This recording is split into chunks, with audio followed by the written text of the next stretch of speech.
protest, carving paths through blackened skies, inside clear and bloodshot eyes. In the maze of thoughts ensnare, every joke a blade prepared, cuts through lies with humor flair, unseen wisdom few can bear.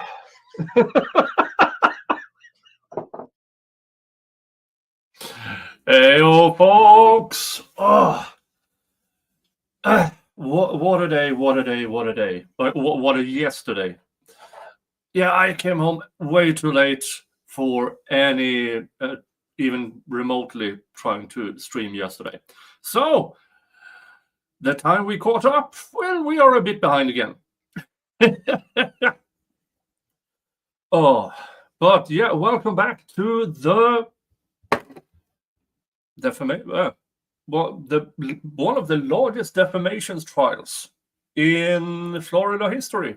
He is seeking $1 billion. Now, will he get it? Probably not, but you can always try. You can always ask and then see where you get.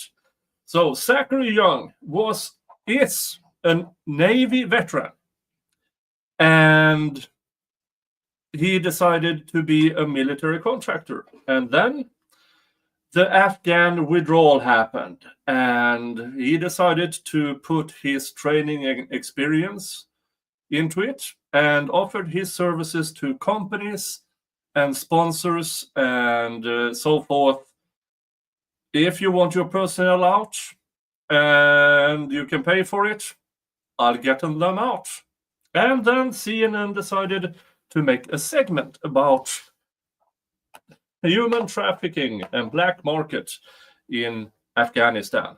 And they presented, yes, hello, Mr. Jingles. And they presented with that a number of people, victims of human trafficking. And in the midst of it, they put Zachary Young's face in the segment. More or less with the inference, human trafficking bad, here's this American. And so he is suing for defamation. And I think he has a good case.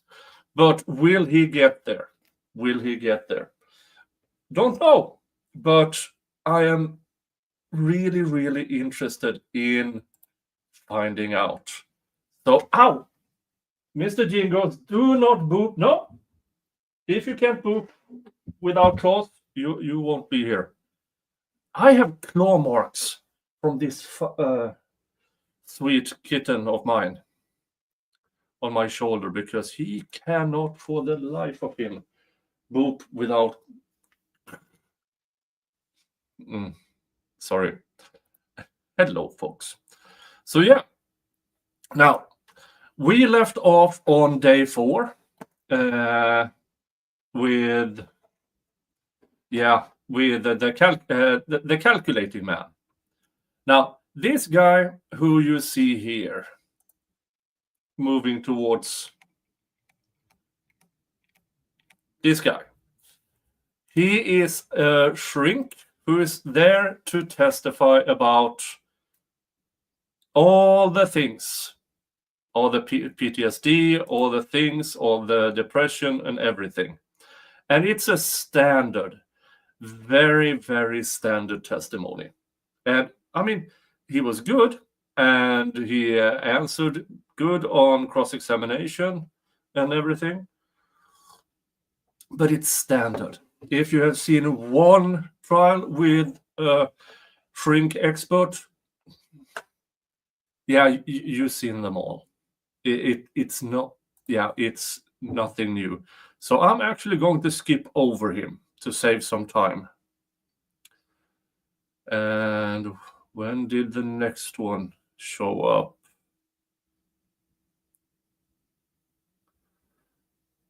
Dun, dun, dun. Well, they had some discussion here. There he is, next one.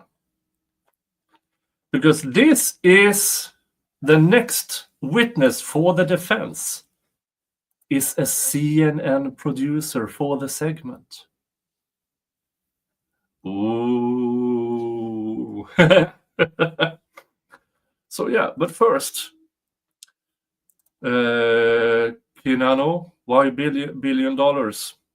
He believes that, well, first with compensatory, he has lost millions, tens and tens of millions of dollars because they ruined his career. They put his face out there, making him more or less impossible to hire in his area of expertise, Mr. Young. And yeah, so yeah, and then you have damages on top of that. So all in all, he's seeking $1 billion. Now, will he get there? That's another thing. And hello, Krista, unhyphenated, Becky, Nicola Cox, Gwendolyn.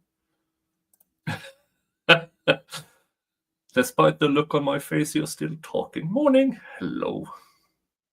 Heather Mosher is here as well. And a bunch of other hello over at Rumble. Hello over at X. If you are at X, go to Rumble or to YouTube so I can get some ad revenue. Now, with a caveat, I do not have midstream ads. You get an ad going in and an ad going out. That's it. Unless you are replay crew, then you will have one ad every 20 minutes or so. All right. Let's hear what this producer from CNN have to say for himself. Your Honor, please call Mr. Fuzz Hogan from CNN.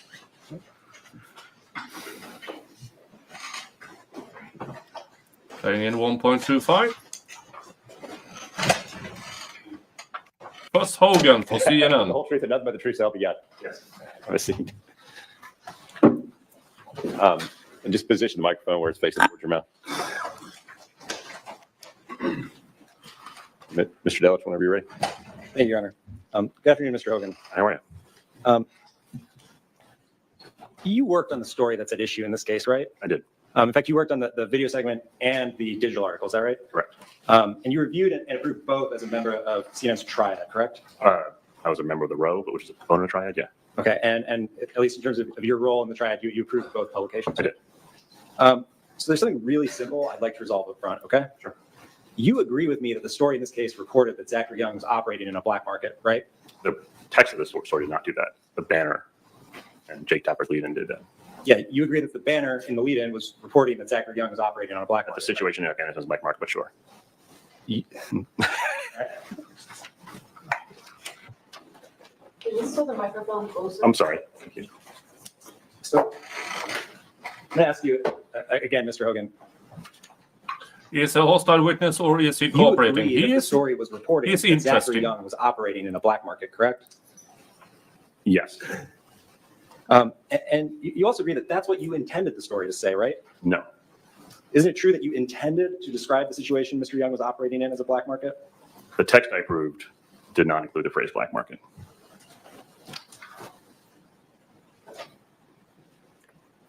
But didn't you intend to describe the situation Mr. Young was operating in as a black market?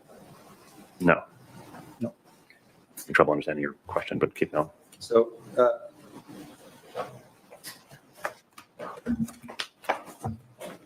Hogan, I'm going to hand you a, may I approach your honor? Oh, and here he is handing over a transcript from a deposition. I wonder what that Mr. is Hogan, separate saying. deposition in this case, correct? I did. What page? Page 49, Your Honor, lines 7 to 10.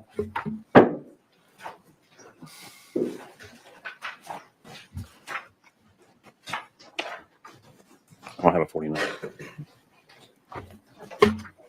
Oh, okay, I see it now. Yep. Let's keep going. Okay. Thanks.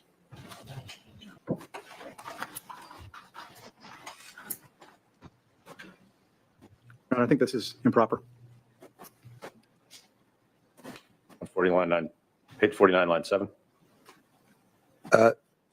Yes, Your Honor, through the response at 19. Oh, you said you're 10.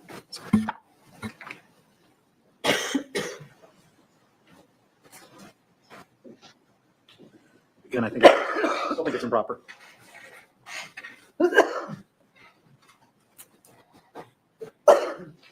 Yeah, that was a quick run to Answered the impeachment. second part, 13 through 19.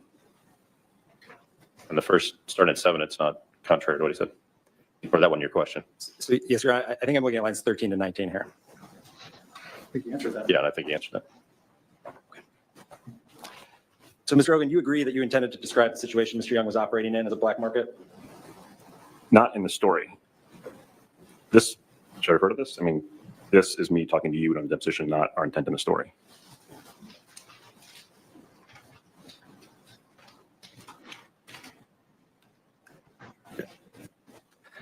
I mean, Your Honor, I mean. So do you recall at your deposition when you were asked?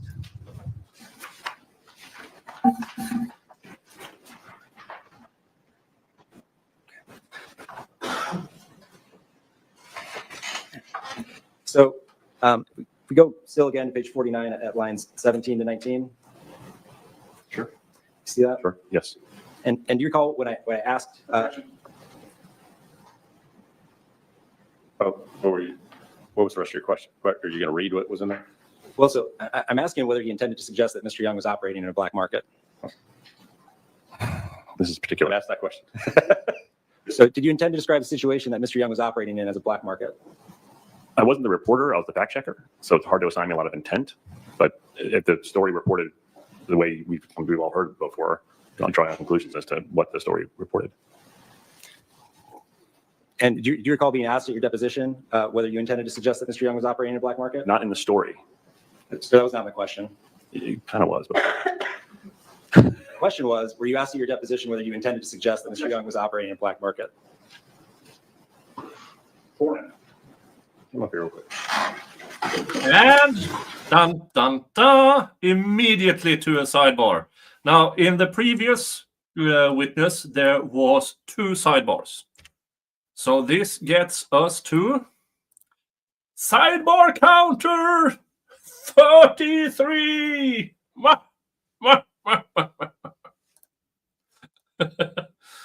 Oh, yeah. This guy was a so-called fact checker, or can we run this story without legal repercussions?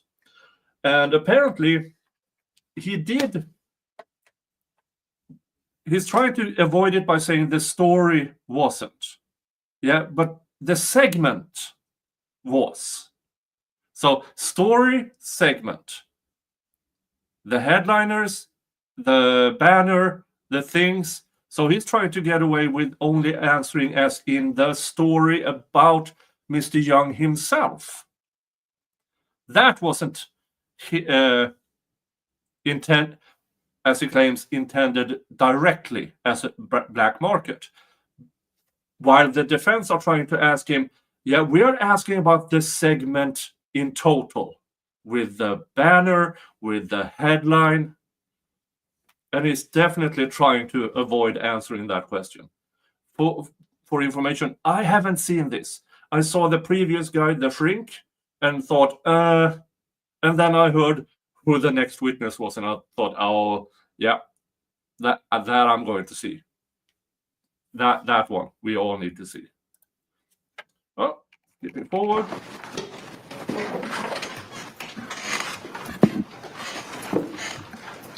You're right. All Hi, right. Christine. For the record, I'm overruling the objection. So, Mr. Hogan, do you recall sitting for a deposition in this case? I do. And you swore to tell the truth of that deposition? I did. And you were asked at that deposition whether you intended to suggest that. Read it. It's like the line and page. And you were asked the following question at the deposition. And is that because you intended to suggest that Mr. Young was operating in a black market? Yes. And you gave the following answer, right? I intended to describe the situation he was operating in as a black market, as well as the other operators and the families we profiled, correct? Right. But you asked me whether I intended, and we reported the story. Recall, I wasn't involved in the banner or the lead in the said black market. So my intent in the story production, I wasn't aware of the use of the term black market. This context is our discussion in the deposition about defending the term ex post. In other words, I was talking to you about the definition of the term black market, not my intention with the story. This is your testimony, right, Mr. Hogan? Yes.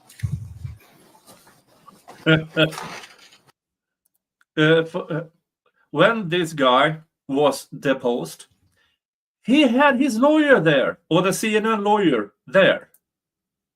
And when you do depositions, the lawyers will object, but it will still has to answer to, and then they will retract all the answers which a judge who went through it and said, no, this objection is sustained, so cut these parts out. This is overruled. You can leave this in. This is one of those that were left in. So, yeah. So him trying, oh, we were just having a discussion. No. You were being deposed. You testified under oath in a deposition. This is so bad. CNN eventually issued an apology to Mr. Young, didn't it? I thought it was a correction, but okay. Okay, CNN eventually issued a correction to Mr. Young. Yeah. Right? And I think they said in the correction, we apologize, right? I wasn't aware of that correction either, so I'll trust your language. Okay. And do you recall in that correction that it said CNN did not intend to suggest Mr. Young was operating in a black market? Believe it or not, I've not yet read the correction, so I'll trust you on that. So, Corey, can you pull up Plaintiff's Exhibit 234? Foundation. Yeah, Oh, no, he 34 claims he never. haven't seen it, which I believe is complete But I bullshit. don't know what 234 is. Have you ever seen the correction, Mr. No. Hogan? Have you ever read the transcript of the correction, Mr. Hogan? I don't think so. I might have. I don't remember. Oh, he's so slimy.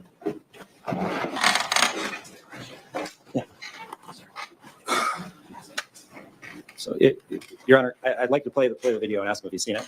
234 Nevin. Can you pull it up? Right here?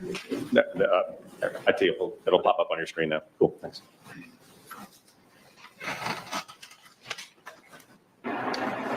And before we go, a correction. In November, we ran a story about Afghans desperate to flee the country who face paying high sums beyond the reach of average Afghans. The story included a lead-in and banner throughout the story that referenced a black market. The use of the term black market in the story was an error. The story included reporting on Zachary Young, a private operator who had been contacted by family members of Afghans trying to flee the country. We did not intend to suggest that Mr. Young participated in a black market. We regret the error, and to Mr. Young, we apologize. Thank you, Corey. Here's the thing with that segment. It wasn't announced. It was in the end of another segment, unrelated to this story. So basically, nobody saw that one. And I think they aired it almost a year later. So somewhere 6 months to a year later. As you heard her, she referenced last November. So, yeah. Steph Donnelly, Nick, take it easy, man. It's the middle of the night. It's 4:30 p.m. So did you just hear her say, we did not intend to suggest that Mr. Young was operating in a black market? Okay. Did you hear that? I did. You disagree with that? Again, you keep assigning the word intent. It's tricky to question to answer, but I don't think we intended the story that I approved did not use that phrase. The show added the phrase after the fact, so it's hard to assign intent at that stage in my role. So you disagree with that, sir? I just answered the question. Sorry. Okay. Your Honor, do you recall so we go to lines, Your Honor, lines, page 49 and lines 7 through 12.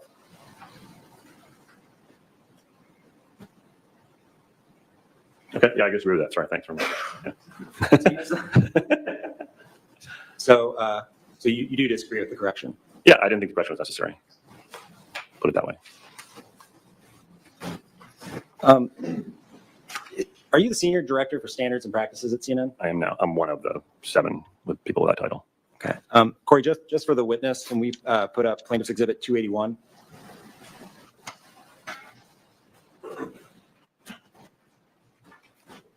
Am I talking slow enough? Am I talking slowly enough? Okay, sorry. Mr. Hogan, do you recognize this document as CNN's new Standards and Practices? I do. Your Honor, plaintiffs would move Plaintiff's Exhibit 281 into evidence. No objection. Plaintiff's 281 submitted.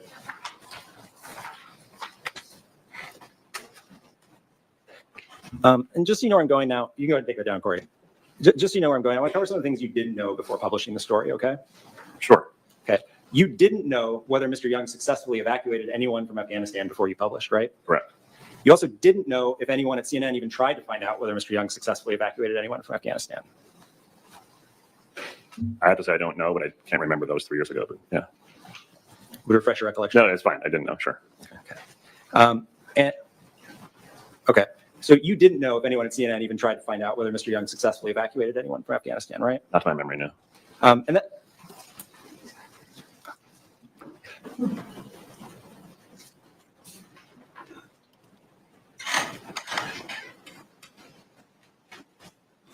So do you know whether anyone tried to find out whether Zachary Young had successfully evacuated from anybody from Afghanistan? I don't know now. No. And you didn't know then before you published it? No. Sorry. And that's because you didn't think those things were relevant to the story, right? I was a fact checker then, so my job was to check the facts in the story as asserted. The story's accurate. But you didn't think it was relevant to the way you reported the story, right? It was not. I wouldn't say it was not irrelevant or whatever the word. How to say that? But it wasn't germane to this text I was approving. Your Honor, line 44, or page 44, line 12 to 15. Hi, Kefafel. That's consistent with what I said, isn't it? Hi, Slidey. So you didn't think it was relevant whether anyone tried to find out that Mr. Young had successfully evacuated anyone from Afghanistan? I think my line here is consistent to what I just said. It's in the form as we reported the piece. It wasn't relevant. No. Okay, so it wasn't relevant whether anyone at CNN tried to find out that Mr. Young successfully evacuated anyone from Afghanistan, right? In my role of proving the facts of the story, it was not.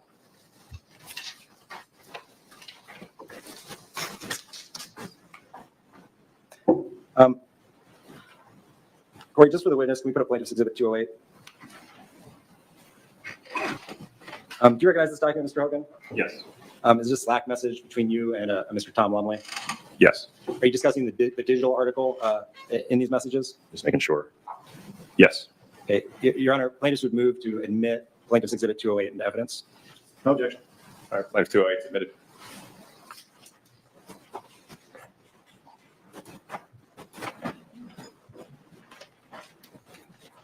Corey, can we go ahead and go to page 2?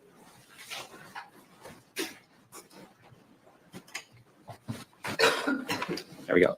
All right, and in these messages, Mr. Lumley wrote to you that Alex story is not poetry in any way, right? Correct. And he also wrote he just wants to publish something to diffuse some drama, right? Tom does, yes. Yep. And Mr. Lumley also wrote that it's half a good story. Correct. And he went on to say we should have carried on and reported it out more, correct? Correct. And then you agree with him, right? I said right, which is sort of an agreeable sentiment, but I'm not sure I agree with. And also, it's his job to be an editor. He can have opinions about the story that are beyond my role. Sure. And you wrote it feels like a good character, but he only got 3/4 of the way to the larger, correct? Correct. But you approved the story for publication anyway, right? The facts of the story are correct, which is what my job was. Yeah. So you approved the publication of the story, correct? Yes. Okay, even though it was only 3/4 of the way toward the larger? Every story can be longer. Oh. Mr. Hogan, you approved this 3/4 story about Mr. Young because you thought he was a shit, didn't you? No, Do you deny calling him a shit? I don't. Corey, let's take a look at that. Can we put up Plaintiff's Exhibit 186? That would explain why his fact-checking was rubbish. Do you recognize these as There is a why ruin a good story with facts? And apparently, that's CNN for you. messages between you and Ms. Elizabeth Wolf? Correct. And the date on this is early November 11th, UTC, so maybe late November 10th. Correct. So this is about 2 days before the publication of the digital article, correct? I'll trust your judgment. Your timing, that sure. And you see where Ms. Wolf wrote to you, wow, this dude is promising legal status or refugee status. Yep. And you responded, yeah, he's a shit. I did. And then you went on to approve a 3/4 true story, didn't you? Yes. So who was she? Elizabeth Wolf said, this dude is promising them legal status or refugee status. I don't think that's correct. So she is saying something that isn't correct to the fact checker who responds, yeah, he's a shit. Yeah, that's not really fact checking, is it? You told a true story, didn't you? Yes. Nothing further, Your Honor. Boom. Yeah. That's all they wanted in there for. Thank you, Your Honor. Let's see cross-examination. I mean, with that kind of witness, you don't want him on the stand a long time,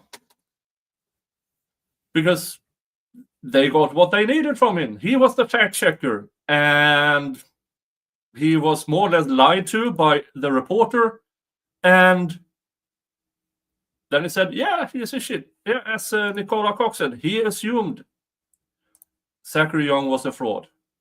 So he approved of the story. That's kind of a big deal. Good afternoon, Mr. Hogan. Hi. You saw right there, you called in response. Actually, put that back up. Mr. Meza, give it up the X-186.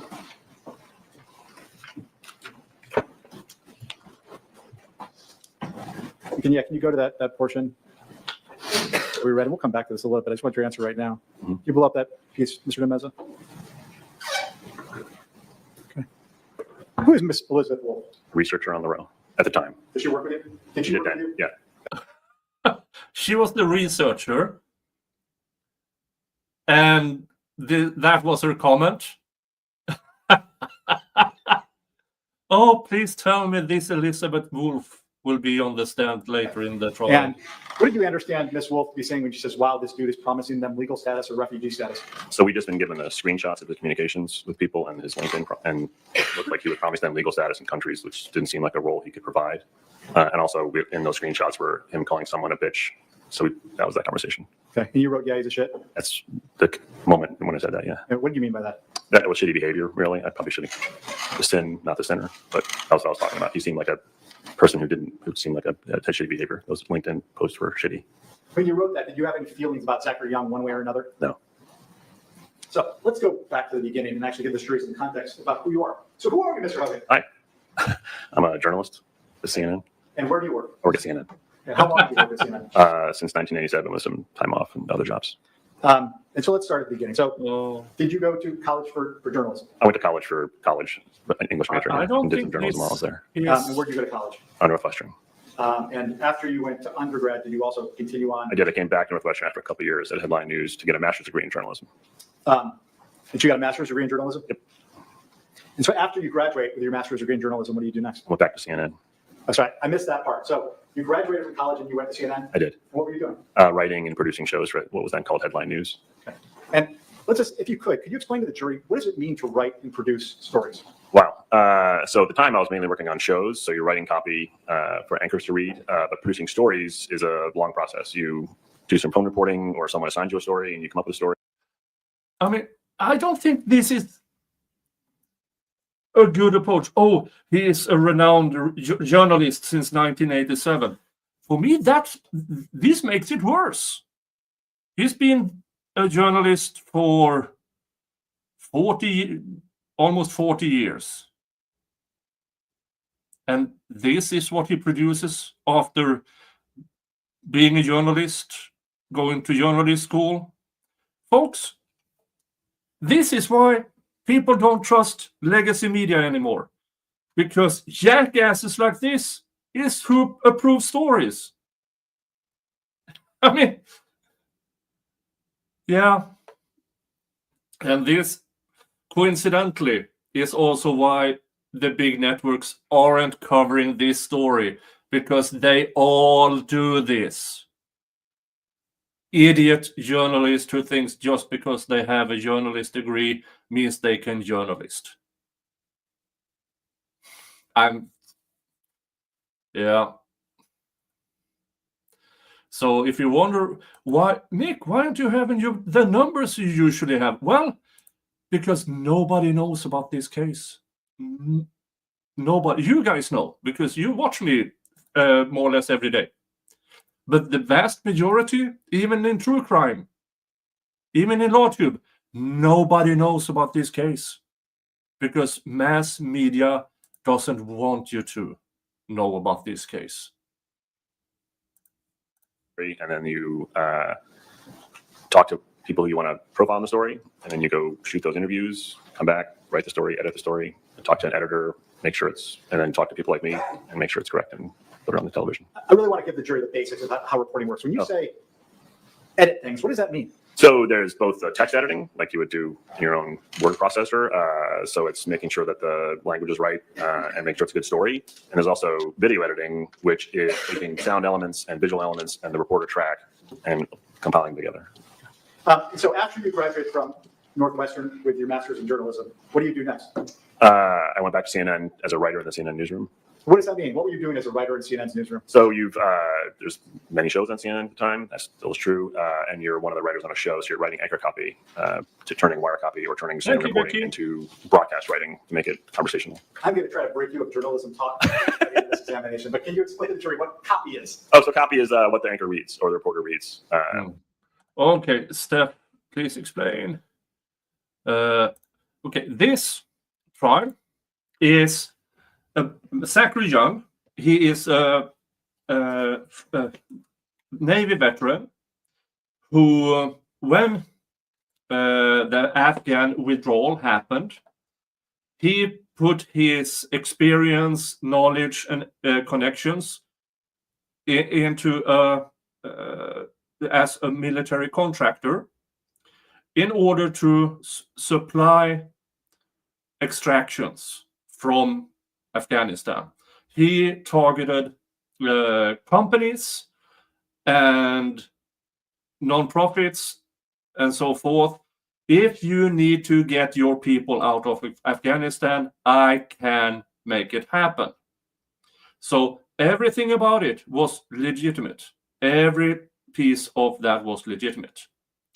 Then CNN decided to do a piece about what happened in Afghanistan. That was black market, human trafficking, and put up a bunch of people in a segment who were victims of human traffickers. And then CNN decided to put Zachary Young's face in that segment, inferencing in look at all these people who were victims of human trafficking, and then they showed his face. He wasn't a human trafficker, never was a human trafficker. Even in this defamation trial, as a matter of law, the judge explained to the jury that Mr. Zachary Young did not do anything illegal. So that is already established. Now the jury has to find out, does what CNN did, does that reach the level of defamation? And if they do, apply damages. So that is this trial. That's the elevator pitch as well, at least. It's the term, sorry. It's okay. I'll wing you of it eventually. Been a long time ingrained, sorry. So how long were you a writer at CNN? So I was a writer at CNN for a year, then a writer at CNN International for another year. Steph. Okay. And what do you do as a writer at CNN basically. International? Same thing. And sometimes producing shows, like the producer of a show takes all those elements, those scripts, the anchor copy, and some tape reports and reporter live shots, and arranges a show that, and then you walk into the control room and work with the director and other technical crew and make the show happen on television. All right. And so you're then at CNN International for how long? A year. Then what's next? I worked in the documentary unit, the documentary/investigative unit for 7 to 10 years. Yeah. Again, after knowing the absolute fustercluck he approved of, I don't think this is good. Oh, look at all the experience he has. Yeah, how many other... In my mind, I go through, okay, since 1987, he's been a journalist, working for big networks and producing and whatnot. How much of this crap has he been doing for these 40 years? What does that mean to work in the documentary investigative unit? That's much fewer. Like when I was writing in the newsroom, I'd write 30 or 40 stories a day, but this was 1 or 2 stories every couple of months. You would, like I talked about earlier, I'd hear about a story, I'd phone a bunch of people to confirm the story and report the story out. I take a crew. I'm going to ask you to slow down. Sorry, That's thank a little you. bit for Madam Court Reporter. Thank you. Sorry about that. I would report the story, go with a crew to a location like in Arizona, interview, in this case, that's off the top of my head, the doctors involved in the story, the people who were subject to the doctor's research, shoot reporter doing a stand-up, talking to the camera, and then do more reporting on the ground while we're there, then come back to the office, work with the editor and both the correspondent, a tape editor, and my boss to sort of arrange the story, writing a script, what the reporter would say, interspacing it with sound bites and video and natural sound, and making in that case, at that unit, like a 9-minute story, much like 60 minutes. Okay. So that's the documentary investigative stories. And you were there for 7 years. What comes next? So then I came back. Actually, my first stint on the row was in the late 1990s. Yeah. All right. So now let's explain something to the jury. Okay. What is it? What is the row, and how do you spell the row? ROW. So it was a row of people originally, and now it's a big desk. But the CNN's so big that the role of, at least when I was there before, if you're a field reporter, there was really no one between you and air making sure that it was correct. And in that time, making sure it was also sort of like is the story well told? So we would work with reporters who had scripted the story, had written this copy down, and were waiting to go to tape edit. Like, is the script what it should be, both accuracy and sort of like, is it a well told story? Okay. So if you could just sum it up in the This is also that first time was no internet yet in the context of this digital piece we're going to talk Oh, about. so this is pre-internet. Oh, the internet existed, but we didn't have a website yet. Or we didn't do any original reporting on the website. I get that was pre-CNN internet, but what does the row do in, like, as best you can sum it up? Fact check and yeah, fact check. Is fact checking important? Yes. Why? Tell the jury. You want to get things wrong. We have a promise to the viewer that we're going to tell them things that are true. And making sure we do that is really important. And so it's essential to our brand, essential to our promise to you. And so we take a lot of effort to make sure the things we report are accurate. You take pride in your work? I do. So how long are you at the row in your first 3 years. 3 years? What comes next? 9/11 happened. And so at some point, we had sort of jury-rigged a team to look into Al-Qaeda. And we wanted to codify that. So around 2002, I got assigned the job of overseeing CNN's coverage of Al-Qaeda and the 9/11 investigation. And how long did you do that? Till 2004. Okay, what were you doing in that role? In 2004? No, in the Al-Qaeda. Okay, well, so we have a daily conference call with reporters from Manila and London and all our reporters in DC and a couple of reporters in Atlanta. And what's happening? What are we hearing? Who should we be investigating? What does the show side of the company what are they interested in? What are they hearing? What is someone else reporting? Should we go chase that? And just making sure the reporters are on the right stories and then helping them, again, finish that job of collecting the story and putting it on the air. Okay. So you do that job till 2004. What comes next? The day desk in Atlanta, the director of coverage, so running the daily upper national desk. Okay. And how long were you there? I think till end of 2005. Okay. What comes next? Chicago bureau chief. All right. Tell the jury what you did as Chicago bureau chief. That's more of a logistical job. It's an editorial job for sure. We produce an hour on our own in the bureau, but mainly it's making sure the reporters and the crews in the bureau are poised to succeed. Are they on the right stories? Working with the desk in Atlanta to make sure they go in the right place. They have the gear. I'm their manager, so are they happy in their life? But it's a lot about sending them places. Oh, thank you very much. I don't think this is just slow good. down a little bit. Your Honor, can we see you at the sidebar? I don't think CNN's lawyer trying to, oh, look, what a good guy he has been for 40 years. I don't think that works. Because, yeah. So if he did all this good, how come he screwed this up so bad? And how much more has he screwed up in his career? So yeah, more or less what they did was a clickbait segment to get more ads. Oh, look at all the bad things that happens in the world. And yeah. And look at that. Another sidebar. Bringing us to sidebar counter 34.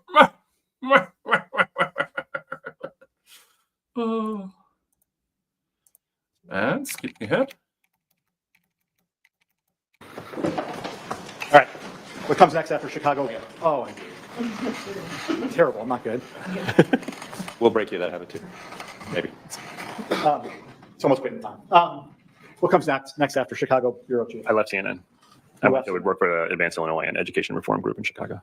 And how long did you work there? 3 years. And then did you eventually come back to CNN? No, I went to Washington. My wife and I wanted to live in Washington, so I worked at a job in George Washington University doing a media project there, and then I spent 7 years at a think tank.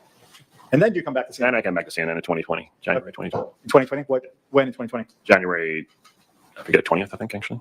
And what role did you step into? At the row, the job where I was doing when I did this story. Okay. And what was your title at that point? Senior editor. Okay, at the row. Right. And what do you do? How long did you do that job? Till August of 2023. And now what do you do? I work in standards and practices. Okay. And since you, Standards and practices, sorry. right. And can you tell the jury what standards and practices is? Should we do it is the guiding idea, the golden rule. Are we treating our subject of our story the way we want to be treated? And also that's the basics of the role in terms of reporting. There's also video that might be disturbing for the viewer to watch. We watch that video to make sure we're only showing the stuff that's editorially necessary and not anything that's kind of gruesome. Swear words, nudity, anything involving the company if anyone's reporting on not just CNN, but anyone involved in the Warner Brothers Discovery world, stuff like that. Okay. So how would you describe the difference between the row, which you did in November of 2021, and standards and practices, what you do now? The row is really fact checking. We might be the first cut for a standards thing. We might say, hey, this feels like a standards call, but it really is just fact checking. In your role in standards and practices, are you trying to assess whether a story is fair? Yes. So when was the first time, actually, let me just do this. Can you please put up Defense Exhibit 107, please? Just for the witness.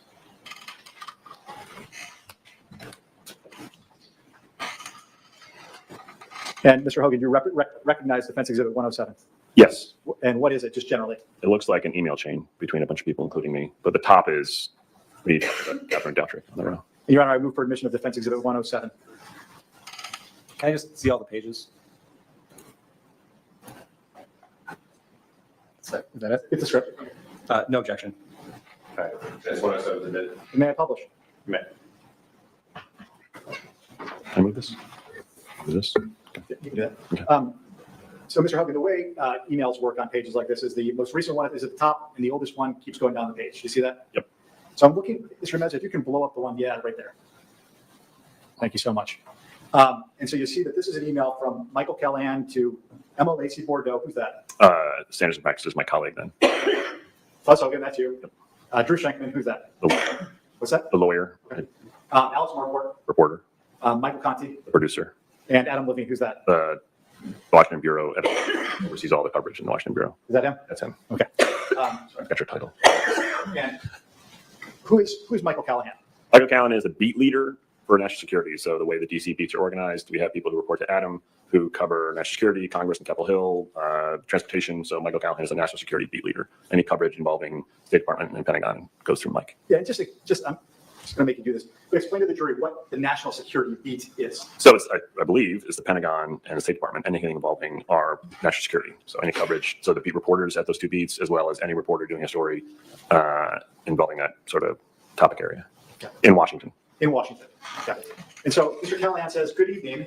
I wanted to send this Marquardt script tonight that is for the lead on Thursday. Mm-hmm. It can be done with first thing in AM, but I figured it couldn't hurt to send this now. The show has approved it. Do you see that? Yep. Okay. First of all, who is Alex Marquardt? Alex Marquardt is a reporter at CNN. Okay. And what's his beat? He's national security reporter. And do you know Alex? I do. You work with him? I do. What do you think of his work? Extraordinary. Very brave. So as we go down, and we're not going to go through every piece of this now, but if you can blow up, Mr. Meza, what's below the highlighting that you have there? Yeah. And we're not going to read this now. We'll read it later. But what are we looking at? So this is a TV script, a package script. A package is the term we use for a tape report. And the all caps is what Alex will say. The parenthetical in sentence caps, hotel walking shot, is a description of the video that will run over what that reporter track, the term for that stuff in all caps. So you can see hotel walking shot. It's just an indication to anyone reading the script. This is what you're going to see. Then Alex will read those next two lines in all caps. And then file photos is the description of the next edit. And then Alex will read from since chaotic all the way to attack them.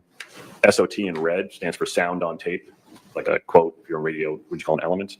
And so that's in bold. And also that those numbers are the time code on the tape. That way it can come out of the camera and the person editing the video, nowadays, digital transference, they know exactly where to find that quote. They're editing the piece together. Okay. And we're not going to read the script now, but did you read the script back when you got this email? I did. Okay. And what do you think of it? Thought it was pretty good.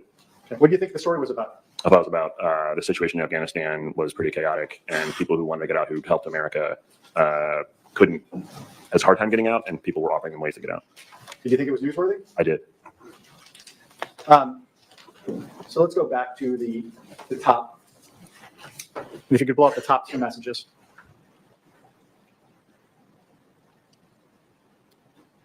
And so you looks like you forward this to Right. Catherine Doutrich. Doutrich, yeah.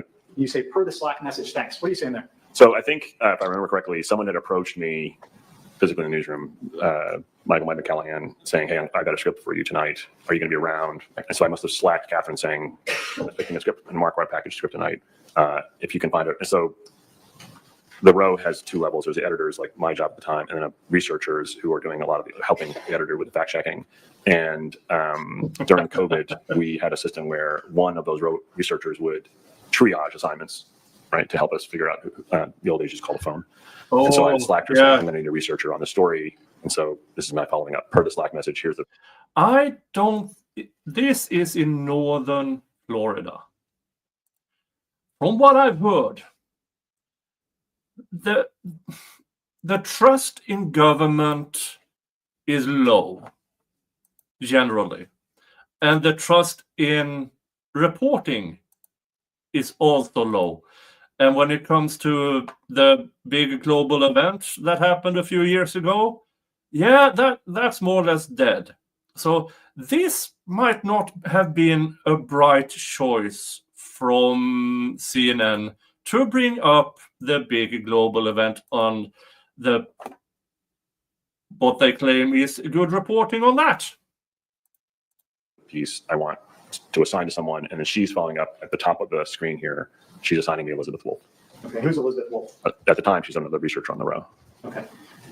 And so what are you all doing? What's going on? What are you doing with the script? We're looking into the things we can verify, whether there's facts asserted, big, small, and large. Do online research, might have to, and you'll see, I think eventually we feedback to the reporter like we have some questions. Now, just really quickly, you say per the Slack message. What is Slack? Slack is an online chat tool. I hope you never have to use it. So it's a way to communicate with colleagues anywhere in the world. It's just like an internet messaging tool system. Okay. Could we take that one down? This one has a DX106. Just for the witness. Thank you.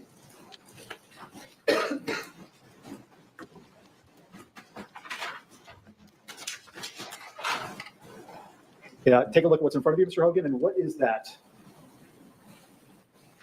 This is part of the ongoing exchange of the story. This is Alex replying to me and informing the group of some more reporting, if I recall. Your Honor, I would move for admission of Defense Exhibit 106.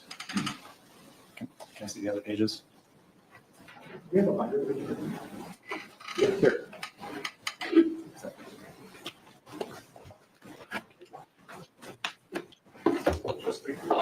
No objection. Your, And 26 to be admitted. may I publish? You may. Okay. And so, Mr. Demez, if you could go to the second page.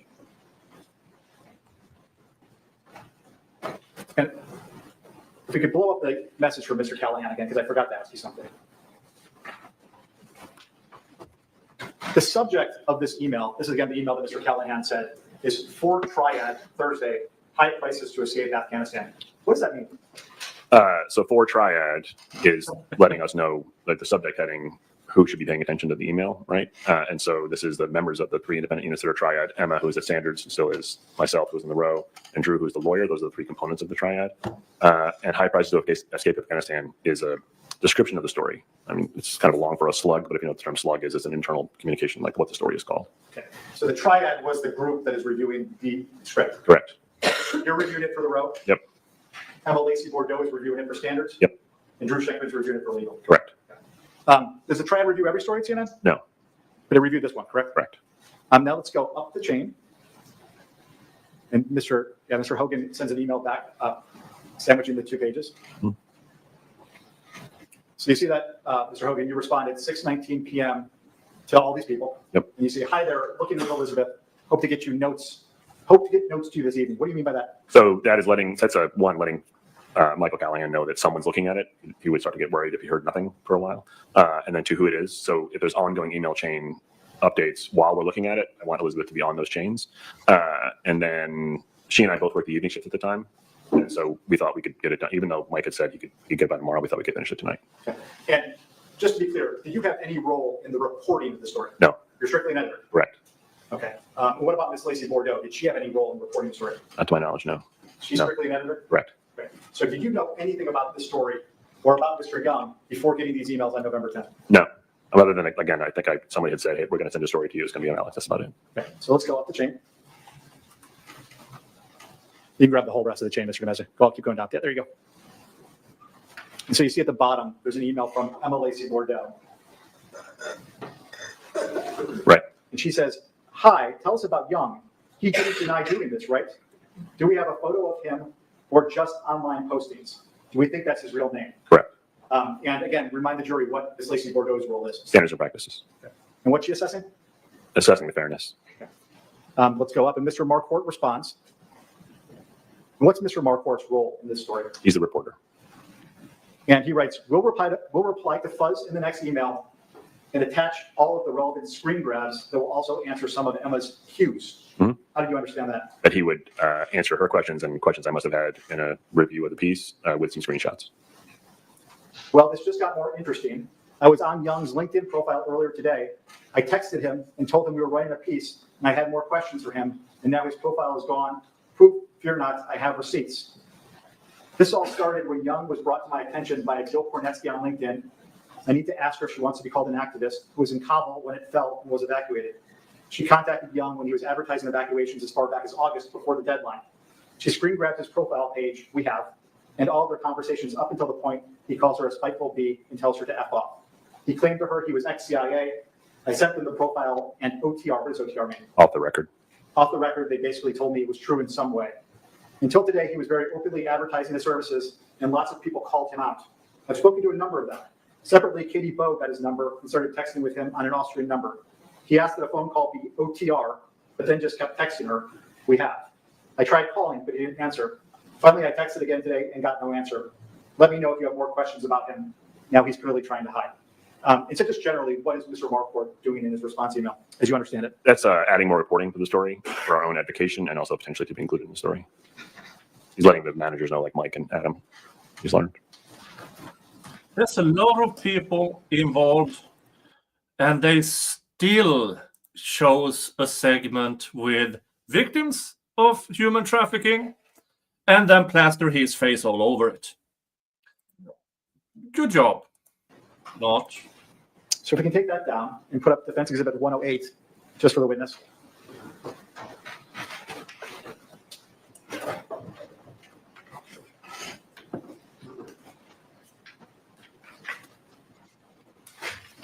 If you go to the second page, Mr. Hogan, Mr. Demese. Yeah, thank you.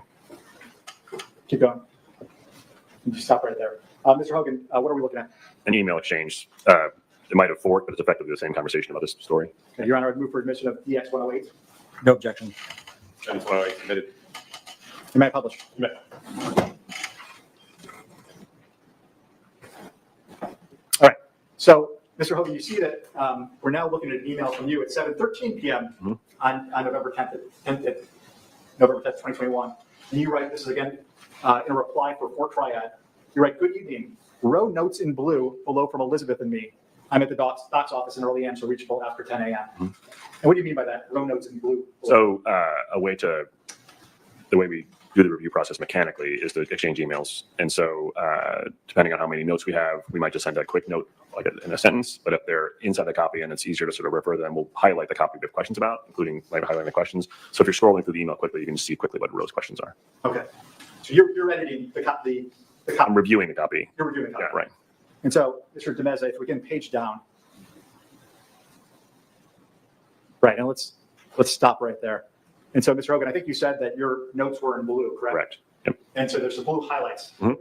Tell the jury what they're looking at. So if you can see the second paragraph that begins, since the chaotic, there's my blue notes. Should we say up high, the Taliban has targeted him? Was he a translator for the U.S. military? Or those are sort of, I'm not sure they're effectively row notes, but they're just my suggestions for clarity. Why this person would be targeted by the Taliban. And the second question is just a follow-up to that. What was he doing for the U.S. military?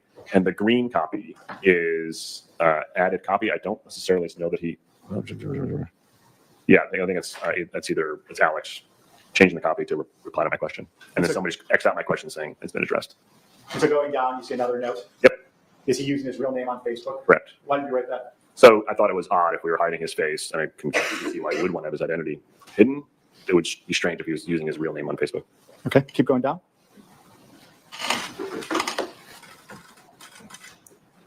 You then have some more edits in blue, including one. It can't backstop this, but have we seen documentation that he was a contractor and is a visa applicant?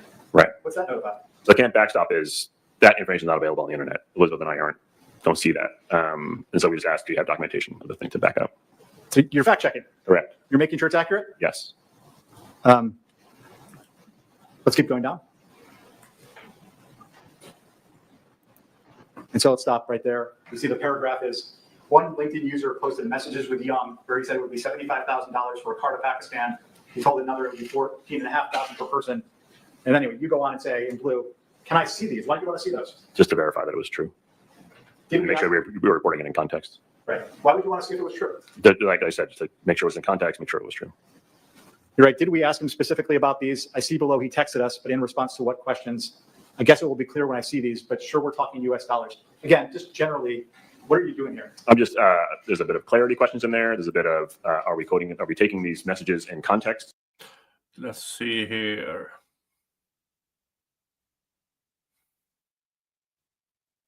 Yeah. What is absolutely missing from this context here is the fact that you need sponsors, as in we don't, I do not help Afghan individuals. I'm seeking sponsors, companies, all of that is completely missing here. So I would assume on redirect, they will ask those questions. Where in this segment do you see that he only works with people with backing?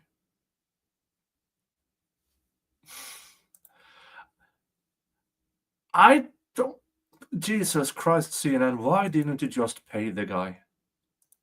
Which is both a standards question and an accuracy question. And then I'm asking a really dumb question, like, are we sure it's dollars, as opposed to some other currency? So let's go, keep going back up, Mr. Demeza. Go up to Mr. Marquardt's response. Yeah, keep going, please. So keep going. And you see Mr. Marquardt responded. And do you know who he's responding to? Probably a mix of our questions, but it looks like that one's to my question. Okay. And we're going to look at these at a different time with the jury because I'm going to try to get through this stuff. Generally, just describe what's going on here. What's this jury seeing? The process of approving a story from the Triad perspective. There's a different process of approving a story for whether the show likes it or whether the beat leader is happy with how we're handling reporting, but we're just simply reviewing whether it's ready for to be published. So this is the Triad review, correct? Correct. By the time it gets to the Triad, has the story already been edited? Typically, not edited, Kate edited. The copy, I think you saw in the email before, that the show was happy with what the story looked like, and Michael Callahan is sending it to us. He wouldn't send it to us if it didn't feel like it was ready. Why would the Triad need to look at this if the show had already approved it? Because that's our role as accuracy, fairness, and legal standards. Yeah. It's like a second check? Yeah, it's like a final check. If you can take that down and put up PX 186, which is in evidence.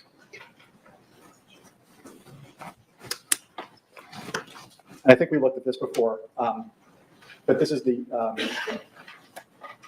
what is this? This is the Slack exchange between Elizabeth Wolf and myself. Okay. And why were you talking to Elizabeth Wolf about this matter? She's the researcher assigned to join me on the vetting for the row. So you were vetting the article? Yep. Thank you for telling the audience and the Now, why would you jury say Mr. Young that is a you We just seen the screenshots of him calling me a bitch and looked like he was promising things, I think, including, if I recall, legal status, which didn't seem like a promise he could deliver on, so it seemed like shitty behavior. Why do you think that did seem like a promise you could deliver on?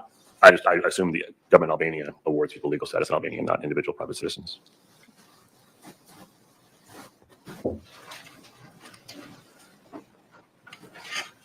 And had you seen, before you wrote that, had you seen messages where Mr. Young had offered people legal status in Albania?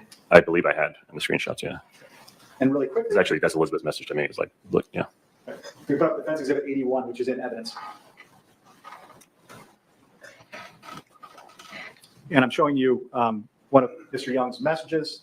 And have you seen this before, Mr. Hogan? I believe I have.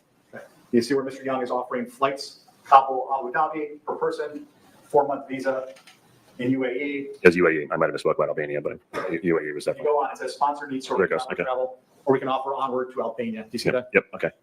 And if you go down to the very bottom, it says, we have an agreement with the Albanian government to provide refugee status. Okay. you see that at the bottom? Yep. Why did that seem improbable to you? I don't know enough about that story, that process, but it didn't seem likely he could actually deliver on that to me. So without remember, this is the guy who claims he was fact checking, and his fact checking here seems to be, I don't think it's probable.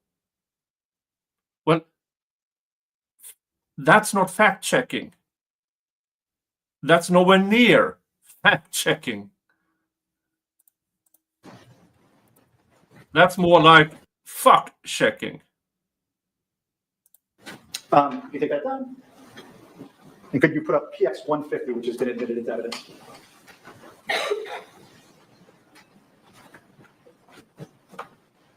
And so, Mr. Hogan, just to orient you, what are we looking at here? This is more of that ongoing email exchange about the story. Okay. And so again, this is now on November 11th of 2021, so the next day. Correct. And is this ongoing editing of the story? Yes. Reviewing of the story. So if we go to the second page, if Mr. Mez, if you can blow that up, yes, thank you. Okay. Mr. Marquardt emails at 11:54 on November 11th. There were tweets sent earlier that we did not discuss that I've added below. And Young just texted me now, asking for questions as well as the facts and assertions about me you intend to publish. You see that? Yep. Okay. And let's go to the next page.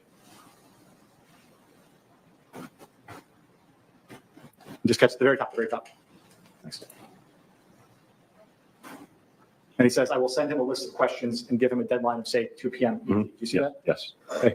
What did you think about giving Mr. Young a deadline of 2 p.m.? It's not my role in the fact check, but I thought that was fine, given they'd had ongoing conversations with Alex and Katie Bowe.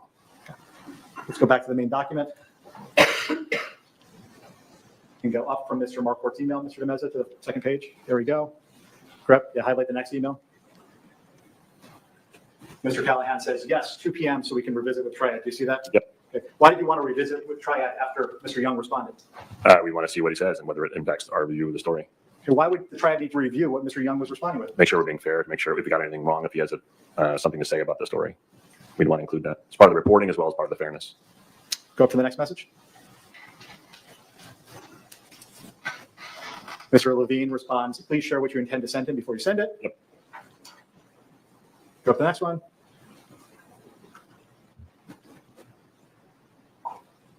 Alex then sends a bunch of questions. Yep. Right? Mm-hmm. Let's go up.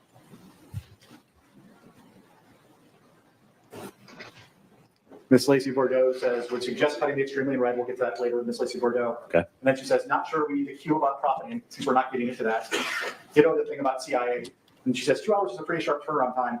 I think we should say that that's when we'd like it, but we can be flexible. Mm-hmm. What is Ms. Lacey Bordeaux saying in this as you understand it? That 2 hours is it's on the text. The 2 hours is pretty quick, and we should let him know that we can extend the deadline if he needs more time. Okay. And then let's just go up to the last email from Mr. Marquardt. Mr. Marquardt responds, sorry, had already sent. He has had a long time to respond. Remember, he had already spoke with Katie Bowe and he deflected. I called last week. I tried to connect on LinkedIn last week. I texted 24 hours ago. And for the digital piece, I have yet to start on the profiting and CIA questions would help. Do you see that? Yep. Okay. Did you think 2 hours was an appropriate amount of time? Yeah, again, not my role, but it did, given what Alex had been talking to him for a long time, it did seem like that was enough to respond to an ongoing conversation, or to say, to raise an issue big enough that we delay. Well, did you take into account that he started out with he wanted anonymity? If he were to talk to you about specifics, you had to guarantee him anonymity. You chose not to. Well, you as in CNN. And you ignored that. So he became defensive against you. And then all of a sudden, hey, we're going to make a piece on you. Answer these questions, which were highly inflammatory. And he said, I need time. And you didn't give him time. You gave him 2 hours. You can take that down and put up DX 114. Just for the witness.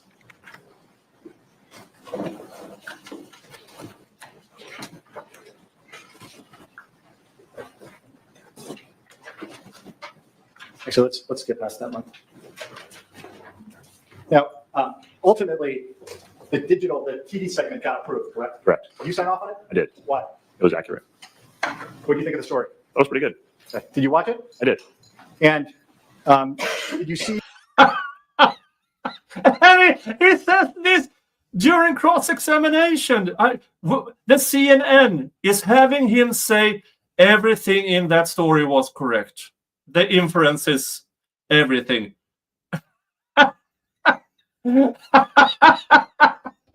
Oh, I need to hear that again. I need to hear that again.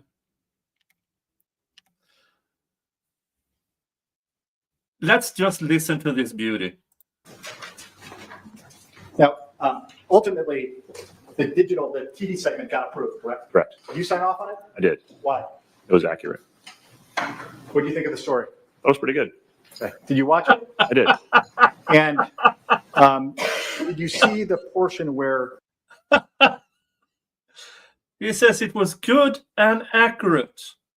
Where, again, the story they produced and showed was victims of human trafficking, followed by, here's Zachary Young, followed by victims of human trafficking. And he just said it out loud. Yeah, that's correct. That's good. I approved it. I mean, oh, how do they believe this is good for them? This is CNN having him, CNN's attorneys are making him, asking him these questions. This is better. This was what Zachary Young's attorney tried to get out of him in direct examination. And he just slimed around for a bit. But when CNN's attorneys ask him out loud, you think this was an accurate story? Yep. Oh, these guys are morons. Oh. Let's see if it gets worse. You're talking about the black market. I did. And did you see the banner where it says black market and all of that? Yeah, right. Okay. What did you think of the use of black market in both the lead-in by Mr. Tapper and in the banner? Yeah, again, I didn't approve it, but in hindsight, it seems like an accurate description. And Mr. Tapper in the lead-in does his own description of the situation, such that Afghanistan in 2021 was effectively a place where you couldn't seek redress for a contract. Seemed like a black market to me. Yeah, why did you think black market was appropriate? Because it's a description of the setting in which this was operating. Didn't The seem like it was juries, unfair. they're listening to this. Afghanistan in 2021 with a calamitous withdrawal and a government that didn't plan to be in charge that soon, to be able to say if you were one of these men in the story who been promised to evacuate, something went wrong, there's no place to go to, seek redress. In your mind, does the term black market have a negative connotation in this case? In this case, in this context, not to me, it seemed like an accurate description of the situation. It doesn't have a negative, but it's accurate to the situation. Well, this trial, this defamation trial, is about what was CNN putting Zachary Young in this segment. Is that defamation? And this guy is more or less saying, yep. I can't believe this. This is better for for Zachary Young. Yeah. So this guy, the fact checker, is more or less saying, yeah, the segment was good, and I don't mind having black markets under his name, under his face. I don't mind seeing victims of human trafficking that Zachary Young has nothing to do with. Nothing. And he says no wonder legacy media is dying, because people he actually thinks he does good.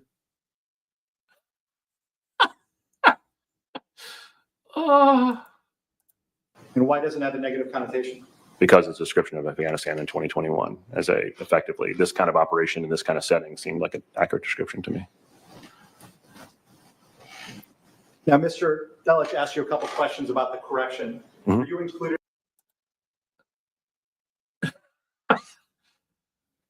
Well, the CNN here seems to completely miss the actual focus of this trial. Now, was it descriptive that Afghanistan at this point in time during the chaotic withdrawal was a fuster clock? Yes, it was. But that doesn't mean you can put Zachary Young in that segment where you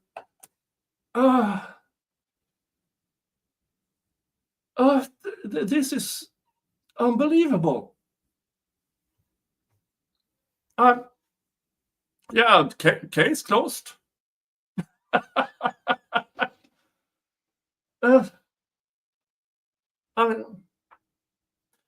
now, had the story only focused on the human trafficking aspect, yeah, that's correct. The problem here is that they put Zachary Young in that segment, who did not do black market, who did not commit human trafficking. And it, oh yeah, let's keep it moving. In discussions about issuing a correction? No. When did you find out there was a correction? In the process of this lawsuit. Did you agree with it? No. Why not? Again, I just said I don't think it was necessary. I wasn't part of the conversation, so there might have been other factors involved in why we did that, but I didn't think we needed to. I would not have think we have needed to do that. Why? Again, it doesn't seem like an inaccurate description of the situation in Afghanistan and this kind of business. Did you have any qualms about the TV story? No, Do you stand by it today? I do. So ultimately, was there also a written article? There was. Okay, and did you work on that? I did. And in what role did you work on that? Same. The row. Fact check. Okay. Why does the row need to separately approve a written story? There's just more copy, and there's just more stuff to look at. So is your testimony that the digital story for CNN.com then went through the row again? I did. And you reviewed that separately? I did. And what do you think of that piece? That was pretty good. Now, Mr. Delich was asking you about your conversation with Mr. Longley about whether you would approve a story that was 3/4 true. Do you recall that? I do. Okay, what do you understand that to mean? 3/4 true or just 3/4? Sorry, just 3/4 of the story. Right. That he's a digital editor. He might have a different idea of what he wanted the story to turn out to be. I don't know what his role was ahead of time, but he usually gets a piece of reporting, depending on how the reporting is done. The digital team can be the first people to do the reporting, but he was in this case the second, like the TV piece was done and the digital piece was done secondly. I think he was just unhappy with how we wanted the story to turn out from his perspective as an editor of a story, as opposed to a Triad member of the Triad. Did you have any concerns that the TV segment was published too soon? No. Did you have any concerns that the TV segment was incomplete? No. Do you think the TV segment's incomplete? No. Now, I think you said something in response to one of Mr. Delich's questions, that the story can always be longer, something like that. Mm-hmm. Explain to the jury what you mean. So a story, we've all read stories, and we wanted to learn more about the story. The editor has that interest in making you satisfied, and every story we can chase different angles, we can pursue different lines of reporting, but the story was complete from my perspective. Whether Tom felt differently about that, that's Tom's role as an editor, the digital piece, to get it the way he wanted it. Is it a situation, do you ever have disagreements with other editors at CNN? Yeah. Is that normal? Yes. Why? Because we all have our own perspective as to what stories we want to read and stories we want to publish and how we want to publish them and what they look like and how long they are and when they run and what angles we chase and which characters are, part of the story. you think disagreement's healthy? Yes, Why? because it makes for a better product. Healthy conflict is important for the process. Are you familiar with the digital story that was published on CNN.com? I am. And what do you think of that story? That was pretty good. Do you have any concerns about that story? Nope. Do you have any concerns about how that story treats Mr. Young? No. Do you have any concerns about how the TV segment treated Mr. Young? No. When you approved the TV segment, did you intend to hurt Mr. Young? No. Why not? That's not my job. My job is to tell the truth. And I felt like golden rule. If I was doing what Mr. Young was doing, I would have felt like I was being treated fairly by CNN. And do you think that you treated Mr. Young fairly? I do. Now, when you approved the story, the written story, did you intend to hurt Mr. Young? No. Why not? It's not my job. We don't intend to hurt people. Did you ever hear anyone at CNN in connection with either the TV segment or the digital story talking about intending to hurt Mr. Young? No. And in your opinion, did this, almost on almost on your honor. As you sit here today, is there anything that you would change about the TV segment or the digital story? No. Thank you, Your Honor. Yeah, I would smile too. Oh wow. Oh wow. Mr. Hogan, we just heard you testify that you assumed Zach couldn't facilitate visas in Albania. Is that right? Yes, But you didn't fact check that? I did not.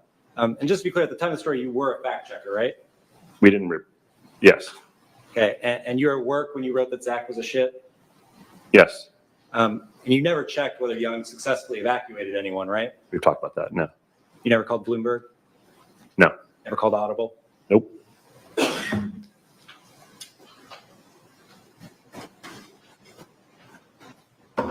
Nothing further, Your Honor. Yeah.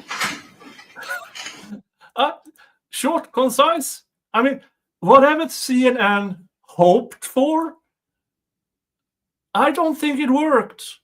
They got more out of this fact checker witness than Mr. Young's attorneys could ever hope for. You really believe he didn't? Yeah, okay. That's a defense, I guess. We did nothing wrong. Well, you did. You ruined this man's career. Oh. All right, ladies and gentlemen of the jury, if you got any questions for Mr. Hogan, write them down. Oh. On that page, or if you don't have any questions, tear a page out, pass it to the bailiff. Y'all Oh, wanna yeah, jury questions. Oh, get pre-positioned at sidebar? oh, please be using. Please be using questions from the juries. Yeah.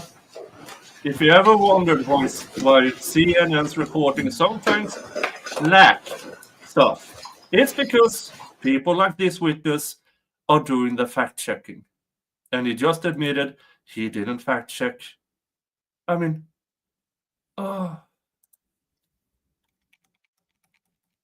skipping ahead.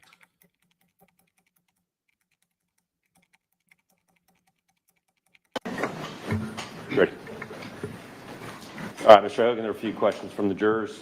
First one, why wasn't the apology from CNN as widely broadcasted as the actual segment, why wasn't the apology from CNN as widely broadcasted as the actual segment in an effort to reach as many people as the segment did? I don't know that it wasn't. I'm not familiar with that sort of story or why. That seemed like it was, but I think Pam Brown read it on the lead, which would be the same moment that the story ran, at least in context of the lead. But I don't really know. Okay. Were you the sole approval of lower third in the newscast? No. I had no role in the approval of the lower third in the newscast. All right. Who else approved of your text? But the package copy or the both, all of it. So the Triad, myself, Emily C. Bordeaux, and Drew Shankman I think the emails reflect that the lead, in terms of whether it was the story they wanted, but in terms of like standards, practices, fact, it's just the three of us. And then Mike Callahan, I assumed, was happy with it. We, the jury, saw Nielsen ratings for the 5 to 6 p.m. hour and 10 a.m. time, but not for 1:58 p.m. when the correction occurred. Oh, okay. Can you tell us, would that number likely be significantly lower than what we saw for the evening hour? I really don't know. Oh, these are To excellent you, are questions. corrections a priority at CNN? If we get something wrong, yes. What protocols are in place at CNN regarding corrections? The people involved, as well as the members of the. Oh, the jury is not on CNN's side. Oh, read the room. And he's not reading the room. This is a journalist, folks. He's supposed to be able to read rooms. He does not read the room at all. Heather Mosher says, correction was not aired on prime time. Oh, nowhere near. It was aired months later and after another segment that had nothing to do with this story. Triad there's sort of two goals here: to both address the correction fulsomely, but also don't make a new error. So you're very careful about how you do the correction, but a team of people would get together and discuss and work over copy and then discuss the placement of it. So there'll be the triad, the reporter, anyone involved in the story editorially, anyone involved in the error, as well as probably their managers to make sure that they're aware of what we're doing. All right. Can you describe your duties as a fact checker? Literally describe your process. So mainly searching the internet or any available sources we can find to validate the story, as well as you can see in email or in personal conversations, talking to the reporting team to make sure that the things we're curious about are things we can't confirm. You just said you did nothing. Right. Oh, wow. Making a desk job as well as. If not significantly lower, how would you describe/predict the ratings for afternoon show? Oh, I really don't have any context for it. Sorry, I don't know the ratings. How much time passed between your completed edit and the broadcast? I think I was done. I don't really know off the top of my head, but I'm just going on what I saw in the emails. I would say 2 to 3, 4 hours. In other words, the conversation about going to Mr. Young, we gave him 2 hours. I think I was certainly done by that when the 2 hour window started. So I think it'll be 4 hours, I guess. So 10 to noon to 4. If the piece aired at 4, I don't remember. And who approves corrections at CNN, the Row or others? A lot of people. The full members of the Triad, anyone involved in if the show or section of the website has to publish it, the people who run those entities, as well as anyone else we feel like we know. It's the managers of those two entities. Yeah. Does that make sense? Okay. Maybe most importantly, is Fuzz your real name? No. I was born, my parents named me Christian Hogan. I'm the youngest of 8 children, 7 boys, and I was not even 2 years old when I got all the boys got crew cuts. It was the 6th, we all got, and my hair was so soft. My brother went, "Hey, Peach Fuzz," and that was it since I was 2. Mr. Delich, anything else for Mr. Hogan? No, Your Honor. Mr. Axelrod? No, very briefly. So, Mr. Hogan, when you said that you do fact checking by searching the internet, would that be to confirm like publicly available information? Correct. Now, the stuff that you were reviewing in the Marquardt text, where you were like asking him for information. Correct. Explain that process. So that's if we just want to be confirmed for our own comfort that the reporter has the reporting to support the assertions. Depending on the kind of assertion, if he's asserting the sun rising in the east, we don't need to check that. But if he's asserting the things he's asserting on Mr. Young, we just want to see the screenshots that Alex is talking about in that context. So we talk to the reporter. We do that all the time. And so, yeah, did Alex send you the screenshots to support his reporting? Someone did. I'm pretty sure it was Alex. Yeah, might have been his producer. And is that pretty typical? So the fact checking was, let's check the things the reporter chooses to send me, and not to any individual or. Holy crap! No wonder. Oh wow, this is so bad. Of what you do? Yes. The judge asked you a couple questions about Nielsen ratings. The No, the correction jury. was read asked by Pam Brown, questions. who was guest hosting the lead, correct? Right. Okay. What time does the lead broadcast? 4 to 6 generally. 4 to 6 4 to 6, 4 to 7. I'm sorry. 4 to 6. Yeah. on the East Coast. Correct. And what time? And that's the show Jake Tapper. Yep. So was the original segment broadcasted around the same time as the apology? As you just said, it sounds like from the graphics on the screen behind Pam. Yeah. Thank you, Your Honor. Anything else, Mr. Delich? No, Your Honor. Mr. Hogan, you can step down. Your Honor, That- plaintiffs have one. That was the single best witness for Zachary Young so far. Wow. 20-minute video designations. I don't know if the jury will indulge us. No. Okay, that's. I think they've spoken. You ready to go? I'm right, I'm sorry. No problem. Unless y'all overwhelmingly say, yeah, we want to stay and watch another video, I was going to say, no, we'll play it on Monday. So I'm glad we're all on the same page. All right. What's that? More. Well, the jury's in a Go good ahead and mood. take your notepads and put them in. Yeah, your- I like this folders judge. that are there. He Oh. has control over his courtroom. He holds the attorneys accountable, and he keeps the jury happy. I mean, yeah. So what we learned, in order to be a fact checker on CNN, you need to be able to Google. That's it. Basic reading skills and how to Google.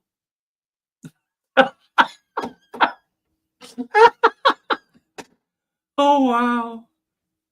If I knew I could make that much. For you who don't know, hi, I'm Nick. I have an actual law degree. I have been doing labor law for over 30 years. I spent a few years in the European Parliament as a documents analyst. If I knew I could make twice my money as a fact checker for CNN, I would have taken that job. But I also think I wouldn't get it because I'm clearly overqualified.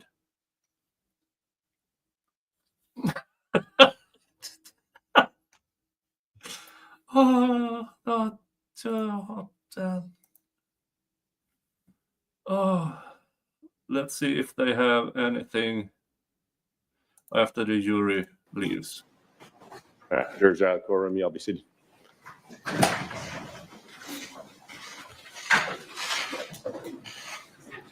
All right. We got anything lingering we need to talk about? No. I thought you said you had some timing stuff you wanted to talk about. Well, that was gonna be my question. I wanted to see if y'all had anything, but have you gotten any more conversations between y'all since we talked earlier this morning on who you got lined up, how long they're gonna be? Oh, and just for the record, based on my timing, including sidebars, because I didn't call them out, plaintiff's at 608 minutes and the defense is at 624 minutes. So you've surged to the lead, Mr. Axelrod. Yeah, I think, I don't doubt you, Your Honor, but I doubt the count. Easy. But something y'all both have used about the same amount of time at this point in time. I know some sidebars may have taken a little bit longer and we may have had a few more during certain portions of the testimony, but there's not a great disparity that as of this point in time through 5 days of trial, one side has used 90% of the time versus 10% on the other side. So, how did you figure out how long all of your video clips were? We have it in a little under 2.5. I mean, I think we're going to have to make some strategic calls this weekend. Yeah, I mean, the rest of this. So let's move on to day 5. This was an extremely long day. 9 hours. They went on for quite some time. But let's see how far we can go. Playing in 1.25 speed. And, oh, I forgot something. Something I keep forgetting because you guys don't remind me. Swoop!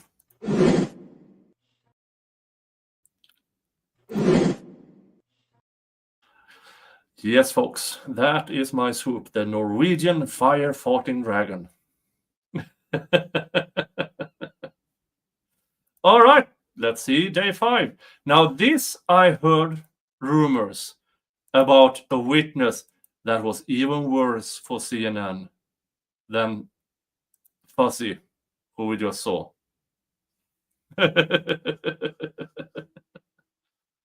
Oh, wow. Stay, or you think we're going to be okay? I will have a better sense. I mean, so our last lengthy witness should be Mr. Mark Ford. Yeah. And so I will have a Yeah, they're just talking about which witnesses they are supposed to bring in. Let's see who this is.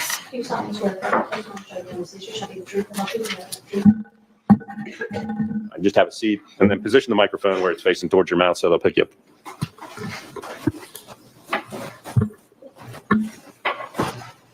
Oh, wait, is that? Oh, is that one of the, what you call it, anchors? I don't know. I don't watch CNN, but it looks like an anchor. And whenever you're ready, Mr. Friedman. Good morning, Mr. Marquardt. Morning, Mr. Friedman. Sir, you've heard the term, Mr. you've heard Mark. CNN called fake news before, have you not? I've heard that said. Do you agree with that characterization? No, I don't. Is it a journalist's job to report the truth or to entertain? Very much to tell the truth. And do you consider yourself to be an entertainer? No, I don't. Is CNN in the business of theater? No. Do you believe parts of the segment are theater, sir? No, I don't. You have won an Emmy before, Mr. Marquardt, have you not? I have, yes. Several? I have a couple. But for journalism, not theater. That's correct, for journalism. So the story in this case, it was not about corporate evacuations, was it? No, it was not. It was about regular people, many of whom were being hunted by the Taliban or their family members were being hunted by the Taliban. To use Mr. Young's words, many of them were on what might be called a kill list, and it was about their efforts to get out of the country, get out of very dangerous situations. So it wasn't about companies hiring private contractors like Mr. Young to get their employees out of Afghanistan, right? That's not what the story was, no. And in fact, you didn't even want to know what Bloomberg and Audible were doing to get their corporate employees out, right? The story was not about any corporations, including Bloomberg and Audible. It was about regular people. But given that we had heard that Mr. Young had supposedly worked with these companies, I did reach out to Bloomberg just to sort of get a fuller sense of what his activities had been. But my question is slightly different. It's what you wanted. And is it a true statement that you did not want to know what Audible and Bloomberg were doing to get their corporate employees out? The story was not about Bloomberg or Audible, correct? So you didn't want to know what they were doing to get their corporate employees out? I wouldn't say that because I did reach out to Bloomberg, in fact, to understand a bit better what they had been doing in terms of their relationship with Mr. Young. But the story was not about corporate evacuations.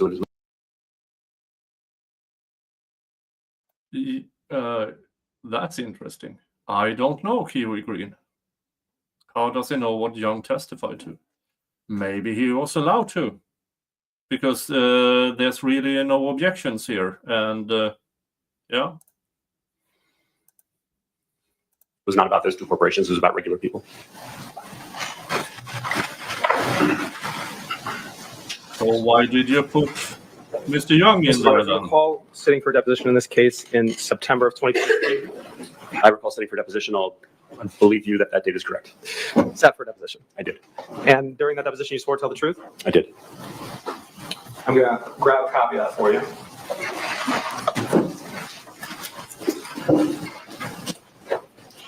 Yeah.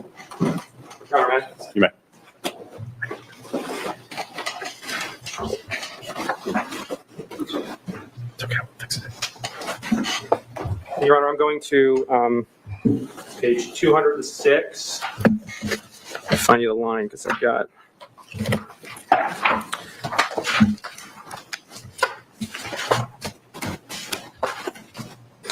Lines 12 through 14.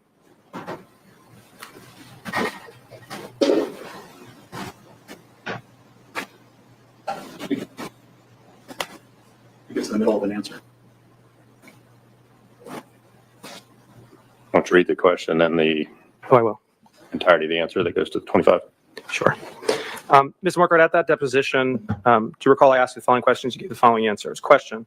After all the time you spent in war zones, Mr. Marquardt, you didn't see a legitimate reason why Bloomberg Audible and Mr. Young didn't want to disclose the details of their evacuation process.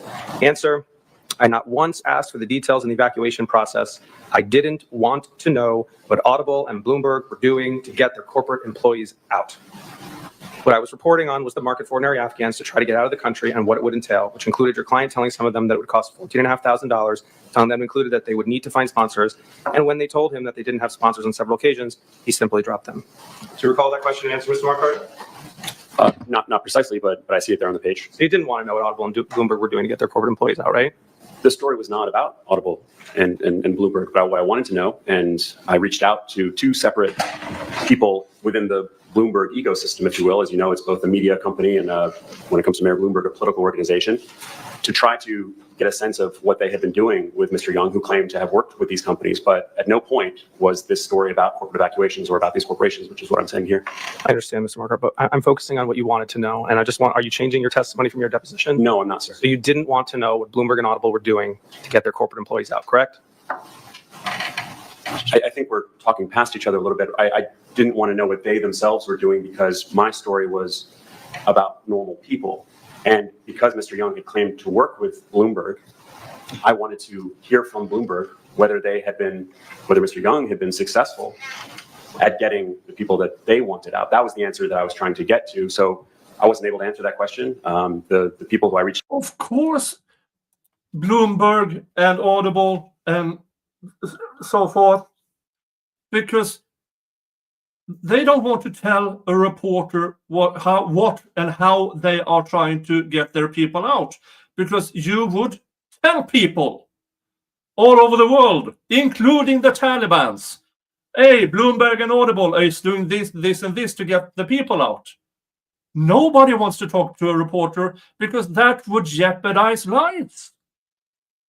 But apparently he knew, or at least was told. So here again, are we into what are the prongs of defamation? Knowing it's false or with the disregard to the truth. And clearly, he as well disregarded the truth. Textbook defamation, in my opinion. Out to Bloomberg, we're not able to answer anything about Mr. Young's activities. But again, this was not about those corporations. And so the reporting that I was doing, the research that I was doing into Mr. Young and others did not have to do with these corporations. Yeah, it's just yes or no question. Did you want to know what Bloomberg and Audible were doing to get their corporate employees out? I'm not sure it is a yes or no answer, sir. Okay. All I'm saying is they were not the part of the piece. The corporate evacuations aspect was not something. If they weren't part of the piece, then Mr. Young isn't a part of the piece, and you still put Mr. Young in the piece. You can't have it both ways. But you did anyway. Try to have it both ways.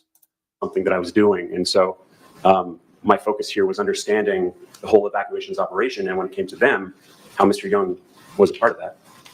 So your story was about ordinary Afghans, not corporate evacuations, fair? That's correct. And your story was about individuals, right? Yes, it was. Not corporations. That's correct. It's fair to say that your goal in reporting is to have your story broadcast as widely as possible? Certainly, yes, it is. You want it disseminated as widely as possible? That's correct. In fact, you'd hope this story would have gone on as many programs as possible. Absolutely. It was a story that I thought was well reported, well researched, and that's always the hope, is that CNN will distribute it as widely as possible, both on television and online. If you had your choice, sir, it would have run every single hour. I would like it to be as disseminated as much as possible. It would be very flattering if the network thought that it was worth running every single hour. I wouldn't have opposed that, but I would have been very surprised if they did something like that. Mr. Marker, do you recall sitting for deposition in this case? Yes, twice. And in September of 2023, take my word for it, I do take your word for it. at that deposition, you swore to tell the truth? I did. Your Honor, I'm going to page 111, lines 2 through 16, and specifically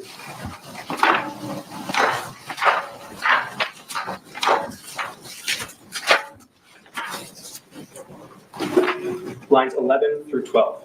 Sorry, which page again? Page 111, sir. Okay.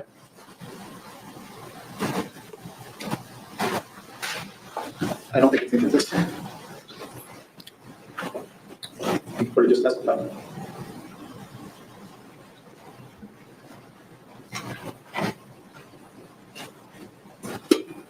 Yeah. I mean, is it inconsistent? I think so. Here he said if I had my choice, would have run every Hang on, single hang out. Sorry, Your Honor, I don't think he gave the answer he gave in his deposition testimony right now. Ask another one before. Okay. Sir, if you had your choice, would it have run every single hour? Yes, it would. Thank you. You wanted the story to be seen by as many viewers and readers as possible, didn't you? As we all do with every story we do, yes. It's fair to say, sir, that you wanted this to be a big story. Yes. People love hearing about a good scandal news, don't they? Sure, some do. And isn't it true that you were chasing scandal in the story, so it went big? No, that's not true. Jill Kornetsky initially pitched you the story. Is that fair? Jill Kornetsky was the first person to bring Mr. Young to my attention. She didn't pitch me the story. So, Corey, can we put up plaintiff's exhibit 78, Your Honor, it's in evidence, and let's go to page 4, bottom of page 4, top of page 5. This is your first message. This is the message from Ms. Kornetsky that brought the story to your attention, your words, right? Yes. And in it, she tells you about an American mercenary charging people $13,000 to $18,000 and just dumping them in Islamabad, right? That's correct. And your response to her message to you is, that sounds extremely interesting, correct? Yes.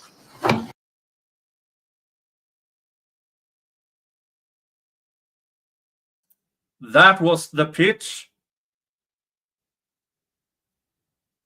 Oh, wow. That is false. Wow. Yeah. Thank you, Corey. Sir, you thought it would be good journalism to expose the scams of evacuation from Afghanistan, correct? We didn't do a story about scams from Afghanistan. The story that we did was about people who were being hunted by the Taliban, who were in some cases cowering in fear in their homes, the Taliban breaking through their doors. One man who we spoke with in the piece wasn't able to take his children to school because he had worked with the Americans and the Taliban was coming after him. And We are on objection, narrative, responsive, not responsive. Overruled. I'll let him finish. You can finish the answer. all this to say that in the weeks following the collapse of the American-supported government, there was a lot of chaos, and there were a lot of stories that I was doing about evacuations from Afghanistan. This was the latest in a series. This was, I believe, the 6th in a series of stories that I did about people getting out of Afghanistan, people who had worked with American forces, American diplomats, American companies. And so the focus was very much on these Afghans who had connections to the U.S. I cover American foreign policy, who were desperately trying to save their lives and save their families' lives, and try to get out of the country. That was the story that I was doing in this case. Yeah, but it's not the question asked, which was, you also thought it would be good journalism to expose the scams of evacuations from Afghanistan, correct? If there were scams going on, which I never discovered, that could be a story that could be done at some point. That's not the story that we did. What we did was a story about the very high prices that these regular people who were being hunted, whose families were being hunted, what they were facing to get out of Afghanistan. That was the story that we were focusing on. Again, you knew by the time this was aired that Zachary Young never charged any individual Afghans. You knew. And you completely disregarded it. Textbook defamation. That was the story that we wanted to highlight in this reporting. So when you began the news gathering process, it's fair to say you desired on October 29th, you wanted to expose the scams of evacuations from Afghanistan. Is that fair? I was allowing for the possibility, given the very high prices that I had seen in all the correspondence between Mr. Young and others, and the many people I'd spoken to, these extraordinarily high prices, I was allowing for the possibility that some of these were scams.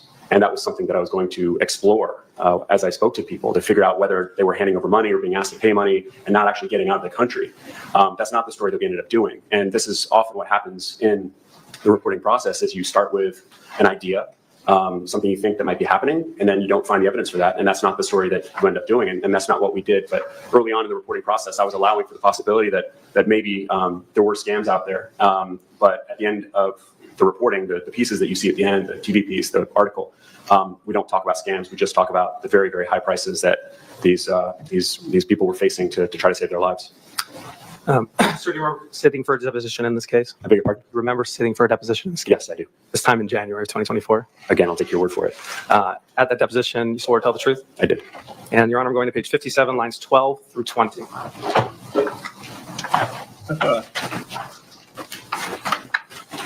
Yeah. Yeah. Yeah, Heather.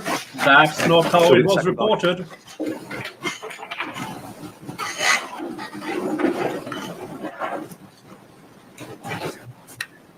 Again, I don't think it's inconsistent. It doesn't matter.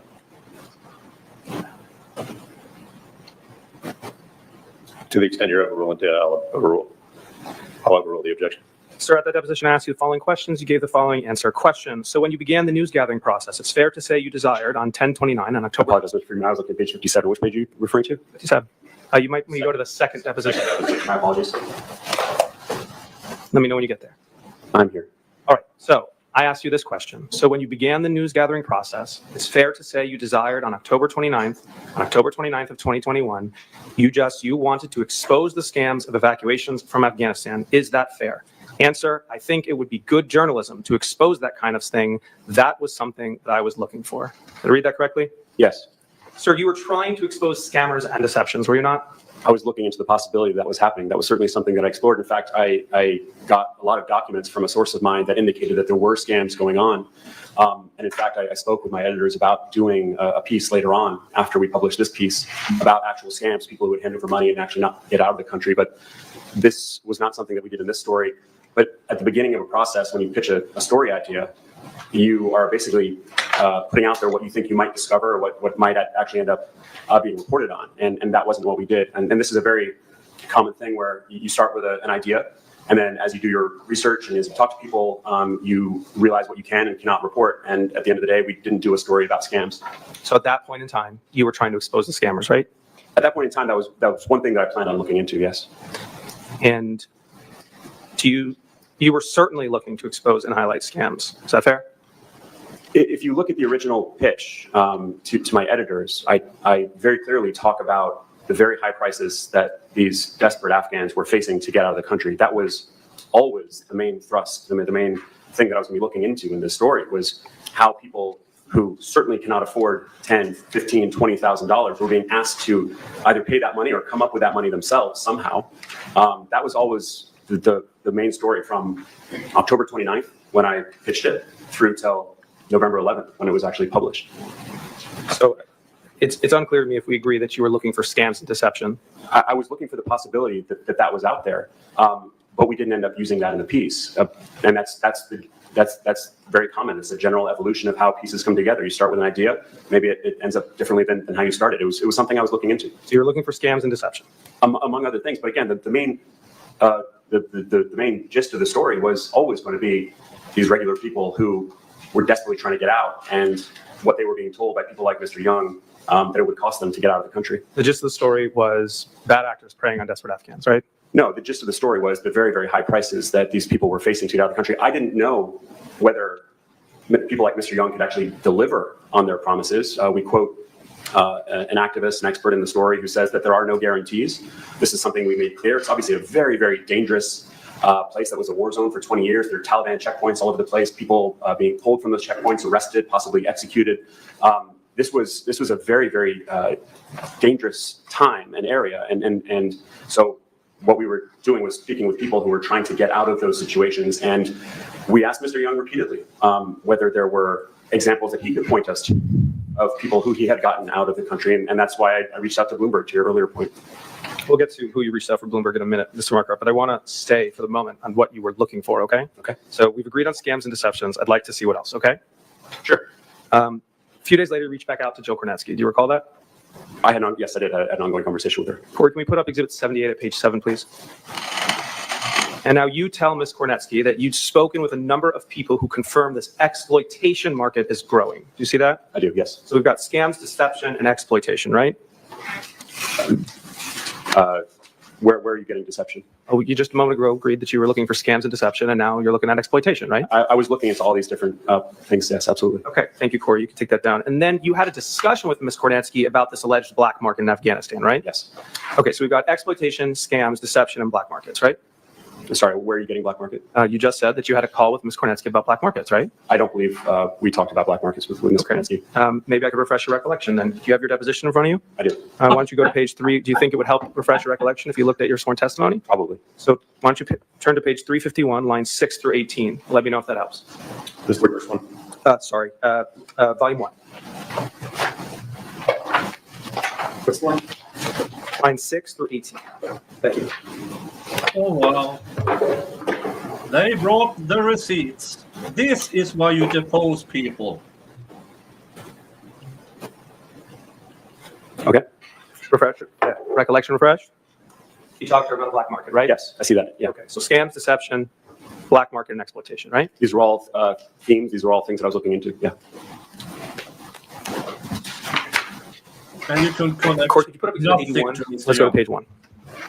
And you still made him a part of Around the that same segment. time, you sent a formal and an informal pitch to your bosses at CNN, right? Yes. And this is one of those emails, and you entitled it Afghanistan Evacuation Price Gouging, right? Yes. And you asked your folks, is anybody digging into this thing? It seems worth chasing, right? Yes. So price gouging can be a crime, Mr. Markert, can it not? In this country, it can, yes. So we've got exploitation, scams, deception, black market, and price gouging, right? These were all things that I was allowing could happen and was looking into. Corey, can you put up exhibit 88? 2 days later, you submit a formal pitch to the bosses at CNN. This is October 28th. And now you entitle it Extortion of Desperate Afghans, right? Correct. Extortion can be a crime also, Mr. Markert, can it not? I'll take your word for it as a lawyer. Oh, don't take my word for it. I'm going to your deposition. Do you recall your deposition? I do. And at that deposition, did you swear to tell the truth? I do. And I'm going to volume 2, page 136, lines 3 through 4. Oh, they have all the receipts.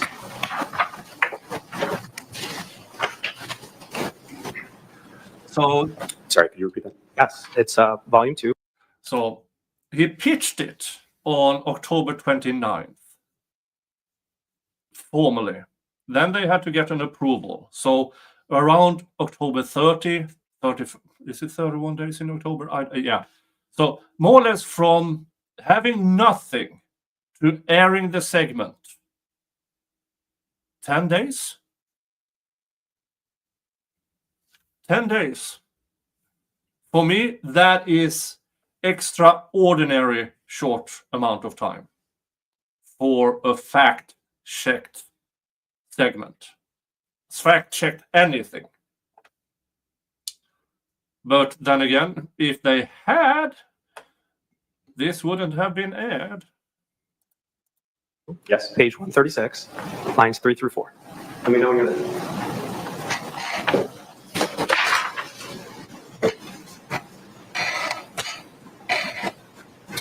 Volume 2, page 36, line 3 through 4. 136. 136. Apologies.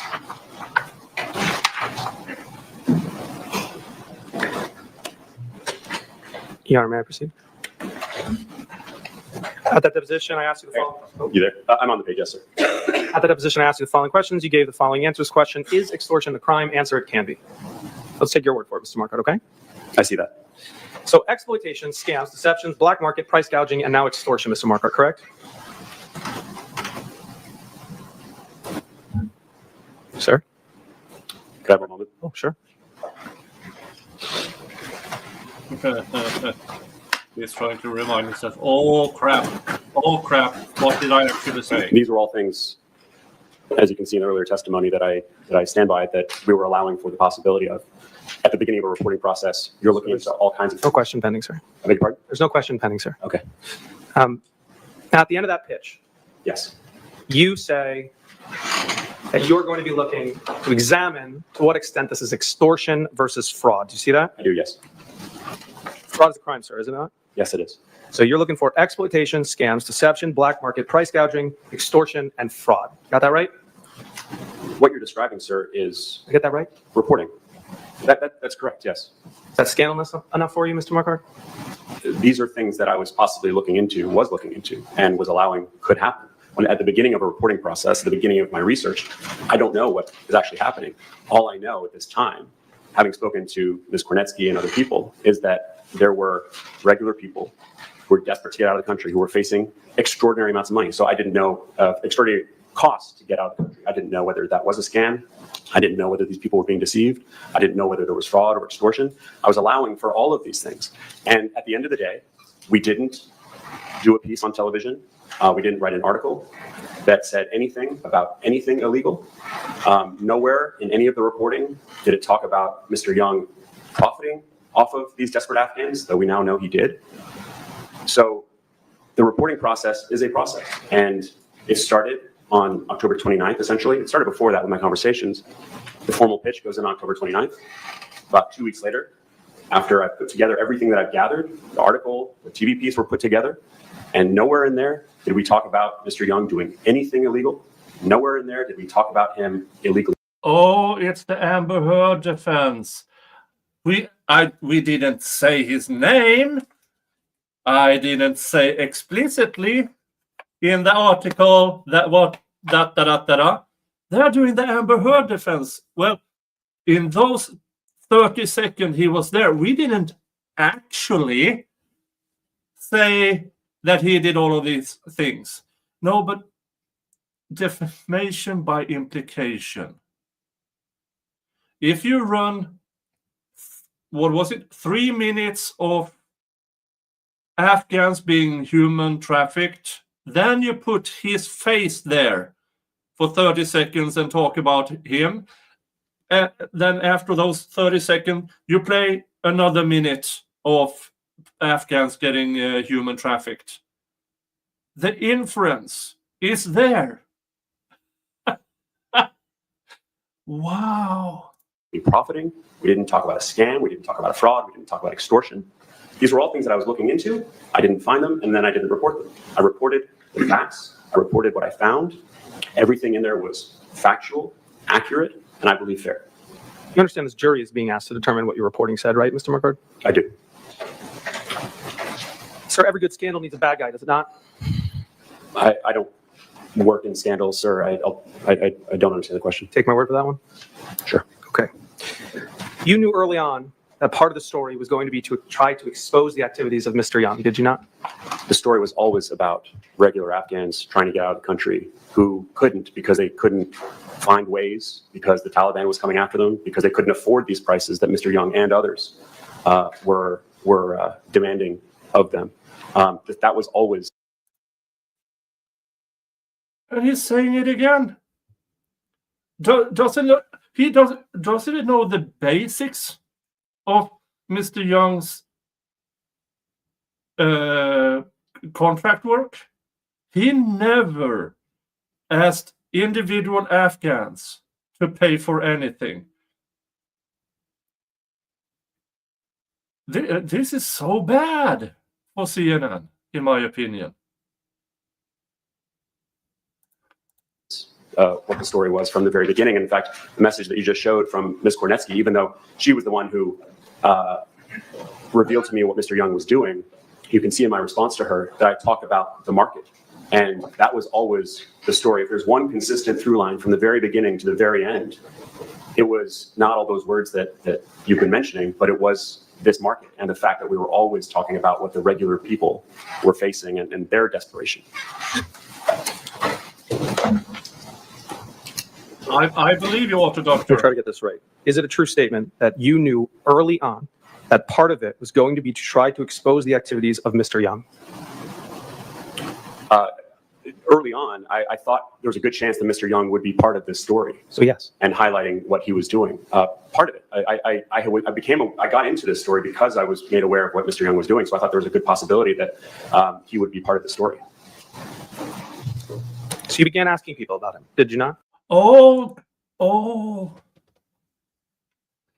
So the center, what got him in, my interpretation here, tell me if I'm wrong, but the only reason they did this entire segment was because they thought Mr. Young did something illegal, was getting Afghans to, but that wasn't the case.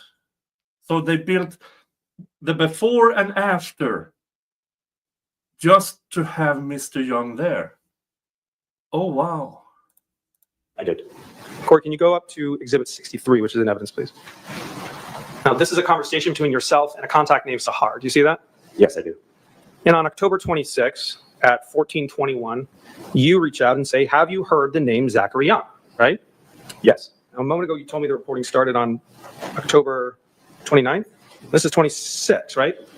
Well, it was October 17th when Joe Kornetsky talked about Mr. Young for the first time. So I did some preliminary reporting. And then when I got to what I thought was enough to make the pitch to my bosses, when I collected enough information to make that very early pitch, that's when the pitch went in. I think it was a day or two later. We have to check when it was actually officially greenlit. And then finish the process over the next 11 or so days, let's say. So you asked Sahar, have you heard of Zachary Young, right? Yes. He says no. Correct. Strike one, right? No, what do you mean? Oh, you were searching for information on Zachary Young, right? Yes. And Sahar told you he had no information on Zachary Young, right? This person did not. That's correct. So strike one. You missed him. I wasn't going after him. I never was going after him. I don't know if The only reason you started with checking this out was because Zachary Young. in the reporting process, this was the first person I reached out to. This person, among many others, had not had contact with Mr. Young. And that's okay, because the story was about the market that we were doing, about what these people were facing. It was not about Mr. Young. The next day, sir, you started a conversation with Mr. Callahan. Do you recall that? A Slack conversation. Yes, And he is your manager, right? he is, yes. Corey, can you put up Exhibit 82? In the Slack conversation with Mr. Callahan on October 27th, you tell him that you are continuing to dig on the pitch I sent last night, right? Yes, And he responds to you, it's a good one, right? yes, And then later that evening, he instructs you, can you find more info on this young guy first? Do you see that? yes, So you continue to try to find information on Young per the instruction of your manager, right? I was always going to be digging into what Mr. Young was doing, and Mr. Callahan was suggesting I do that. Yeah, Thank you, Corey. You eventually contacted somebody called Hazami Barmada. Do you recall that name? I do. Yeah, And she's an outspoken activist, fair? she's someone who was working on Afghan evacuations at the time. I would call her an expert activist type. Yes, And you had a conversation with her about evacuations from Afghanistan, correct? I did. Yeah. You asked her about Mr. Young, correct? I don't recall if I asked her directly about Mr. Young. I may have, but I was asking her generally about what was going on, since I knew she knew the story very well, and she confirmed what I had been understanding, that this market of essentially people taking advantage of these desperate Afghans was indeed growing. That was one of the first things she confirmed. And you recorded that call with her, did you not? I did. I'm going to play some of the audio from that recording, and then I'm going to ask you some questions, okay? Very good. That audio file is already in evidence, Mr. Marquardt, as Exhibit 272. So, Corey, I'm going to ask you to play from 8:34 to 9:35. This is a classic. Oh, wait, there's more. Oh.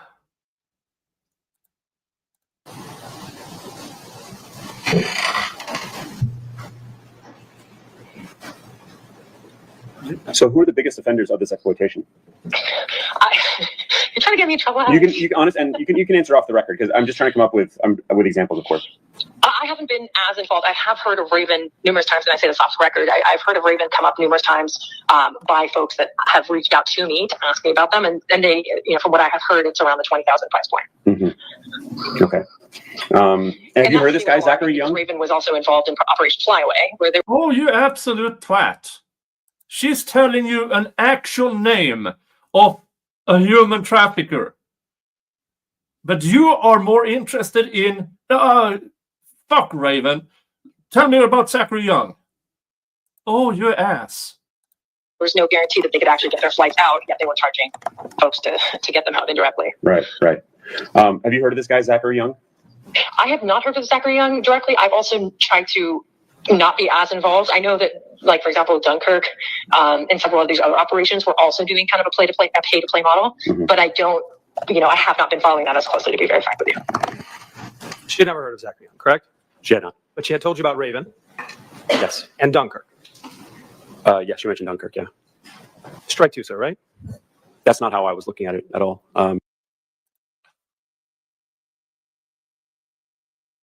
Are you serious?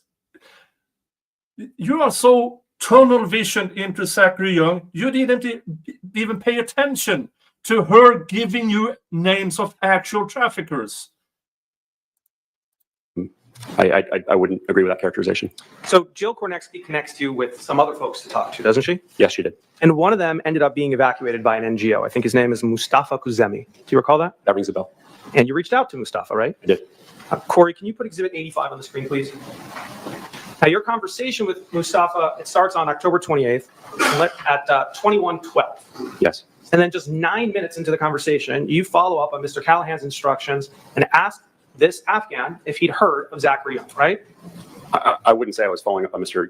Callahan's instructions. I had already been told about what Mr. Young was doing. I was looking at his activities, and I think you can see at exactly the moment that you were that you mentioned at 21:12, I say the reason I reached out was because I'm doing stories on how people are getting out of Afghanistan. And in many of these conversations that hopefully you'll highlight today, you will see that from the get-go, I was asking about the market and about what people were facing. Yeah, in order to get people to talk about Zachary Young. And apparently, you never found one.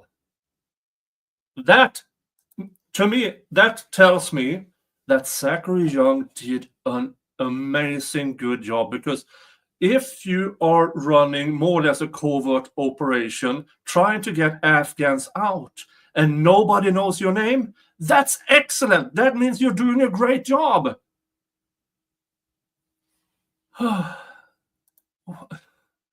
So yeah, this tells me they didn't care about actual perpetrators of human trafficking.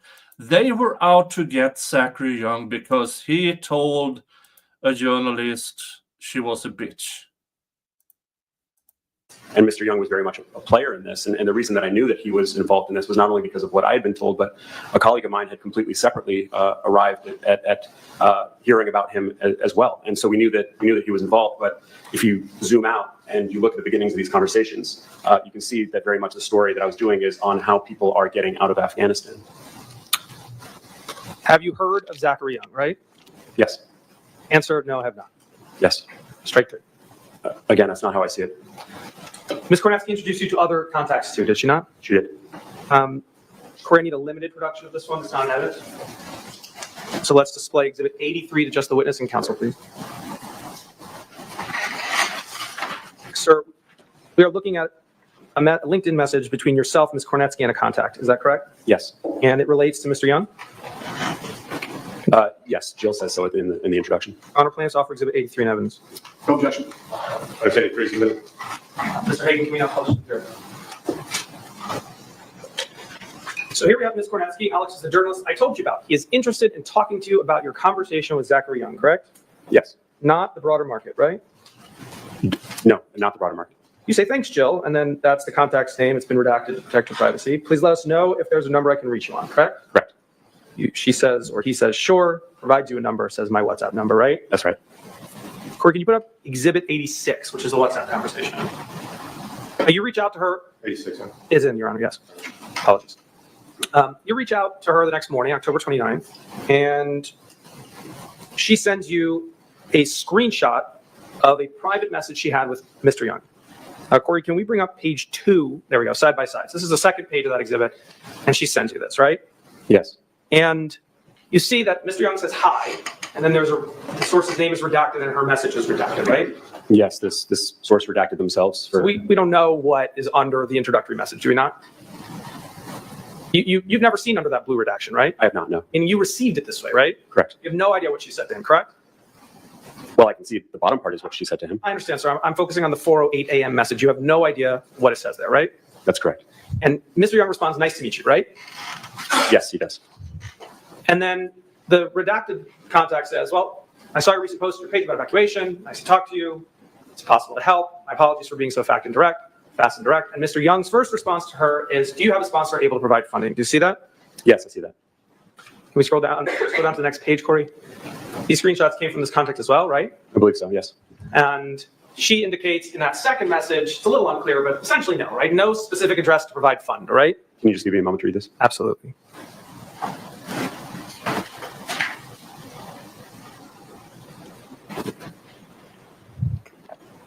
Yes, I believe she's saying with address that she does not have a sponsor. And so Mr. Young tells her, listen, we can help, but I think it's supposed to be but. There are costs associated. I'm sorry for that. What we do is very difficult. And then the contact responds a couple of times, but there's no response from Mr. Young. Is that correct? Yes, and that's consistent with what we saw between Mr. Young and others, that as soon as he found out that these people wouldn't be able to come up with the money, he simply stopped responding to them. He just dropped the conversation when he realized that he wouldn't be doing business with them. Because he was doing corporate evacuations? No, he was reaching out to regular Afghans. He was advertising his services on LinkedIn to a very, very broad community that was well beyond just corporate sponsors. In fact, most of the conversations, all of the conversations that I saw between Mr. Young and others, none of them mentioned corporate sponsors. That's because you never reached out to Audible, sir, did you? I didn't. I reached out to Bloomberg. You didn't reach out to Audible, sir, did you? I didn't reach out to Audible. It didn't make sense to me why Audible was operating in Afghanistan. This is confirmation bias textbook. So they cherry-picked the answer. Now, he advertised through his network. Of course, other people might see it, and then desperate Afghans will contact him, and he will tell them, I'm sorry, I can't help you, because you need a corporate sponsor. Holy crap, this is bad for CNN. Audible, as far as I know, is, that's where I listen to books on tape. Bloomberg is a company that works in media and politics, and I thought that I might be able to learn something from them.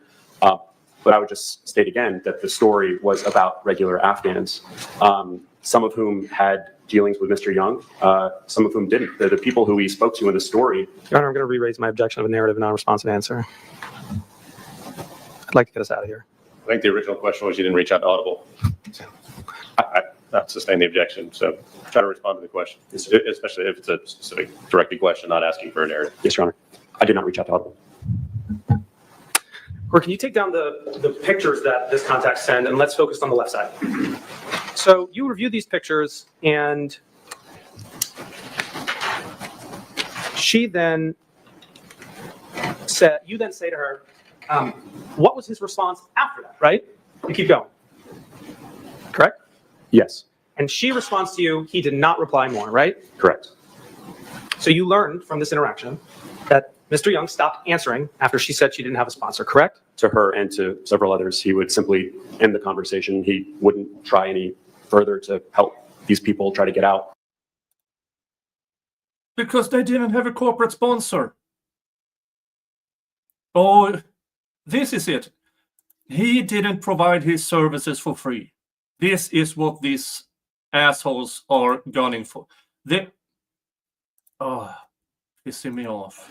It became clear in how terse he was in these conversations that he was ready to drop them as soon as he realized that he couldn't do business with them. Strike forward.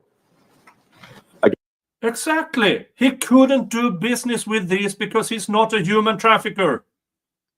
He's not in the black market. How do they not see this? This is tunnel vision, cherry picking, everything mentioned. He didn't lie to people. He didn't exploit people. He did a quick review. Is this somebody I can help? Do you have a corporate sponsor? No, I can't help you. Heather Marshall, let's see if CNN is willing to work for free. Yeah, Alex Head doesn't pay itself. I can assure you, he does not cut his own hair.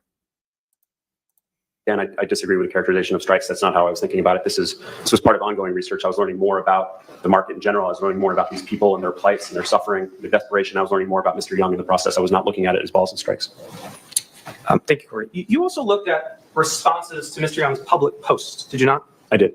Corey, can you put up Exhibit 90, which is in evidence? And here you are reaching out to a contact, and you say, I see that you tried to contact Zachary Young about evacuating from Afghanistan. Did he respond to you? I hear he's charging a lot of money. Do you see that? I do, yes. But the source responds to you, this contact responds to you, says, no, at the top. No, unfortunately, he didn't answer my message. You see that? Yes. And you say, even though he said right on the top that Young didn't answer my message, you keep pushing. I am trying to find out what Zachary Young told you. Do you see that? Yes, I'm not sure why I said that, because he said that he didn't answer my message, so that doesn't really... Mr. Marquardt, this gentleman here, or woman, I don't know, is trying to get help from you. Alex, did you help this person for free? I can assure you, after Alex didn't get the answers he searched for, he couldn't care less about this Afghan. really makes sense to me. I think we're all wondering that, Mr. Marquardt. So if you go to page 3, Corey. Oh. He responds. He says, he, meaning Zachary Young, didn't want to answer me. I can't message to him, didn't add me. Do you see that? Yes. And then you respond at 10:37. It seems very corrupt. Do you see that? I do. Can you take that down, Corey? But the previous line, you can see, do you know anyone who has paid a lot to get out? You can see that the question was about the general market. And this was early enough on in the reporting process when I'm doing the research that I'm allowing for the possibility that this was indeed a scam and this was corruption. It seems to me, now, sure, CNN might bring up evidence for themselves, but it seems like every time you reach out to these Afghan people, all you want to hear is about Zachary Young. You ignored the person who gave you actual names just because she didn't know about Zachary Young. Your entire focus. This is getting really, really clear to me, hopefully to the jury, that the entire segment was about getting to Zachary Young. And the rest of it was just fluff. This, Mr. Alex, big-time Emmy winner, anchor journalist, that is you using desperate Afghans just to get a story about Zachary Young. At the end of the day, that's not what we found. We didn't accuse Mr. Young of corruption or of scamming. And I think that really does highlight quite well that I was looking at the broader subject and not just about Mr. Young. You were still chasing that scandal. I was not. Well, then you take the conversation with the source to WhatsApp. I will represent to you. Your counsel stipulated during the course of discovery it's the same person.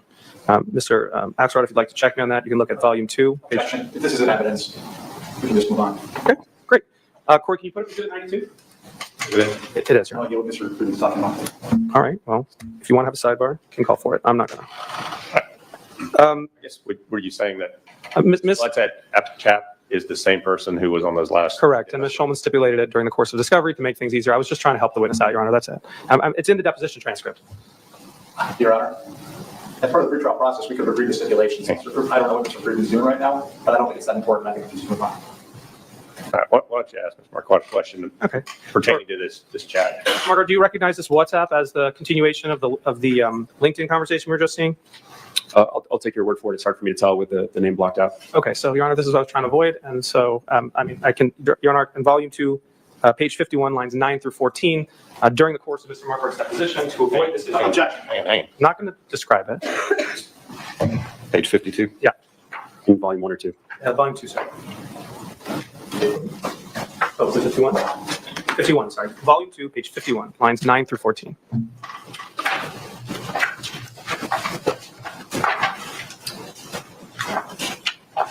Corey, for the court, can you put up the dates of the previous exhibit? From side by side.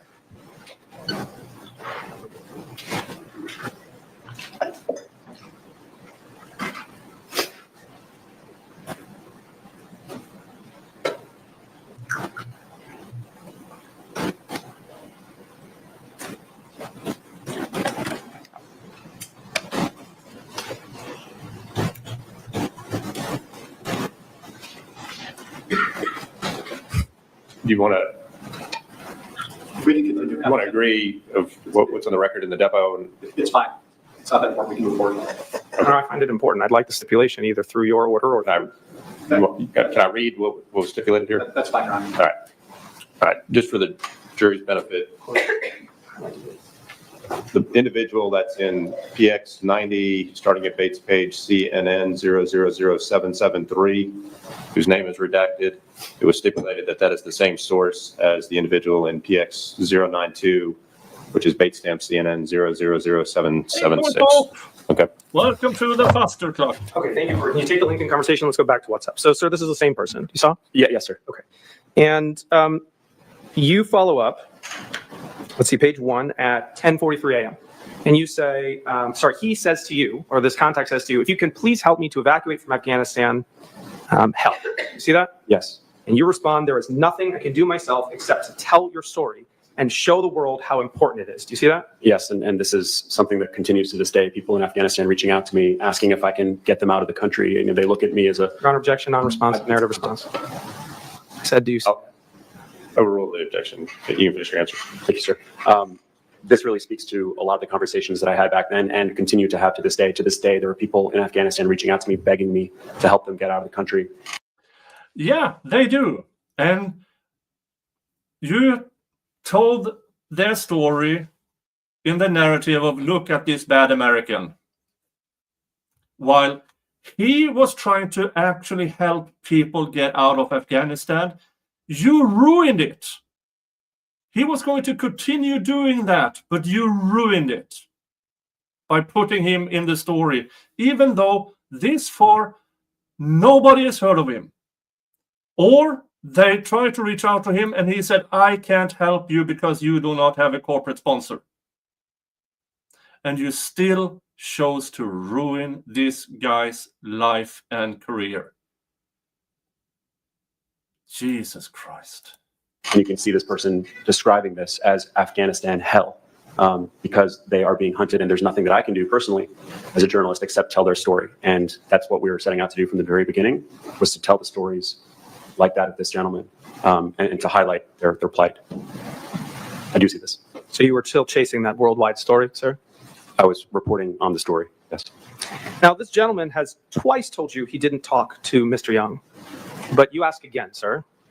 Can we go to 11:15 a.m., Corey? You say you only spoke with Zachary Young. You said he didn't answer you. And he responds, yes. Do you see that? Yes. Take that. Oh, no. Let's go to, so you confirmed it again. Let's go to 11:19, please. Now, you say, there's evidence I can see of this. Is there evidence I can see of this big business? I'm gathering evidence of this business, of these scams. I want to expose them. Do you see that? I do. So still looking for scams to expose on international TV, correct? You can see very clearly here that what I'm reporting on is the big business. And this was indeed a big business. And people were charging incredible amounts of money that these people could not afford. And I was allowing for the possibility that there were scams involved in that. So why did you continue with Mr. Young? If you've seen time and time again, he was never connected to these scams. Instead, you chose to expose Mr. Young, denying him the ability to keep rescuing Afghans who had corporate sponsors. This is... I still think that there were scams that took place, but that's not what we reported on. We just talked about the high prices that these people were facing. So you got to these questions after you 3 times asked him about Zachary Young, correct? I'll take your word for it. All right. Can you take that down, please, Corey? So he had no information on Mr. Young, correct? He confirmed that there was a big business, and that was very important to my reporting process, to my understanding of what was going on. Even if people didn't have contact with Mr. Young, I knew that the story was not about Mr. Young. It was about, as this person called it, the big business. Then why did you put Mr. Young in the segment? Every piece of fact you gathered thus far, shown by the defense, shows that Mr. Young was never a part of this scam, black market, or extorting individual Afghans. Nothing. And you still went on. So this was yet another conversation that helped in my reporting. But even if you hadn't had contact with Mr. Young, he confirmed that there was a market, that there was business going on here. No information on Mr. Young, correct? Not specifically, no, just on the market that he was participating in. Strike 5. Not how I was looking at it, sir. You reached out to more people about Mr. Young, did you not? Did, quite a few. Corey, can you put up Exhibit 91? Here's another LinkedIn message. Here you say, I see you tried to contact Zachary Young about evacuating from Afghanistan. Did he respond to you? I hear he's charging a lot of money. You see that? I do, yes. Now, Corey, you then give him your WhatsApp number and you say, he says to you at 2:11 p.m., I have messaged you in WhatsApp, right? Yes. Corey, leave that on the left side, please. And can you bring up Exhibit 96, which is also an evidence on the right side? Now, I don't have the names because they're all been redacted, sir, but if you take a look, the very first message from him, good day, sir, is exactly 1 minute after the LinkedIn conversation. It's 14:12, which is 2:12. So he tells you, I've messaged you in WhatsApp on 2:11, and at 2:12, you receive this message. So I'm assuming it's the same person. Can you confirm that for me? Yes. Great. Corey, can you put it down on the left side? Let's focus on the WhatsApp.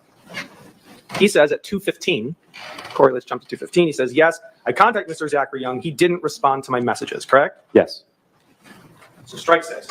No. I was not looking at it as balls and strikes. You swung and missed 6 times. That's not correct. And you can see in the continuation of that conversation, there are people outside asking for money and they will make the paperwork. There are people outside asking for money, and that's the story that I was working on. And I ended up using this gentleman in the story, despite the fact that he hadn't had contact with Mr. Young. The reason I found it was because he had reached out to Mr. Young. But this really does speak to the fact that this was a much broader story about the people asking for money from this father who had 2 children and who was, because he was working with Americans, was being hunted by the Taliban. That was the story that I was working on. Corey, can you highlight people outside asking for money that will make like paperwork, like recommendation letters and HR records? Sir, Yes. your story did not include reporting on people making fake paperwork and HR letters, did it? No, I thought about doing a story later on. I saw from sources what looked like fake paperwork and that kind of thing, but this story was not about scams. It was just about the very high prices that people were facing to get out of the country. Your story did include Zachary Young, did it not? It did. Corey, can you put up Exhibit 89? Sir, you reached out to more people about Zachary Young, did you not? I did. So here, you write to another contact who commented on one of Mr. Young's posts. And you say, I'm working on a story. I saw your comment on Zachary Young's thread about it costing $14,500. I would be eager to discuss. Do you see that? Yes. And then at 10:25, you follow up, you say, I am eager to find out what Young told you. Do you see that? Yes. So eager, you said it twice. I said it twice. And the source responds to you at 10:29. He says, yeah, I reached out to him. That's exactly what Zachary told me. I reached out to him and told him that I am an Afghan, work with U.S. forces. He told me I should have someone to sponsor me. I told him I don't have that kind of person. Can't I pay the fee of evacuation? He told me the fee per person is $14,500. You see that? I do, yes. And then you respond. And when you said you couldn't pay, what did he say? And the source told you that Zach said nothing, right? That's correct. This is part of the pattern of Mr. Young. When he realized that the people couldn't pay, he simply dropped them. And this speaks to the fact that even though he claims that everyone had to have a sponsor, he knew that people couldn't pay that. And when this person said, can't I pay it myself? He didn't respond because he likely knew that that person could not pay it themselves. Hold that thought. We're going to keep going. Okay, Mr. Marker? Sounds good. At the bottom of page 7, the contact tells you, and now that I checked my conversation with Young, it seems like he blocked me. I can't send him any messages. You see that? I do, yes. You asked for screenshots of his conversation with Zachary Young, did you not? Yes, I was gathering all kinds of information. I thought it would be valuable. It could be valuable for the report. And then at 11:42, Corey, he says, sir, I've sent you the pics, right? Yes. Let's look at the screenshots he emailed you. Corey, can you put on the side Exhibit 94, page 2? It's an evidence round. So this is the email from him. Now, sir, this jury has already seen this correspondence, so I'm not going to go through the long opening message. We've seen it in Mr. Young's testimony, but there's a long opening message from the Afghan, right? Very long. It's truly heartbreaking to read it. I mean, this really speaks to what these people were going through. He talks about the Taliban coming to his door to try to find him and his father because of what he was doing. So this speaks exactly to the kind of people that I wanted to highlight in my reporting, how desperate they were to get out of the country. And he says very clearly in the beginning of the message, my family and I are in great Objection, non-responsive, narrative response. Okay. Let's go to page 2, please. So after the long message from the Afghan, Mr. Young says, do you have a sponsor able to pay for evacuation costs, correct? Yeah, nothing about, I'm so sorry for your situation. His immediate response was, do you have a sponsor? Correct. Right. Yes. Okay. Afghan replies, not really, but can't I pay that myself, correct? Yes. And Mr. Young replies, 14,500 per person, and on the bottom of the screen, what he's telling you, LinkedIn member unable to receive messages, he blocks them, correct? I don't know when he blocked them, but he's saying 14,500 per person. His answer to that question is not, no, you cannot pay it yourself. You must have a sponsor. He is entertaining the possibility that this person might have the money and therefore could pay himself. And I think this is a good example of Mr. Young entertaining the possibility of taking money from people who in fact did not have sponsors. And then when he realized that that person likely did not have a sponsor or that money, he blocked them. And this is a continuation of a pattern that we saw that once Mr. Young realized that people were not really of use to him, he would cut off communication. Kind of like when you find out that they have no information on Young, you drop them too, right? No, that's not true. I used what they told me to inform the rest of my reporting. It confirmed that this market was going on. Sir, you do not know when that block was enacted, right? No, I don't. But I do know. I can see here that the conversation ended. Let's keep going, sir, and maybe we'll find out.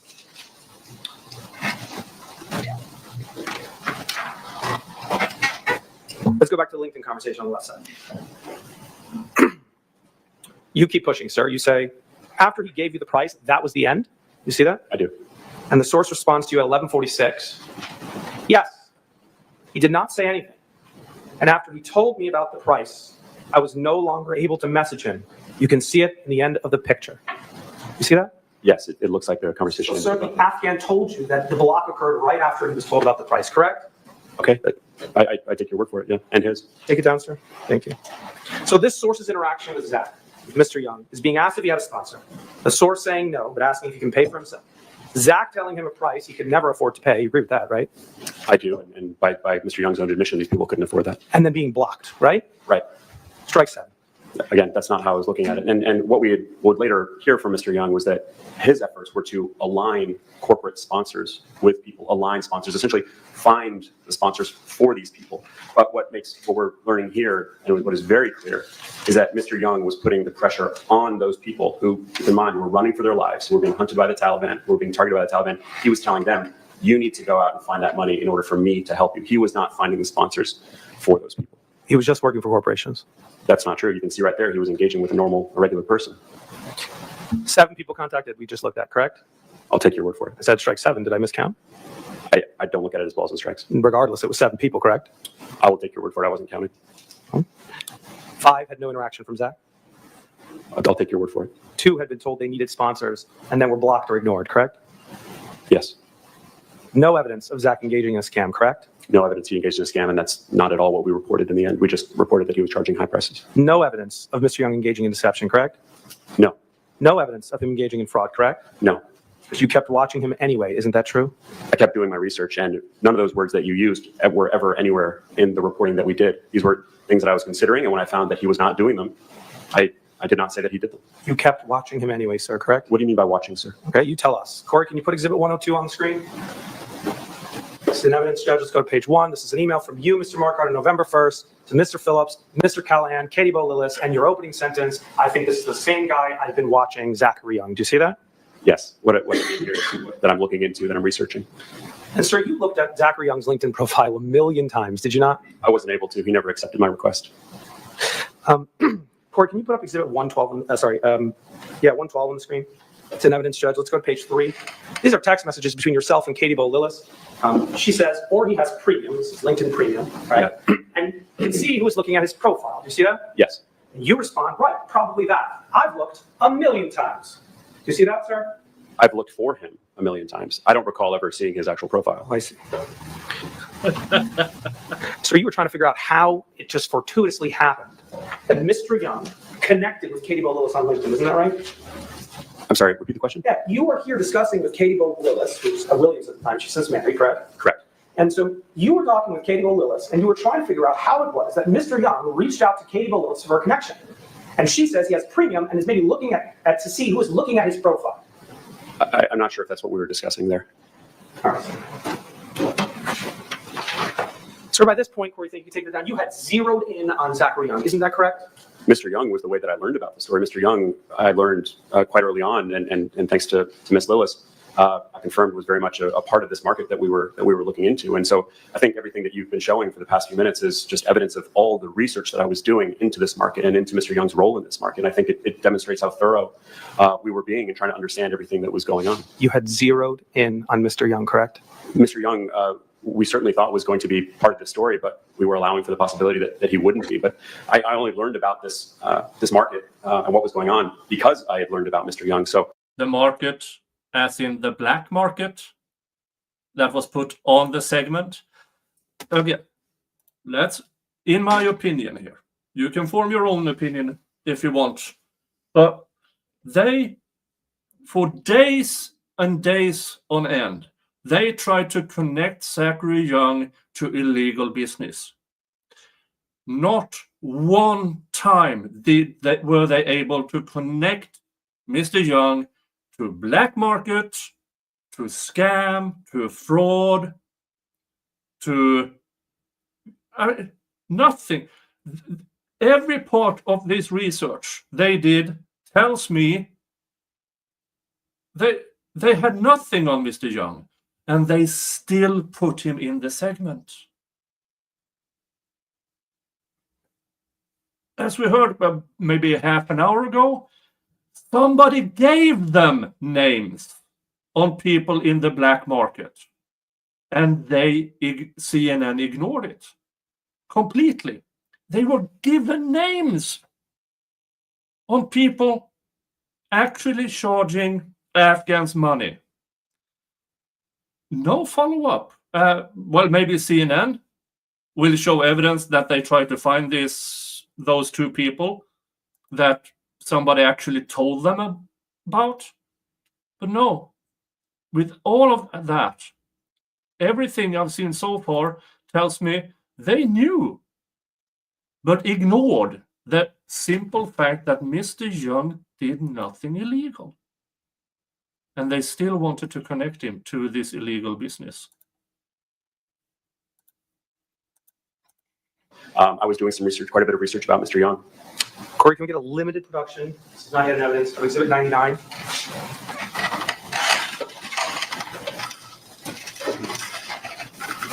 And so this is a conversation between you and another contact, correct? If he, Yes. And it relates to the follow up Afghanistan on this Raven. story and Mr. Young, correct? I don't see Mr. Young referenced in here. At the very top, you can see that I'm talking about the exploitation of people getting out of Afghanistan. This is a conversation about that story. Honor plans offer Exhibit 99 to evidence. No objection. All right, plaintiffs, 99. Yes, sir. We admitted. Mr. Hagan, can we publish that to the jury now, please? Corey, can you take us to page 3? And I'm looking at 15, 30, and 55 seconds. Sir, a message from you. Well, there's always room for more good material. We have zeroed in on an American offering outrageous prices. Do you see that? I do, yes.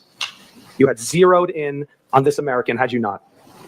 Yeah, we had learned about him, and we were focused on him. Are you unwilling to own your own words, Mr. Marquardt? You had zeroed in on an American offering outrageous prices, correct? I think it's been very clear from everything you've shown that Mr. Young was certainly a person of great interest to me, and I was trying to figure this out. And this is, mind you, 9 days before the eventual publication of the piece. And so that far out, we don't know what the piece is actually going to look like. Is it going to be a profile of Mr. Young? Is it going to be entirely about him? Is it going to be about the broader subject? But you know, from the very beginning of my process that I was looking at the entire process, the entire market of which Mr. Young was a part, and I had identified him as a player in that market, and I was focusing on him. In that speech, you not once admitted to using the words zeroed in on American. Isn't that correct? Mr. Friedman, I do admit that I use those words. Thank you, sir. Corey, can you please take that down? Can we agree, sir, that you investigated Zachary Young? I certainly did, yes. And despite that investigation, you found no evidence that he had committed a crime, correct? That's correct. We never, ever reported him doing anything illegal. And in fact, the court has found, as an established fact, that Zachary Young did not commit a crime or do anything illegal, correct? We agree on that. He did not do anything illegal as far as we know. During all of your research and reporting on this case, you never came across a single Afghan that Mr. Young took money from. Isn't that correct? That's correct. We asked Mr. Young if he would provide that, and he did not. But we only found people who had been in contact with him, but not who had paid him because they likely couldn't afford it. To be clear, there was no evidence that Mr. Young ever accepted money from an Afghan, correct? That's correct. In fact, the court has found as an established fact that Mr. Young did not take any money from an Afghan, correct? Well, by his own admission, they couldn't afford it. Correct, sir. The court has found as an established fact that Mr. Young did not take any money from an Afghan. As far as I know, and we never reported that he took money from an Afghan. And sir, you have no evidence that Mr. Young took advantage of an Afghan, correct? I believe he was taking advantage of the general situation and doing business because of the desperation of those Afghans. You have no evidence that Mr. Young took advantage of an Afghan, correct? I have no evidence that he took money from an Afghan, and we did not report that. We just said that he was presenting these prices and asking for that amount of money. Not took money, sir. You have no evidence that Mr. Young took advantage of an Afghan, correct? I have no evidence that he took money from an Afghan. Sir, do you recall sitting for a deposition in this case? I do. And at that deposition, you swore to tell the truth. I did. Please open your deposition, volume 2, to page 139, lines 3 through 6. Which volume, sir? Volume 2. I know I'm supposed to be page somewhat 139. neutral, but I can't. I'm sorry, I can't. How? May I proceed, Your Honor? Yeah. Yes, sir. What was the line? Lines 3 through 6. Correct. Sorry, yes, I see that. Yep. You may. Sir, at that deposition, I asked you the following questions. You gave me the following answers. Question, meaning you have no evidence that Mr. Young took advantage of an Afghan. Answer, no. And I never reported that he did. That's exactly what I will say today. I don't have evidence that he took advantage of an Afghan. So that's not what you said today. Maybe you want to say it now, and let me ask you again. You have no evidence that Mr. Young took advantage of an Afghan, correct? That's correct. Thank you. You also do not have any evidence that Mr. Young actually exploited an Afghan, correct? He was exploiting the situation, but not, I don't have evidence that he exploited an Afghan in particular. To the contrary, sir, you knew that Zach's MO, Mr. Young's MO, was primarily that if you have a sponsor, good. And if you don't have a sponsor, I'm not engaging further, correct?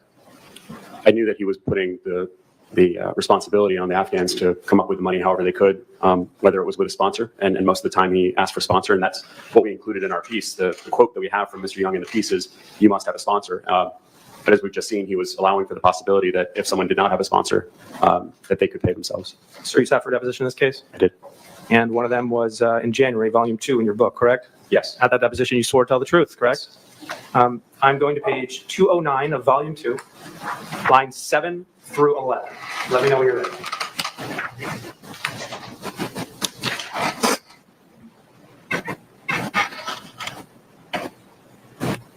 I'm there. Your Honor, may I proceed? That was the testimony I just gave.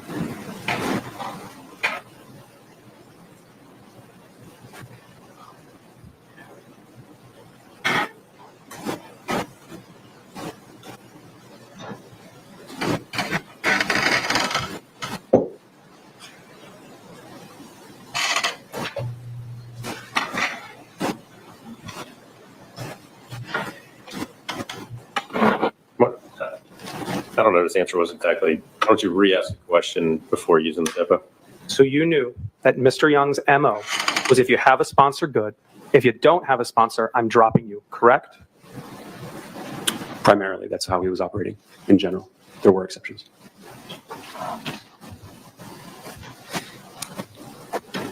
Would you agree with me that if someone is not asking Afghans to pay, they're not exploiting them?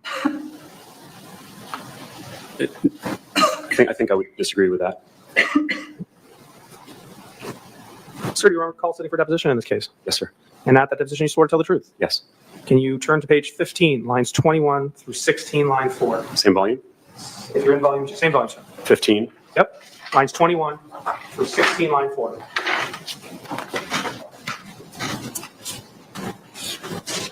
What this one? 1521 through 1604.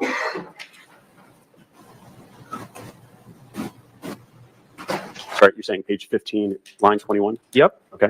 You there? And then 16 Lines 4. up to line 4. So we have a clear record, sir. I'm going to ask you the question again. Would you agree with me that if somebody is not asking an Afghan to pay, they are not exploiting them? I believe that even if someone is asking someone to find a sponsor, that the responsibility then gets put on that person to find the money. So whether you're saying, pay me the money or find someone else to pay me the money, you're still putting the responsibility on that person who, again, is going through one of the most difficult times of their lives. And they're being told, hey, you've got to come up with that money. So I think he was exploiting the general situation. And that's what created this market that he was operating in. Your Honor, may I read the question and answer? I don't think the question's on point. I don't think it's proper impeachment. It's a different question. But I was asking what his answer. I'll overrule the objection. Go ahead. Sir, at that sworn deposition, I asked you the following questions. You gave me the following answers. Question, would you have considered that amount of money to be exploitive? Answer, I don't think well, they're not asking the Afghans to pay, so they're not exploiting them. Did I read that correctly? You did. Are you changing your testimony today? I believe he was exploiting a situation and not the individuals in particular. It eventually became clear to you, sir, that Mr. Young's conduct wasn't necessarily about getting people out of Afghanistan, but really about the business he was involved in. Is that fair? Yes, that's fair. The big business, as one of the Afghans said. You still included Zach. CNN still included Mr. Young in its reporting, correct? Yes, we did. He was very much a player in that market. About black markets Yes. and about exploiting desperate Afghans. Yes. Boom. Sir, a hit piece is a euphemism for a piece that, for lack of a better description, is looking to take someone down. That's accurate. Reputable journalists don't do hit pieces, sir, correct? No, that's correct. You did one anyway? No, I didn't. Did you not take down the person that Jill Kornetsky brought to your attention? No, I did not. Did you not take down the person that you pitched CNN internally about? The story was not about Mr. Young. It was not a hit piece. I don't do hit pieces, as you say. Good reporters shouldn't. I like to think of myself as that, and I didn't do a hit piece. Did you not take down the person CNN approved the story about? I don't know what you mean by that. I wasn't looking to take anyone down. I don't believe I took anyone down, and I don't believe the story was about Mr. Young. Sir, you took down the person you hated, did you not? That's not true. Let's drill down into these a little bit, okay, sir? Sounds good. Excuse me. Ms. Kornetsky's reach out is what put in motion the reporting that eventually led to the video and the article, correct? That's correct. You knew she was an activist, correct? Yes. You knew activists have agendas, correct? Yes. Corey, can you put up Exhibit 78, lines 4 through 5? This is her opening message to you.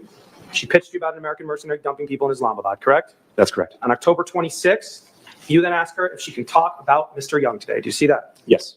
She connected you to people who might have information on Mr. Young, correct? That's correct. Corey, can you go to page 10? On November 2nd, you said, just letting you know we're full steam ahead on this story. Fair to say, sir, you kept her updated on your progress. Yes, I did.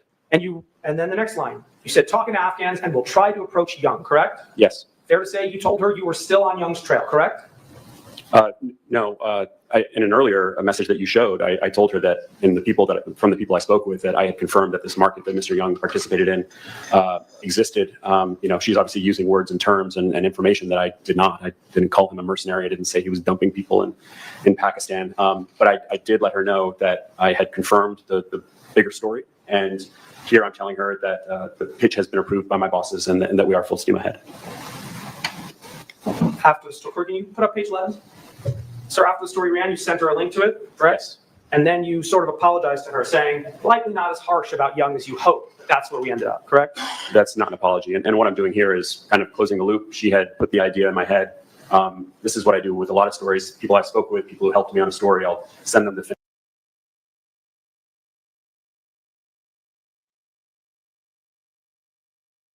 finished product and let them know what the final story looked like. And here I'm acknowledging the fact that she is an activist. She has an agenda. She certainly had some very harsh thoughts about Mr. Young. You saw that from the beginning, calling him a mercenary, saying he dumps people. But that's not what we do.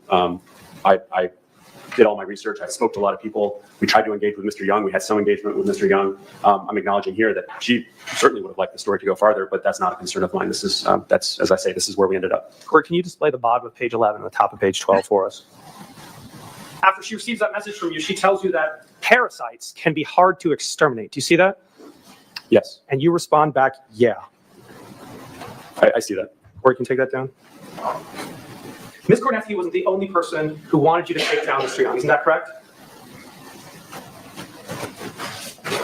I'm trying to think of others. You didn't find a single person. Mr. Young. Let's see if we can get you there. Corey, can you put up Exhibit 298, please? Yes. James Daniels, right? Yes. Now, sir, this jury has already seen these posts, and I'd like to try to get us through here, so let's go through it quick, okay? Sounds good. All right. Beware of a con artist. One Zachary Young, masquerading as a Navy vet. Special ring of health for people reserved to exploit. Excuse me. Can you scroll down?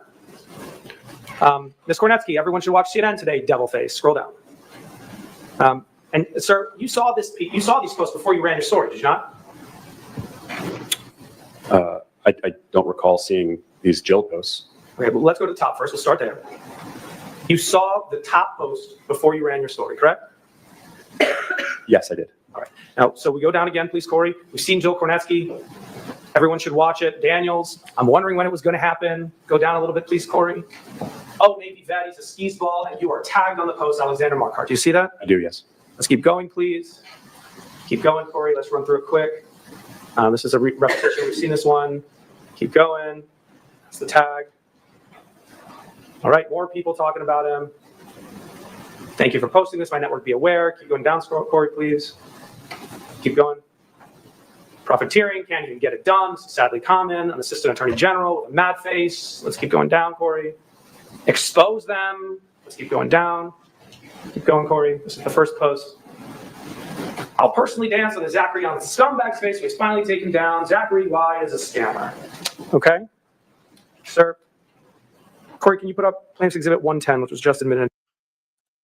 It seems like all the replies was about Zachary Young. Almost nothing was about the Afghans, which now Alex, what's his face, claims the story was about. That tells me story was never about exploited Afghans. It was trying to ruin Zachary Young. And by doing that, removed his chances of rescuing Afghans out of Afghanistan. Because they were so, in my opinion, so focused on bringing Zachary Young down, they didn't care about the Afghans. Not one bit. And depriving Zachary Young from his ability through corporate sponsors getting people out probably got people killed. That's CNN for you. To evidence this morning. You reach out to Mr. Daniels, sir, do you not? Yes. And you say to him, James, I saw your post about Zachary Young and would be eager to know more about your interactions with him, correct? Yes. Eager again, sir, aren't you? Yes, this is consistent with all the research I was doing on Mr. Young. I agree. Can we scroll down? He says here, Alex, thanks for the conversation earlier. I just asked that you not use my name if this goes any further. Do you see that? Yes. And you respond at the bottom of the page, don't worry, nothing going in the report. Do you see that? Yes. Sir, Zach made that request too, did he not? He made that request. I don't recall what Mr. Daniels told me. It might not have been relevant. Sir, you did not give Mr. Young the option because you already decided that you were going to nail him. Isn't that correct? No, I didn't know what was going to go into the piece until the last hours and days beforehand. Corey, can you put up Plaintiff's Exhibit 117, which is an evidence? Let's go to page 4. So this is a conversation between you and Katie Bolillos, correct? Yes.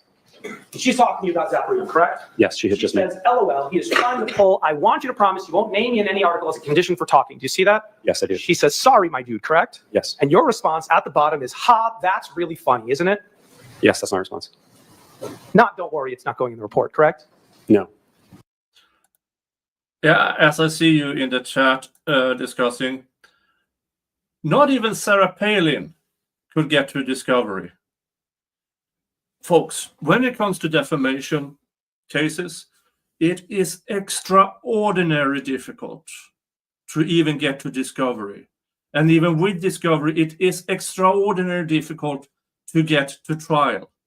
Them even being in trial is such a, especially against a news agency who has who's all the protections of the First Amendment and freedom of press, and he still got to trial through discovery and everything. So when they say they didn't do this to nail him, well, they had zero evidence of him being a part of black market. Zero evidence he took money from Afghans. Zero. and they still put him in a segment, starting with exploited Afghans, victims of human trafficking, ending with exploited Afghan, victim of human trafficking, and they put him front center in that story with absolutely zero evidence Zachary Young did anything of the claims. I can't be neutral on this. I really can't. There's no way for me. Thought it was funny when Mr. Young asked for the same courtesy. Apparently at the time. Corey, can we scroll to page 3 for a minute? Because Mr. Marquardt, at 3:14 that same day, you had already told Katie Lowell, okay, eventually we will need to hit him hard with it, let him know that we have many texts that he sent to people with all his outrageous prices, and we plan to report both his name and what he sent to people, including calling one American activist a spiteful bitch, so he's gonna be on CNN. You see that? Yeah. And that's why you didn't give him the same courtesy, correct? These are obviously selective parts of the broader conversation. My colleague Katie Willows had just made contact with Mr. Young, and we were trying to figure out how to best approach him so we could learn as much as we possibly could about what he was doing. At this point, I'm telling Ms. Lillis that we are planning to report his name and what he said. And I would just note that when he did say this thing, spiteful B, about this woman who's an activist who works in Afghanistan and works with women and girls, just calls her a swear word. We did not include that in our reports. It's November 3rd, sir. Correct. You didn't publish your story till November 11th. 8 days. So a lot changes between then and publication. We'll see, right? So you were on a mission, were you not? To tell a good story, to tell everything factually, and to tell as comprehensive a story as possible. That is a mission with every story that I do. To expose and humiliate Zachary Young. That is incorrect. Let's jump back to your conversation with James Daniels. Corey, after that LinkedIn conversation completes, we need a limited production here of 108. After that LinkedIn conversation continues, you guys move to text messages. Do you recall that? Sorry, between myself and? Mr. Daniels, James Daniels. Yes. Do you have any idea? This is a journalist, folks. They have very high protection with sources. And this got it through? Holy hell. Holy hell. They got discovery about a reporter, a journalist, a news anchor. Apparently, he won awards for his work. And they got text messages between him and a source. Holy... And Corey, can we have a limited production of PX 108? And these are your text messages with him that follow that LinkedIn conversation, correct? Yes. You talk about Zachary Young in those LinkedIn messages, do you not? Yes. Your Honor, plaintiffs offer exhibit 108 into evidence. Objection. All right, plaintiffs 108 submitted. Mr. Hagan, can you please publish the jury? Hey, Jim. Thank you, Corey. Who met with him in Vienna? Alex, I'll have to find the message. Let's scroll down a little bit. Keep going.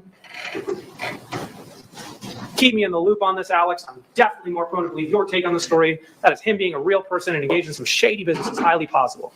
Let's go up a little bit. Original post I put up is getting shared. Let's go down. You say, oh, and he offers to put you in touch with anybody that talks to him about Zachary Young, correct? Yes. You say, okay, excellent. You ask him about a virus. He tells you, well, some attachment I need to click on. Let's go down. Keep going. Got a message from another person. Keep going. Bradstreet, Vienna. You say, good find. I've seen the Florida address, a couple numbers. 719 goes to Colorado number. Let's keep going. He's still active. May have just blocked me. Speak to this Figueroa guy. And then he tells you, I'd love to see this guy taken down, Alex. I appreciate you taking interest in it. Apparently, he's been active as recently as 3 hours ago. You see that? I did. Keep going, please, for me, Corey. He's still at it. I saw that one from a little while ago. We've been in touch with him, you say. He makes no apologies, right? Yes. He deserved what was coming to him, right? No. I agree. Wow, you actually found the guy, he tells you. Scroll down. Yeah, we did. Got his phone number, texted a bunch, didn't take my call. Do you think you'll have enough sooner than later to file a story? That's the plan next week. Great. I really want to see this guy get taken down. If I get anything new, I'll let you know, but it really seems like you've gotten to the heart of the matter. Nicely done. I really respect and appreciate what you're doing, right? Yes, Mr. Friedman. Keep going. On November 11th, he says, story coming out today, heard a rumor. You say, looking that way. Young's account appears to have disappeared. And he says to you, he's got to be feeling the heat. Well done, right? Yes. Keep scrolling, please, Corey. You've seen these messages. Something's redacted. You then send him the piece after it comes out, right? Yes. And he says, bravo, thank you, Alex, right? Yes, he does. So Ms. Kornetsky wasn't the only one you talked to who wanted to see Mr. Young get taken down, correct? That's correct. Thank you, Corey. You can take that down. Sir, you pitched the story about Mr. Young internally to CNN too, didn't you? As I do with all my stories, yes. You sent 2 pitch emails around, an informal one and a formal one. We've looked at them briefly, right? Yes. Let's look at them a little bit closer. Corey, can you put up Exhibit 81, please? And let's zoom into the pitch email. So the pitch is called Evacuation, Afghanistan Evacuation Price Gouge. In the opening paragraph, you say, an American activist showed me messages from a guy named Zachary Young who's charging $75,000 to get one vehicle from Kabul to Pakistan. And then, in the next paragraph, you included a separate paragraph where you said Young claims to be former CIA, but that you haven't been able to verify it yet, correct? I say that they don't know who he is. I eventually verified something. From the official spokesperson from the CIA, correct? Yes. She confirmed for you off the record that Zachary Young was former CIA, correct? Had some kind of affiliation, had some kind of connection to the CIA. That's correct. And that's common for the CIA to do. They call it a steer, right? Yes. You say at the end, is anyone digging into this kind of thing seems worth chasing, right? Yes, I would just highlight, this is not a pitch. This is an email to a colleague of mine, a fellow reporter who covers the FBI and other issues. And I'd heard that he might be working on something similar. So here I am basically telling him what I'm working on. I think it's just a miss. Corey, can you zoom out, please? So actually, Corey, can you? Oh, look at the subject. Oh, hold on. Let's go back a few seconds. Look, subject, pitch. Ha. Can you, you took the top email, which is a follow-up, but actually your original email goes to Mr. Levine, Ms. Mosley, and Mike Callahan, correct? I'm sorry, you put up the wrong email there. That's our fault. That's an email from Adam Levine, correct? Right, and your original email is going to him, and it says pitch, Afghan evacuation price gouging, correct? Correct. And I think that speaks to how raw the story was. And as you can see, it starts off by talking about regular people and not Mr. Young. So this pitch email here, it names only Young as a potential bad actor, correct? It names Mr. Young as an actor in this market. Yeah, Only Young, correct? that's correct. Well, I have the 2 other people who I'm not naming for their security reasons. I couldn't reveal their identities because they're being chased by the Taliban. If we had felt comfortable in a normal situation where people are not being hunted, I would have put their names in there as well. And I think, in the pitch process, what you're trying to do is help your editors imagine. You absolute twat. You don't put names in there. You tell, I have 2 more sources on this. But you chose to name a person. This is so bad. What the eventual story is going to look like. And by putting a name in there, you're essentially, giving an example and illustrating the bigger story that you're working on. So that's why his name is in there. And he's the only name in there, correct? Again, because of security reasons, I couldn't name the other 2 people. But it's just a simple yes or no. He's the only name there, correct? Correct. Just like you're reporting? He's the only name there too? I'd have to double check, but we couldn't reveal other people's names. I think you'd understand that it's very, very dangerous if we reveal that they spoke with us. But you had no qualms in naming Zachary Young. Knowing that, should have known, that Zachary Young had people on the ground. He had connections on the ground. He had connections to people who worked, who you might have revealed through this segment, naming Zachary Young. You didn't give a flaming fuck about who you damaged, as long as you got to Zachary Young. Yeah, I'm neutrality reporting on this channel is now officially completely gone. Completely. Thank you, Corey. You can take that down. 2 days later, you submit what I've been referring to as the formal pitch. Corey, let's put up Exhibit 88. This formal pitch is entitled Extortion of Desperate Afghans, correct? Yes, that's correct. And like the informal pitch, the only operator you mentioned here is Young, correct? Yes, he's the only one who's named here. You tell your superiors that your plan would include talking to people who engaged with Young and contacted him ourselves, correct? Yes, who, again, we cannot name for security reasons. So not only is Young the, well, those are the evacuees, right? The Afghans that you're not naming, correct? The would-be evacuees who aren't able to get out. I mean, one man was in the United States, but he was trying to get his family out. But I didn't want to report their names because I didn't want to put a target on their backs. Yeah, I'm not talking about those. I'm talking about the bad actors you're featuring, like Zachary Young. He's the only bad actor you're featuring, correct? Well, I didn't describe him as a bad actor. He's the example that we're giving for the people who are participating in this market. He's the only operator you mentioned in the piece, correct? That's correct. And not only is the only operator you mentioned, he's the only operator you named for further investigation, correct? Yes. Even though you got 2 other names. Yes. So exactly 2 weeks before the story was published. Pitch was well received by CNN, right? It was approved. Who is Adam Levine? He is my boss. He's in charge of the Washington Bureau. Is he sitting here with us today? He's sitting with us today. Can you put up Exhibit 81? What is his title? I believe it is Senior Vice President for Washington Editorial. Top press. Yes. Top press. Okay. So Mr. Levine responds to your pitch email. He says, it's a good story if you have these examples. Do you see that? Yes. So you needed Young as an example, did you not? He was a good example of what we were talking about. You needed him, right? Yes. The next day, you wrote Mr. Callahan. He's your boss, right? He's my direct manager, yes. Court, can you put up Exhibit 82, please? And you tell him at 12:07 that you are continuing to dig on the pitch I sent last night, right? Yes, that's correct. And Mr. Callahan responds to you. He says, it's a good one. I will remind Adam, that's Mr. Levine, to bring it up with Virginia Mosley, more top brass at CNN, Correct. in their meetings, right? Yes. And then later that evening, he says to you, can we find more info on this Young guy first, right? Yes. So you've now been told by 2 senior CNN employees that you should continue to pursue Zachary Young, correct? Well, I think what Mr. Levine was saying was find examples of all of these things, which is what I did. I think you could say that in the piece there are 3 examples. And that's what Mr. Levine, I believe, was saying, and that's what we did. And Mr. Callahan here is saying that we need more information on Mr. Young. And that's what I was doing. I was digging into to try to find whatever I could. Following instructions of the superiors, right? Yes, but this is just good reporting. It's good research. That's the normal course of things. Court, can you put up Exhibit 88? After you submit your formal pitch, Mr. Levine responds. He says, let's get these into the pitch pool. Both are good. There was another pitch in the pitch, in the email, right? There was, yeah. You respond to Mr. Levine's email just 9 minutes later. You say, terrific, right?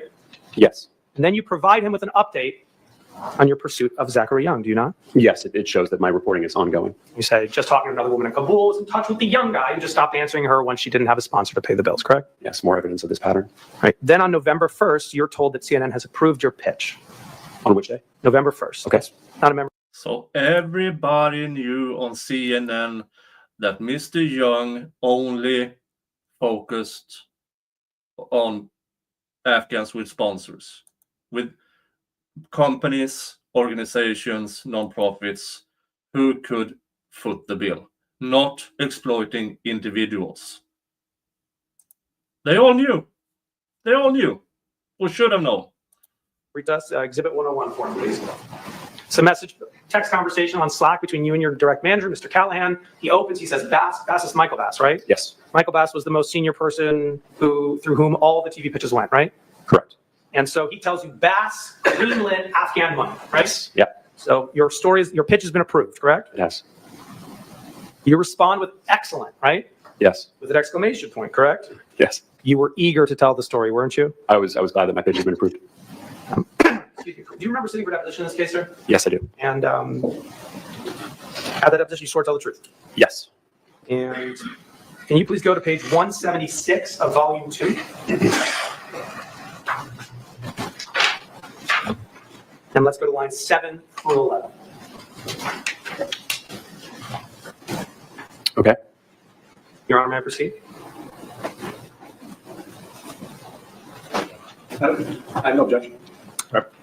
At that deposition, I asked you the following questions. You gave the following answers. And you respond back with an excellent and an exclamation point. So you were eager to tell the story, right? Answer, I was. The reporting, as you know, was already underway for several days. That's all true. Eager again.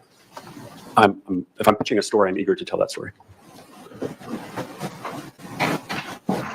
You then provide Mr. Callahan with some updates on Mr. Young, correct? First, that's Tammy Thorpe, the official spokesperson for the CIA, right? Yes, Just basically told me that dude was former CIA, correct? that's correct. And then you say at 6:32, I have two main characters I want to get on tape. Then I want to try to find this dumb character, right? Yes, and that speaks to the fact that this was a broader story that was not about Mr. Young in particular. That's because you needed a bad guy for your scandal story, Mr. Marquardt. Isn't that true? No, that's not true. You hated him, did you not? No, that's not true. Sir, you never actually spoke on the phone to Zachary Young, correct? We attempted to. We wanted to. We asked him repeatedly to get on the phone. But you never did, and you went to press anyways, right? Absolutely, yes. We tried to get him on the phone, but we weren't able to. You received you, Mr. Marquardt, received 3 text messages from Zachary Young, correct? I don't know the exact number. We'll go through them. For now, accept my representation. Fair. And that was the only direct communication you had with him, correct? That's correct, because he didn't pick up my phone call. Now, the first text message you got from Zachary Young was on November 11th, right? That's correct. The day the story ran, right? Yes. Corey, can you put up Exhibit 103, please? Now, we're looking at your Slack messages between yourself and an individual at CNN called Matthew Phillips, right? That's right. He's a digital editor. He is. This is November 1st. Right, so early in the process, about 10 days, exactly 10 days from publication. At this whole point, no one at CNN had communicated with Mr. Young directly, correct? I believe that's correct. I believe he started engaging with Katie Bowen III. So that's right. At this point, I had seen his communication with Joe Kornetsky and others. It's 7:30 p.m. It's UTC time, so it's wrong, but Exactly. It's -5, I think it is, but 7:30 is the time. During the workday in the afternoon. Can you put a side-by-side, I'm sorry, Corey, of the previous exhibit we were looking at? That would be exhibit. Did you see what it said? Let's go back a few seconds. Text from Alex Marquardt. November 1st, 2021, 7:30 p.m. We gonna nail Zachary Young MFer. Yeah, that's intent. They ignored every piece of information that told them that Zachary Young did not exploit, did not do the black market thing, just to nail him. That's the intent. Corey, of the previous exhibit we were looking at, that would be exhibit 101. So these are both in UTC time, so we don't have to do the mathematics of converting them, okay? So, and Corey, can you bring up vast greenlit Afghan money? That's at 6:32, right? Yes. All right, and then can you bring up the same time period, an hour later at 7:30, in Mr. Marquardt's messages with Mr. Phillips? So just 1 hour after you find out that CNN has greenlit your Afghan money post, you tell Phillips, we gonna nail the Zachary Young motherfucker. Don't you? I see that, yes. And he responds with, gonna hold you to that one, cowboy. Correct? Yes, correct. Scroll down for me a little bit, please. You say, or maybe not, maybe he just slips away. We shall see. Let's keep going, please, Corey. He says, we shall. But he has faith in you. You're gonna nail it, right? I think Mr. Phillips generally has faith that I'm going to do a good job. It's gonna be good, right? It's going to be a good story. You say, I hope. You hope to nail it, don't you? No, I hope to tell the story, absolutely. And as you can see, it's about the Afghan money.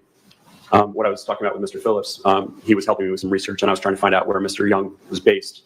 And that exchange is about getting in touch with our in-house researchers who could help me with that. So let me get this straight, sir. No one from CNN had communicated with Zachary Young, correct? As of this date. As of November 1st, no, but I'd seen other communications. You had not communicated with Zachary Young as of this date. Not until 10 days later. You nonetheless decided he was a motherfucker. From what I had seen in his communications with a lot of people, including Ms. Kornetsky, I could tell that there were some unsavory traits, shall we say. He was telling a woman he didn't know that she was spiteful bee. He told her to F off.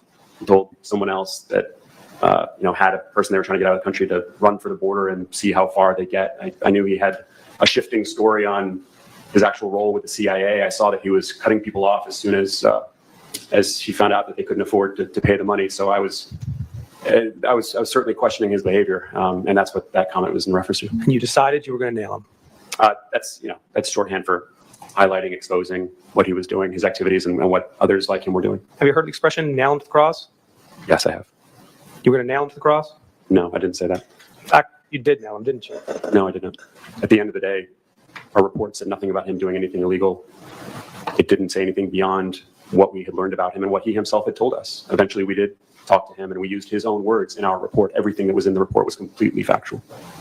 Your Honor, I see it's 10:15, so this is a good time for us to take our morning break, if it's okay with the court. All right, go ahead and take your notepads, the folders. Here, now, what Alex Marquardt says is factually correct. That's not the issue here. The issue is they put him in a segment. I keep repeating this because they try to get away with, well, those 30 seconds, we only describe what he did. Yeah, but you put him in a segment called Black Market. You started with 3 minutes of human trafficking victims.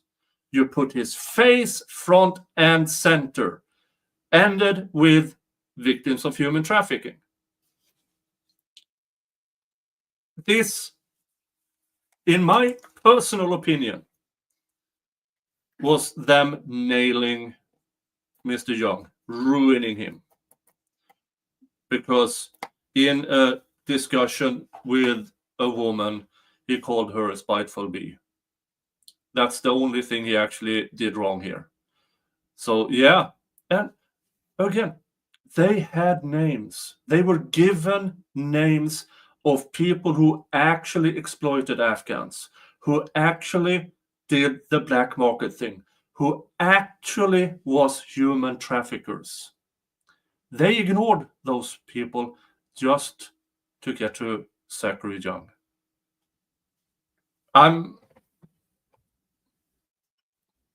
There's no saving this. The only thing CNN has for them is trying to get the damages down as much as possible. Good luck. Good luck.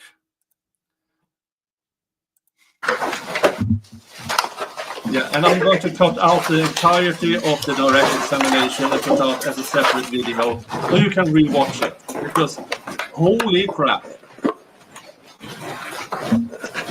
And we're going to take our morning recess. Remember, all the rules I've given you apply even when you're outside the courtroom, such as at recess. Remember the basic rule: do not talk to anyone, including your fellow jurors, friends, family, or coworkers, about anything having to do with the trial, except to speak to court staff.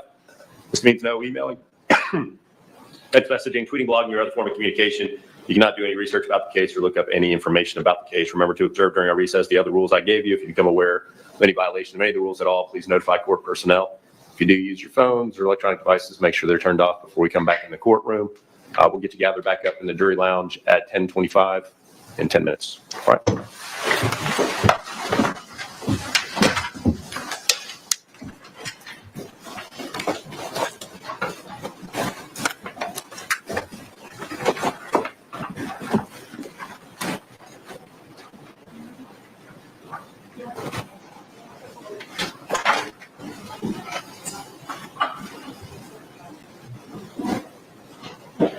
Jurors are out of the courtroom.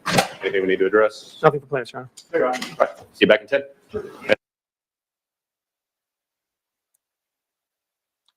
There, I think I got the... Wow, that is an hour and 45 minutes of direct examination.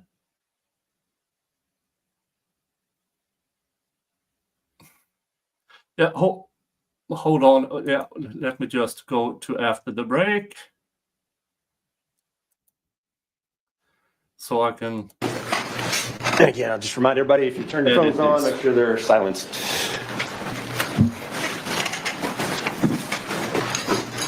We're going to go get our jurors assembled.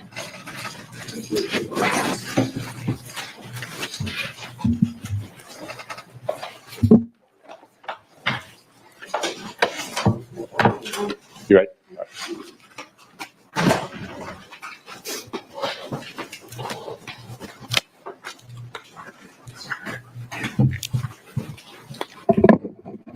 Anything we need to address before we get the jurors back in? not complaining. No, Your Honor.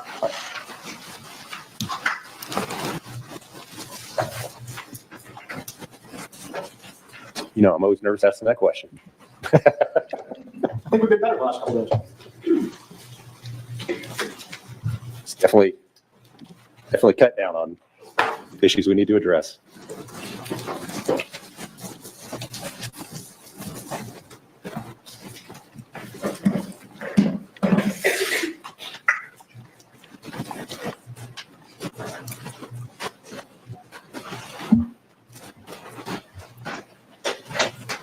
Juror dinner?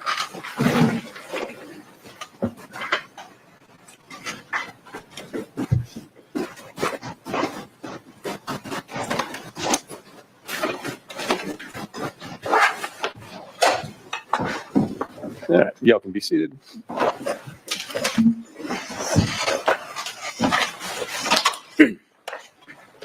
Give my moment to settle in. To our chair adjustments. Oh, they weren't done. Oh, Y'all ready? All right, Mr. Friedman. So you prepared for your trial testimony today, did you not? I did, Did you meet with CNN's lawyers to prepare for it? among others. About how long? A couple hours yesterday. That was the first time? No, we've met a couple times in the past few months. You speak to them today? Yeah, well, I came with them today. Yes, I have spoken with them today. Just now? No.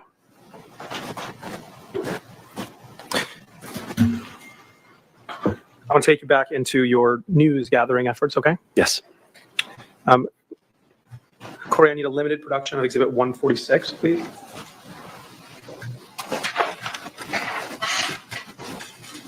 Sir, as we're waiting for that, you'll recall that I was exploring whether or not you hated Mr. Young, okay?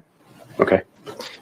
These are your text messages or Slack messages between yourself and Michael Conte, Yes, who's the producer assigned to this video, that's correct. and you're talking about Mr. Young in these messages, are you not? Yes, we are. Your Honor, plaintiffs offer Exhibit 146 into evidence. No objection. All right, Class 146 is admitted. Mr. Hagan, can we please publish? So here we are on November 11th. This is the day the piece was aired, right, sir? Yes. And these are your messages, as I said a moment ago, with Michael Conte, the producer, assigned to the piece, correct? Yes, that's correct. And at 12:51 DC time, but it's 5:51 UTC time, Mr. Conte asks you if you have Mr. Young's picture saved, and you tell him where to find it, right? Yes.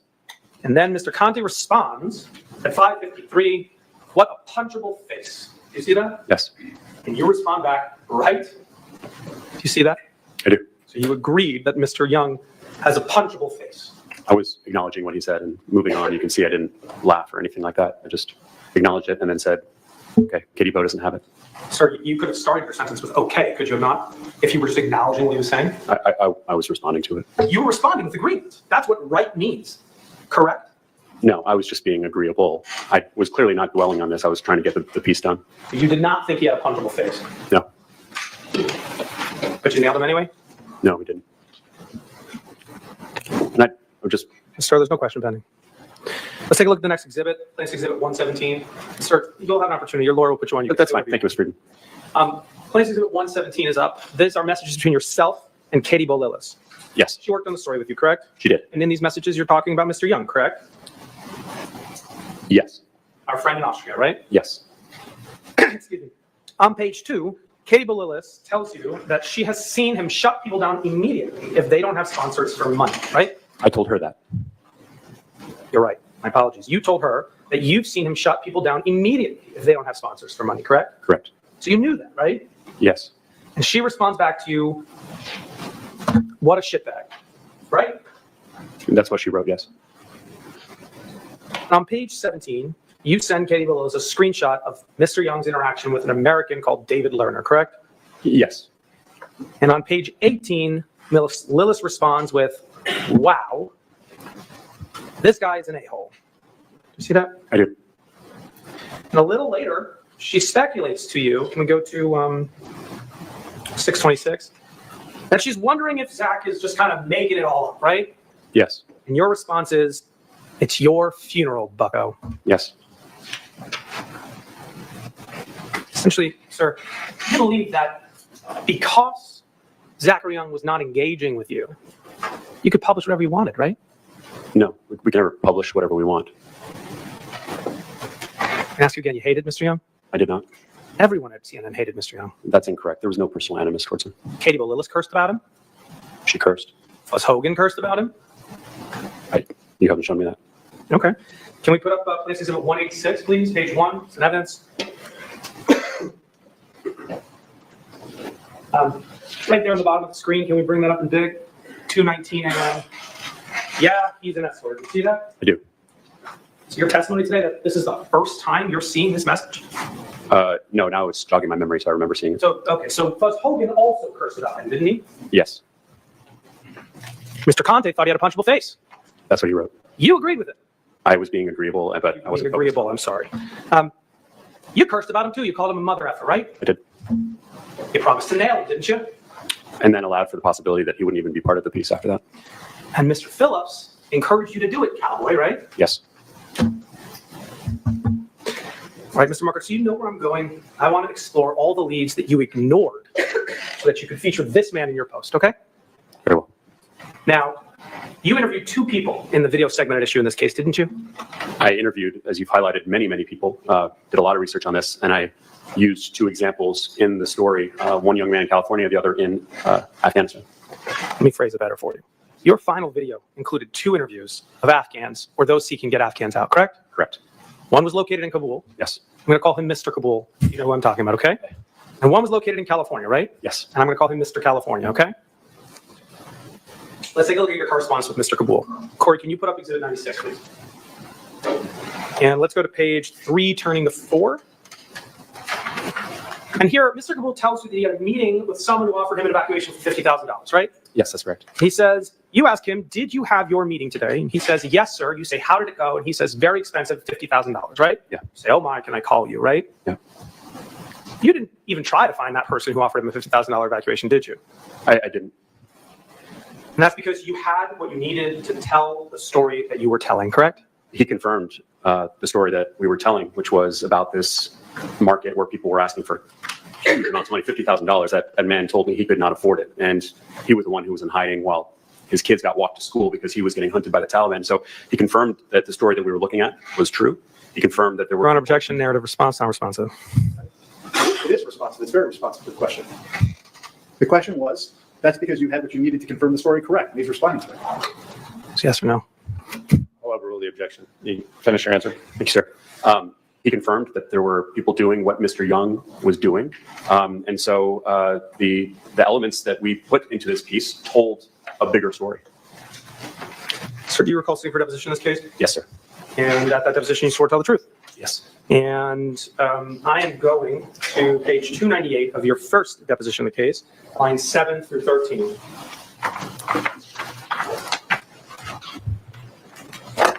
And actually, you can start at 9.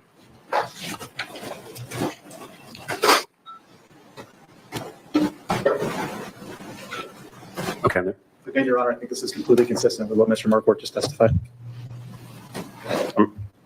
His answer was longer, but I don't know if this is inconsistent. Or why don't you ask another question? Sure. Was that because you did not try because you had what you needed in Young, correct? Partially. The other part of it was that my assumption was that he was dealing with an Afghan, and there would be language issues and logistical issues to try to engage with that person. Mr. Young was a strong example of what was going on here, which this gentleman confirmed, that there were these people out there asking for a lot of money. Your Honor, may I now? Yeah. Sir, at that deposition, I asked you the following questions. You gave the following answers. You did not try. We didn't answer. We did not question. Was that because you had what you needed in Young? Answer. We felt we had the reporting that we needed to tell the story that we were, correct? Yes, that's correct. Sir, you knew Zach, Mr. Young, had claimed to evacuate people from Audible, correct? I knew he claimed that, yes. You didn't try to contact Audible. We established that before, right? Yes. You also knew that Zach, Mr. Young, had claimed to evacuate people from Bloomberg, right? Yes. Now, you texted 2 people, political aides for Michael Bloomberg, correct? I can't recall exactly what their roles were in the structure, but certainly I was trying to get to someone close to Mr. Bloomberg and within the organization that would have been trying to get people out. You understand Mr. Bloomberg has a political career, and he also has a massive multi-billion-dollar news organization, correct? That's right. Did you ever contact Bloomberg beyond the two people, the two Bloomberg aides you reached out to? I don't believe so. You don't believe so, or you did not? I don't recall contacting other people associated with Bloomberg. Okay, sir, do you recall sitting for a deposition today? I mean, no, not today in this case. It was quite some time ago. Why don't we see if we can refresh your recollection? Why don't you pull up your deposition, volume 2? Yes. Think it might help you to refresh your recollection to see your prior sworn testimony? I think so. All right, so go to page 165, lines 3 through 7. Excuse me. 163? 165, lines 3 through 7. Okay. Have you read that? Yes. Does that refresh your recollection? Yes, I believe that's. So my I'm going to memory. ask you again. Did you ever contact Bloomberg beyond the two people, the two Bloomberg aides you reached out to? No, I didn't. We previously talked about the activist, Ms. Hazami Barmada. Do you recall that? Yes. We listened to her speak on the recorded phone call, right? We did. She hadn't heard of Zachary Young, right? Correct. She told you about two other evacuators who were the biggest offenders of exploitation, correct? Yes. Raven and Dunkirk, right? She was alleging they were also, which I believe she called pay for play. Oh, Mr. Young was charging $14,500 a person, right? Sometimes more. He was saying 4,000 more for a visa and refugee status. I think it went up to close to 20,000, an extra 1,000 if you needed a passport. So in some cases, it was closer to 20,000. But Ms. Barmada told you that Raven was charging $20,000 per person. Do you recall that, listening to her a moment ago? Yeah, which is in line with what I just said. But your story didn't include Raven, did it? No, it didn't. It didn't include Dunkirk, did it? No. Now, Cable Little sent you some screenshots that Mr. Young had sent her, right? Yes. Corey, can you put Exhibit 117 on the screen? Let's go to 5:47 UTC time. She told you, he just gave me the name of someone he's been trying to help, right? Yes, I see that. And then at 5:51, can we jump, Corey? She tells you, I just texted you some screen grabs he just sent. Might be worth reaching out to that person, right? Yes. And then at 6:23, can we jump there, Corey? She says he also sent some screen grabs from an engagement with someone named Ken McCoy. Do you see that? I do. Do you recall that screen grab? I don't.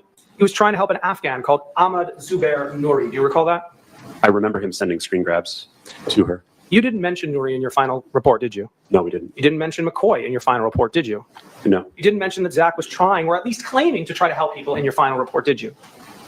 What we used in Did the you, sir? final report was him saying that he needed sponsors. We used his words from the interaction with Ms. Lillis. So the answer to my question is no. You did not report that Mr. Young was claiming to be trying to help people too, correct? I don't believe so. You don't believe so? Do you not recall your reporting that's the subject of this lawsuit? Did you or did you not, in that video, report that Mr. Young was claiming to try to help people? No, we didn't. Let's go back to your conversation with Jill Kornetsky. Corey, can you put up to 78, please? And at page 8, she connects you with a friend from Kabul who definitely paid to get out, right? Yes. You say, will he admit to being paid to get out, right? Yes. She says, I imagine so, right? Yes. Now, you reached out to this individual. His name is Mustafa Kuzemi. Do you recall that? I do. And he told you eventually that an NGO paid to get him out, right? Correct. And the next day you tell Ms. Kornetsky he claims the NGO paid for him and that he doesn't know you, correct? Yes. Ms. Kornetsky responds to you and she says, well, if he's playing it close to the vest, then there is more to the story, right? Correct. You said, perhaps. But his story right now doesn't align with mine, unfortunately, right? Yes. Let's step back. Mr. Kuzemi didn't know Young, correct? That's right. You didn't pursue Mr. Kuzemi any further, correct? No. And by his story didn't align with mine, you meant that it wasn't the story you were working on, correct? That's right. Because he had gotten out. Question. That's because CNN's story was about the market where Afghans were being asked to pay exorbitant amounts of money to get out, correct? That's correct. And this person had gotten out for free because an organization had donated the money themselves. This Afghan wasn't asked to pay anything because the NGO paid for it, correct? Correct. So our NGOs and corporations paid for Mr. Young's evacuations too, didn't they? I don't know. I was never able to confirm that. He didn't take a dime from an Afghan. You know that, right? We didn't find evidence of The that. court has told you that, Mr. Marquardt, right? That he didn't take any He money. didn't take any money from an Afghan. You When- found no evidence of it, Correct. and the court has found it, correct? Correct. Just that he was asking for it. So his story didn't align with yours, unfortunately, either, correct? The story we were doing was about the high prices that people were being asked to pay, and this person had gotten out for free. So did everyone Mr. Young evacuated, sir, correct? I don't know. What do you mean you don't know? You know the Afghans didn't pay, correct? Not at the time. The story was about the high prices that they were facing being asked to pay. That is completely accurate, and that's what went into the story. Sir, you said the reason you didn't run a story about Kuzemi is because his story didn't align with yours because an NGO paid for him to get out, correct? Yes. Have you heard of Civil Fleet? No. Have you heard of Hero? No. Both NGOs that paid Mr. Young to take Afghans out of Afghanistan, correct? I don't know. I'm going to ask you one more time, sir. His story didn't align with yours, unfortunately, either, correct? No, his story aligned perfectly with what we were doing, which Mailing was, him. no, Trying to take him down. this market where people were being asked to pay thousands and thousands of dollars, either out of their own pocket or having to go find it themselves. We weren't doing stories on organizations that were getting people out for free. In fact, because so many people were getting out for free and not having to find the money themselves, this highlighted what a dire issue this story was. There were plenty of people doing this out of the goodness of their hearts, not putting the pressure on people to find the money to save their own lives and to save the lives of their children. But Mr. Young was doing that. Name 5 people who did not spend a dime getting people out. When you say goodness of the heart, that means they are putting themselves and their own money into it. It does not mean and does not ever mean it's being done for free. Nothing is free. Jesus Christ. Mr. Kazemi got out because an organization helped him to get out. So that was not the story that we were telling. Sir, you testified earlier today that his MO was, if you have a sponsor, good. If not, I'll drop you, correct? Also that he was, Correct, sir? no, Did also you not testify to that earlier today? he was also allowing, Did you testify to that earlier today? you rephrase the question? Did you testify that his MO was, if you had a sponsor, good, and if you didn't, he dropped you? I believe I said primarily or largely. Okay, oh, because we saw that he quoted somebody 14,500 and then immediately blocked them, right? There was also a post on LinkedIn that went out to the general public in which he said anybody looking for evacuations, in which there was no mention of a sponsor. He was clearly advertising his services to as broad an audience as possible. He was looking for anybody who would use his services. So you grabbed the single post that didn't specifically say sponsor. Well, let me ask you, let me take that back. You saw many posts from Mr. Young that said you needed a sponsor with funding. You put some of them in your story, right? Exactly. We used You the grabbed a word. single post from one LinkedIn post from Mr. Young, or 2, that didn't specifically limit it to sponsor. And you ran with it, correct? We didn't even use as Ran far. with it, correct? No, we used. Maybe easier for Madam Clerk Reporter, Mr. Friedman waits for Mr. Reporter to finish his answer before coming back with another question.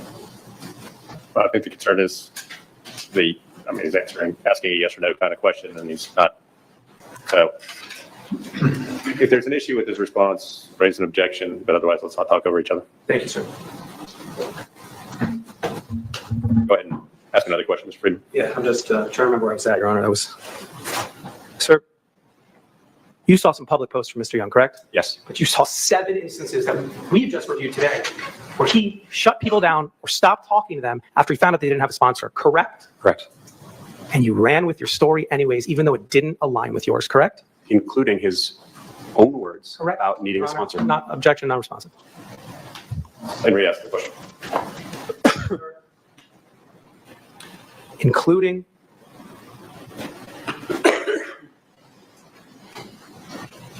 you know what, Your Honor, it's fine. I think the point is made. Mr. Marquardt, you ignored every other lead so that you could nail this man. Isn't that right? No, that's incorrect. So you did it because you wanted to paint him as a exploiter of desperate Afghans, right? No. Corey, can you bring up in a limited production of PX99? Might And they have the been added receipts. today in Of evidence? course they have the receipts. I'm not sure. Is it? It's in evidence. All right. Can we get a published version of Exhibit 99, please? Go to page 3. Sir, this is a correspondence between you and Contact. What exhibit is this? 99. Or 99, thank you. 99, Your Honor. You need to take it down, sir? Your Honor, Corey, take it down until the court confirms it's up. It's fine. Okay. Put it back up, please. Thank you. So this is correspondence between you and another contact, correct? Yes. And you say, do I believe charging people $15,000 a head to get out is a scam? 100%. But I can't say that per se, right? But I can't say that. I can't prove it. Sir, you didn't say I can't say that. You said I can't say that per se, right? That's correct. I mean, you couldn't say it expressly. Correct. You had to imply it. Your Honor, objection. Based on your order, what the articles say. I'll overrule the objection. I understand what the ruling on that was, but just a different question. Sir, you didn't expressly say that he was engaging in a scam, correct? We didn't use the word scam. That's correct. You didn't use the word scam, right? No. Because you couldn't say that per se, right? Because that's not what we found, Mr. Friedman. Oh. Sir, you believe charging people $15,000 a head is a scam. Perhaps at the time. The rule. Sir, you believe charging people $15,000 a head is a scam, correct? I was allowing for that possibility. From day one, it was in my pitch that I was looking into the possibilities of scams, and certainly Your Honor, not responsive objection. $15,000 a head sounded like a lot of money. Re-ask the question, answer the question, just the question being asked. Sir, you believe charging people $15,000 a head to get out is a scam, correct? Possibly. You wrote 100%. What do you mean possibly? There was an evolution in what we understood. Sir, you felt comfortable ignoring leads and targeting Mr. Young because you felt that charging anyone $15,000 to get out is a scam. Isn't that true? That's not true. Now, you couldn't say it was a scam per se, sir, so you orchestrated theater to say it. That's not true. Corey, can we go back to Mr. Marquardt's conversation with Joe Kornetsky? This is the activist that started it all, Mr. Marquardt, correct? Yes. Page 78, let's go to page 8, please. You tell Ms. Kornetsky on page 8, on 10/28, this is October 28th, that you're gathering stories for what I think will make for a powerful piece. Can you bring down just a little bit the magnification? I think Mr. Marquardt corrected the typo. I've done that many. There you go. I'm gathering stories for what I think will make for a powerful piece, correct? Yes. A powerful piece that would pull on our heartstrings, correct? That would have an impact. That would pull on our heartstrings? Not necessarily, but would have an impact, I would say. Sir, do you recall sitting for deposition in this case? Yes. And in that deposition, you swore to tell the truth? Yes. Sir, I'm going to volume 1, page 353 of your deposition, lines 20 through 354, line 2.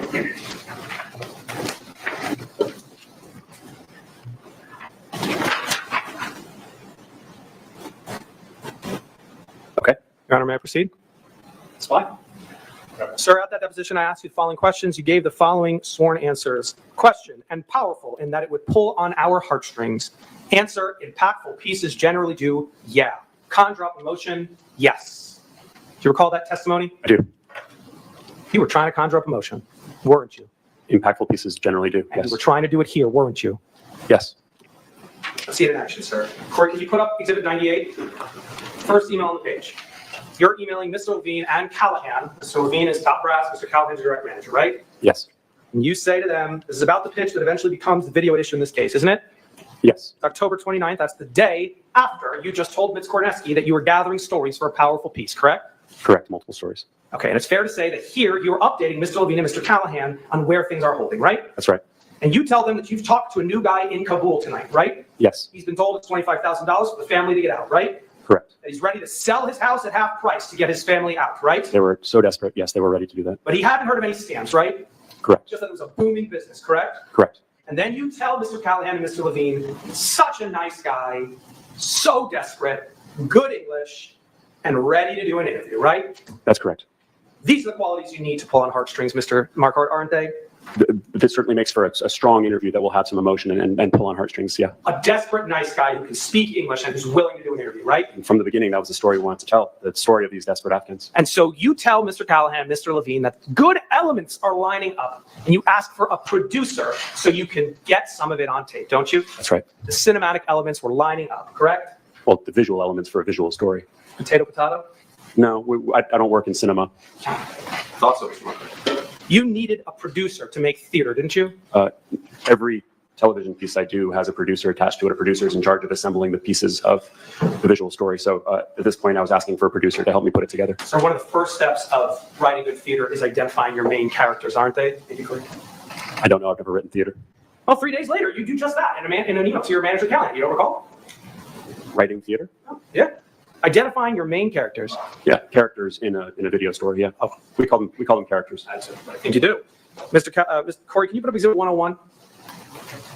This is November 1st. This is the day Bass greenlit Afghan money, right? Yes, And here in this message, you find out the top brass is giving you the green light, right?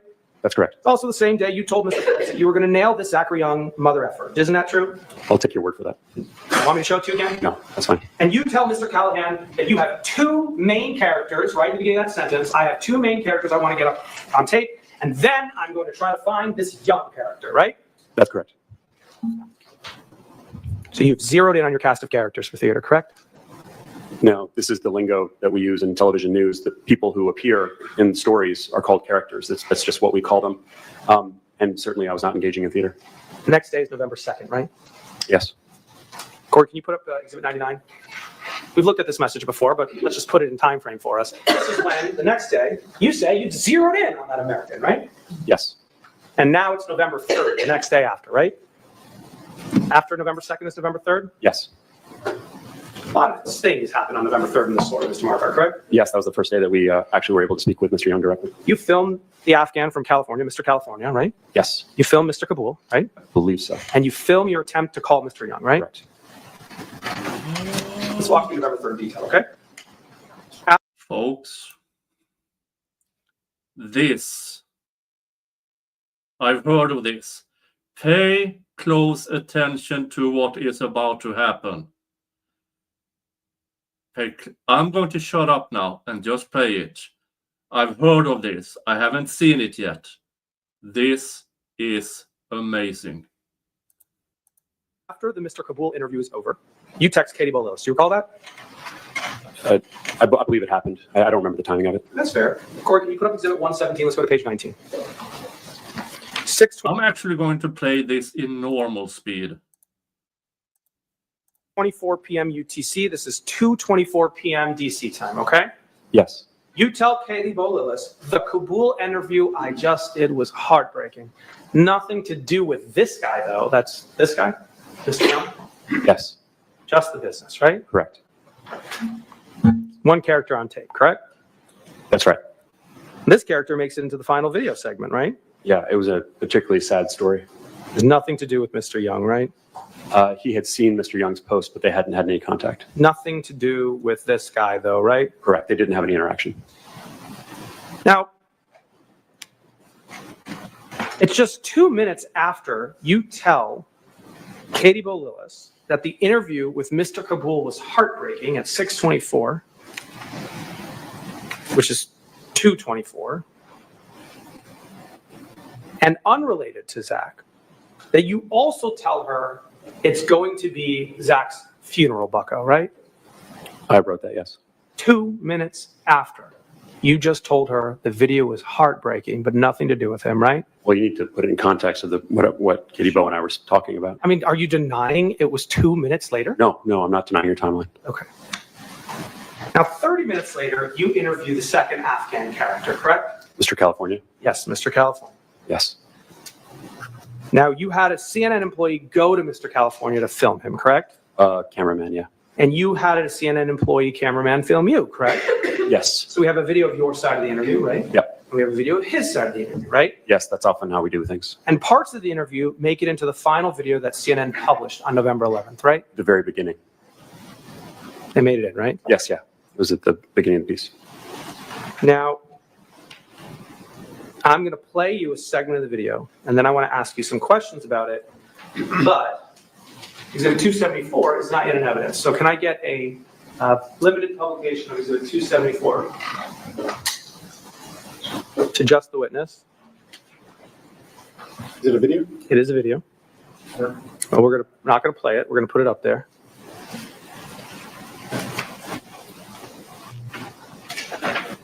Can you mute the sound? Is that you, Mr. Markart? It is. And you're sitting there. Yes. This is why don't you let it ride, but without any sound? This is you filming Mr. California's interview, correct? I don't know what stage of the conversation this was, but this appears to be the day that we were doing that. I mean, without the sound, I can't tell what I'm doing. I understand. Your Honor, plaintiff's offer Exhibit 274 in evidence. The entire video? Yep. Okay, no objection. All right, if 274 is admitted. Now, Corey, can you stop that video? Let's go to the timestamp, 25 minutes, 36 seconds. And let's turn the sound on, please, Corey. And let's play till 26 minutes and 4 seconds. I'm going to ask Jim to take a couple more shots so that we have, so that we're able to edit this, if you don't mind.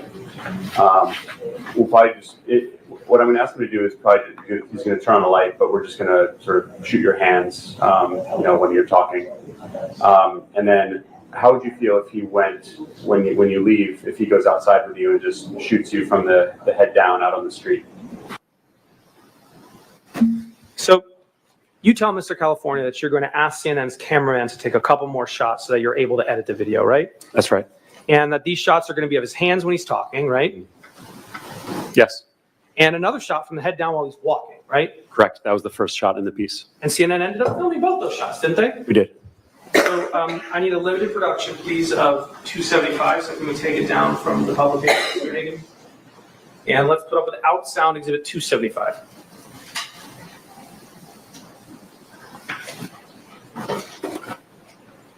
And let's let that play for the witness without any sound. Sir, you recognize this as the shots you were just describing, right? Yes. Your Honor, plaintiff's offer exhibit 275 in evidence. It's fine, Your Honor. There's 275 submitted. Corey, can you bring it back and let's play the first 10 seconds or so once it's published with some sound. Yes, to the evacuation, or if I had anything back from these people that they are trying to evacuate them. So I talked to him for like about 10 minutes. Now, you were monitoring the shot as it was going down, right? I was listening. Yes, I could see yes, I could see a feedback. Yeah. And Corey, can we jump to minute 117? And let's just play a few seconds, like 5 seconds until 123. But that didn't happen yet. No. No. Jim, can you lower the shot a little bit? Have they been in? So you ask the cameraman, his name is Jim?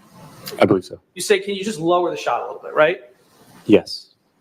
And then Corey, can we jump to minute 213? And let's just play a few moments till like 222 or so. This is the walking shot you referenced earlier, right? Yes. Although I think we used the one from the back. We got there. Corey, can we jump to 237? You didn't say a thing in the walk. This is another angle of the walking shot, right? Yes. Corey, can we jump to 251? And this is another angle of the walking shot, correct? That's correct. All right, Corey, can you take down the shots? But let's go back to the messages with Katie Bolilis on November 3rd. Now, the last time we had looked at these messages, Mr. Marker, you had just told Katie Bolilis it was going to be Zach's funeral, right? That was one of the things I wrote to her. It was a minute before, right? Okay. Correct? Yes. So let's pick up right back there. The next minute, 6:27, the funeral bucko comment was at 6:26, right? I can't see it, but Corey, let's show it to Mr. Markart. yes, I see it there. Yes. Okay, so the next minute, let's go back to those other messages. You say to Katie Bolilis, think I should try to call him, question mark? Yes. Wouldn't pick up, right? I was certainly allowing for the possibility that he wouldn't pick up. Yeah. You were pretty sure he wasn't going to pick up, right? I was asking her because she had talked to him. I hadn't talked to him. You didn't say, is he going to pick up? You said he wouldn't pick up, right? I didn't know. I mean, you could hear I'm asking. It's kind of like I'm asking you questions, right? The answer is embedded in the question, Mr. Markart, right? Is that what you're doing? Yeah, it's called cross-examination. It's called a leading question. You asked Miss Lillis a leading question. You say he wouldn't pick up, right? There was a very good, this is what I'm saying here, is there is a very good chance that he was not going to pick up the phone. Okay. So now Katie Bolilis responds, and she offers to prep Zach for that call. She says, do you want to try it cold? At 6:28, Corey, can we just highlight that? Do you want to try it cold? Or do you want me to prep it? You see that? Yes. You tell her no. You want it cold, right? I don't know. I can't see my answer. Let's go down to the answer, Corey. I think cold first, and then we ask again, right? Yes, I see that. You knew there was a pretty good chance he wasn't going to pick up. Katie Bolilis was at that moment talking to him, right? She was texting with him. She'd been talking to him that day. And she offers to make an introduction so that he'll know you're calling, right?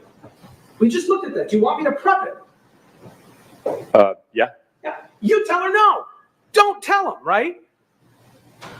Well, I clearly thought there was a better chance that he would pick up if he didn't know that I was going to call. Is that what you thought? I think so. If she had said, Right, that's okay. You answered the question, Mr. Marquardt. Okay. You tried to call Zachary Young, right? I did, Zach didn't answer, right? unfortunately, Which is what you were expecting. there was a good possibility of that. I really wanted to get him on the phone. So let's go down to 6:36. It's 10 minutes later. You follow up to your email with Katie, your text message with Katie Bellis. You say, okay, no answer. Shocker, right? Yeah, it didn't look like he wanted to engage. Yeah. You knew he wasn't going to pick up. He didn't pick up. You were like, duh, I knew there was a good chance. right? Yeah. But we got the shot of him not answering, right? And this speaks to good reporting. Sir, right? That's what I said? Yeah. That's what you said? We got the shot of him not answering? We got the shot of me trying to get to him. That's what you wrote. But we got the shot of him not answering, correct? That's correct. He didn't pick up the phone. Now, before we look at the shot of you calling Mr. Young, I want to get a few facts straight, okay? Is that all right? Yes, that's fine.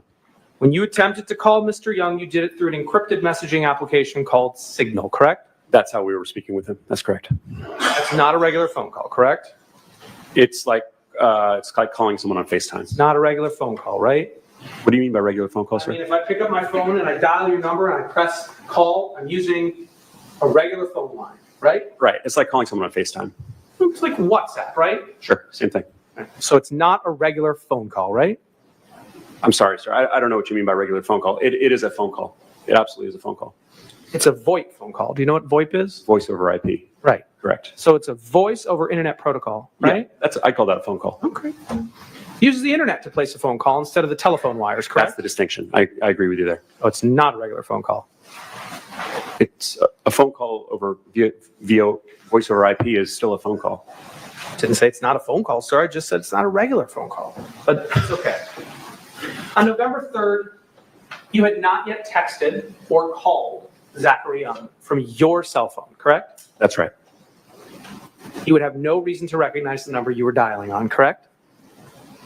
I don't know if my name comes up when I call On Signal? on Signal. On VoIP? On Signal. Was he a contact, sir? He was saved in my phone. Was he saved in his phone? I honestly don't know what comes Sorry, up. that was a bad question. Was I saved Were in his you phone? saved in his phone? I don't know what he saved. Do you think he just randomly saved Alexander? Had you ever talked to him before? No, I hadn't. Have you ever reached out to him before? No. So why would he have you saved in his phone? He wouldn't. Okay, so it wasn't in his phone. So his phone rings with a number he doesn't recognize, right? Maybe. But Signal may put my name up. Do you know if it does? I don't. I think you should check that. You told Katie Bolillis not to tell them that you would be calling, right? I thought there was a better chance that I could get him on the phone if she didn't say that. That's what you say today, right? That's your testimony today. Yes, So he, Mr. Young, was not expecting your call, correct? that's correct. All right, let's take a look at that clip, but before we get it into evidence, before we display it to the jury, I need to get it into evidence. So can we have a limited production of Exhibit 138, please?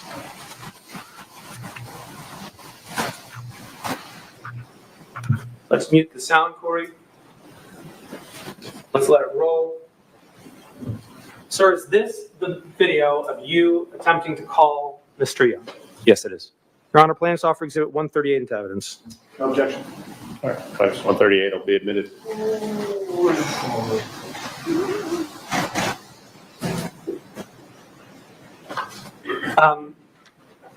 Corey, can we jump to minute 120 of this film?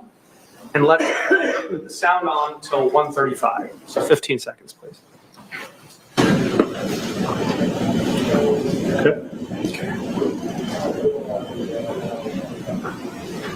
Is this 120?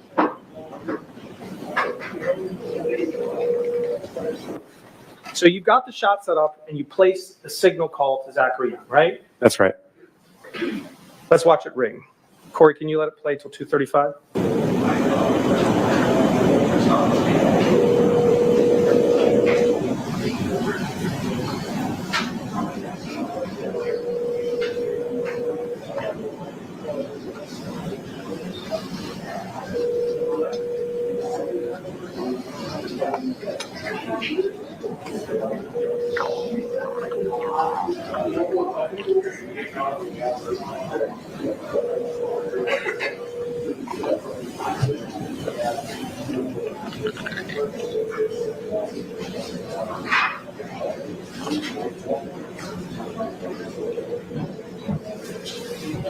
shot just so you can see the name. You make sure he gets the shot, right? You turn it. Yes, for editing purposes. Okay. Keep going, please, Corey.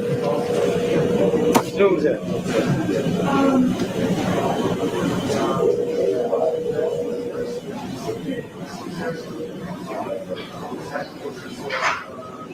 All right. So, sir, you make sure the cameraman has a clear view of Zachary Young, the contact, right? Yeah, you can see his long Austrian number there. We see a long Austrian number there, right? That's the one that Katie Bo-Lillis was texting him on. I don't see it up there. Can you zoom in on that? I can't read it. Can you? No, but I know for a fact that it's the same number on my phone. All right. The screen shows you calling a contact called Zachary Young, right? That's right. Mr. Markert, you've taken an oath to tell the truth today, haven't you? Yes. You remember that oath, right? Yes. Was that Mr. Young's actual phone number or just a friend's phone number you saved under Zachary Young's name? That was the number I believed to be Mr. Young's that I had gotten from Katie Bo-Lillis because she had been texting with him on that number. Corey, can you put up a side-by-side of PX 129 and PX 135? Both are in evidence. So on the left side, we have your messages from your perspective with Mr. Young, correct? That's right. Yes. Corey, can we put up the other half of that? There we go. And on the right side, we have Mr. Young's messages with you, correct? That's right. Now, sir, Corey, can you put a red box where the missed calls should be? And can you put a red box where the outgoing calls should be? Now, Signal shows call messages in its chat history, right? It does. Yes. Now, November 10th is the first message, right? And this is taking place on November 3rd, right? That's correct.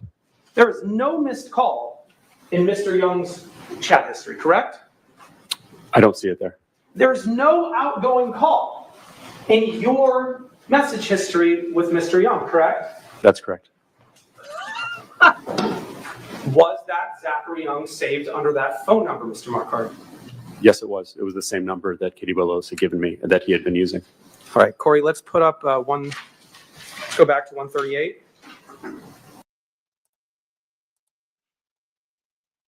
Folks, he didn't actually call Zachary Young.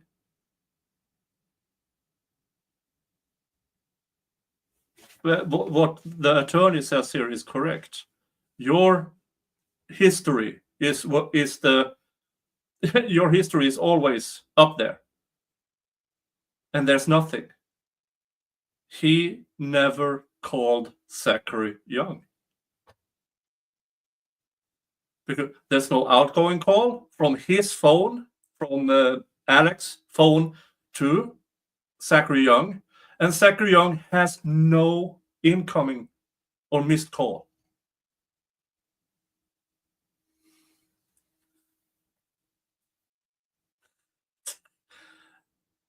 So, who did he call?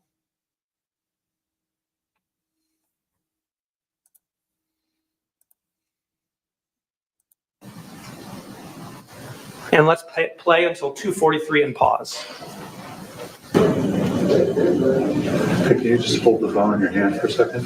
Just like you're listening, and take a step back. Great.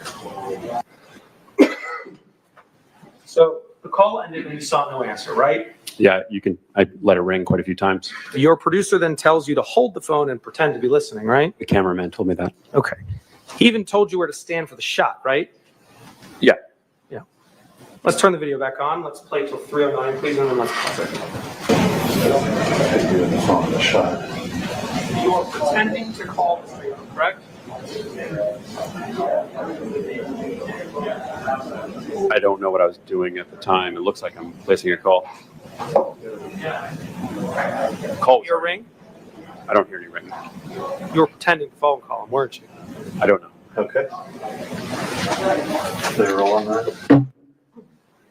Now you saw your phone, confirmed it was a pretend phone call? I'm sorry.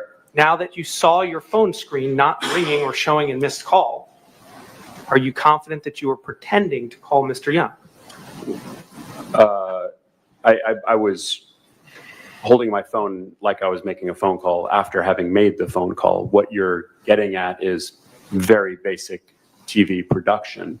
Theater, right? They're often, no, production. This is, oftentimes we will get shots that we know that we will need to edit into the piece. For example, if I'm interviewing you and I want reaction shots of me or question shots, me asking questions, we will often do that afterwards. It's part of TV news production. This is a very standard practice. That very standard practice of a fake phone call makes it into the final production video, right? You saw the very real phone call that I tried to place to Mr. Young, and I wish that he had picked up so that he could explain what he was doing. There was absolutely a call to Mr. Young made that day. Sir, I saw you place a phone call to someone. You named Zachary Young in your phone call. That's all I saw. All I can tell you, Mr. Friedman, is I used the phone number that was given to me by my colleague who had been texting with Mr. Young.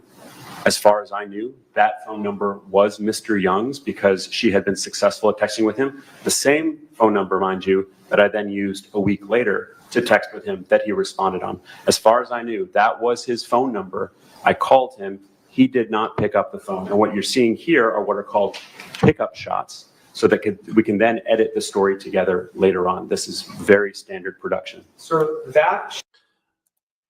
The issue here is still, there is no history between your signal and Mr. Young's signal before the 10th. So whatever number you used, it was not the same that you used later. It can't be. The history would be there. Now, I don't know what happens when CNN's lawyers get there. Maybe because they should have the time of that call. But maybe they only got discovery to the actual conversations between, or actual history, but they never got extended history, as in who did he call at that very moment. We don't know yet. Maybe it will show up. Maybe it will. Maybe it won't. I don't know. But what I can tell you about Signal, your history, all of it, shows. And there was no history between Zachary Young and Alex Marquardt before the 10th. Wow. Shot of you pretending to call Mr. Young makes it into the final segment, correct? Yes. That theater makes it into the final segment, correct? No, that shot did. Corey, please play what happens next. Oh, well. Theater. Yeah. Sorry, Corey, can you play that one more time? He said it. He actually said the word on camera. Theater. Oh, the lawyer knew all along. Oh, what a set. Oh, what a setup. Oh, what a setup. That's the long play. Get him to deny theater, deny theater, deny theater, and then they show it. Theater. Oh. Oh, this lawyer is good. And this, how could he not see this coming? Wow. How? Yeah, I don't know why not everybody in the United States isn't watching this trial. But because, wow. Maybe if you hit the thumbs up a bit more people find their way here. I don't know. Just putting it out there. Let's continue. You can't make this up. Yeah. As Nicola Cox says, you couldn't make it up. What on... This is a masterclass. Wow. 309 to 315. Oh, well. Theater. Yeah. Sir, that theater makes it into the final shot, correct? The The phone call did. You can't even say it, can you? The phone call to Mr. Young made it into the final shot. Mr. Friedman, Theater. It made it into the final shot, right? that did not.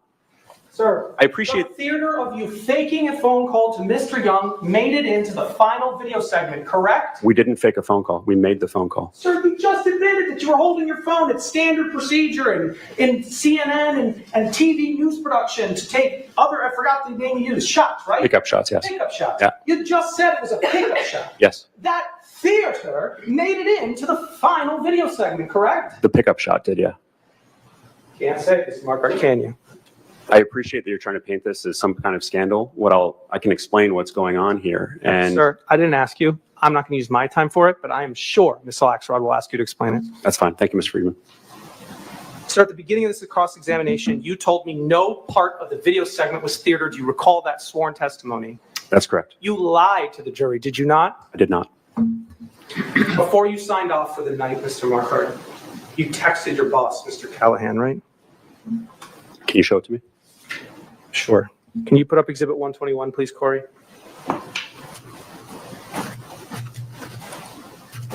You gave him an update on what was happening that day. Corey, let's take Mr. Markhart to 8:46 p.m.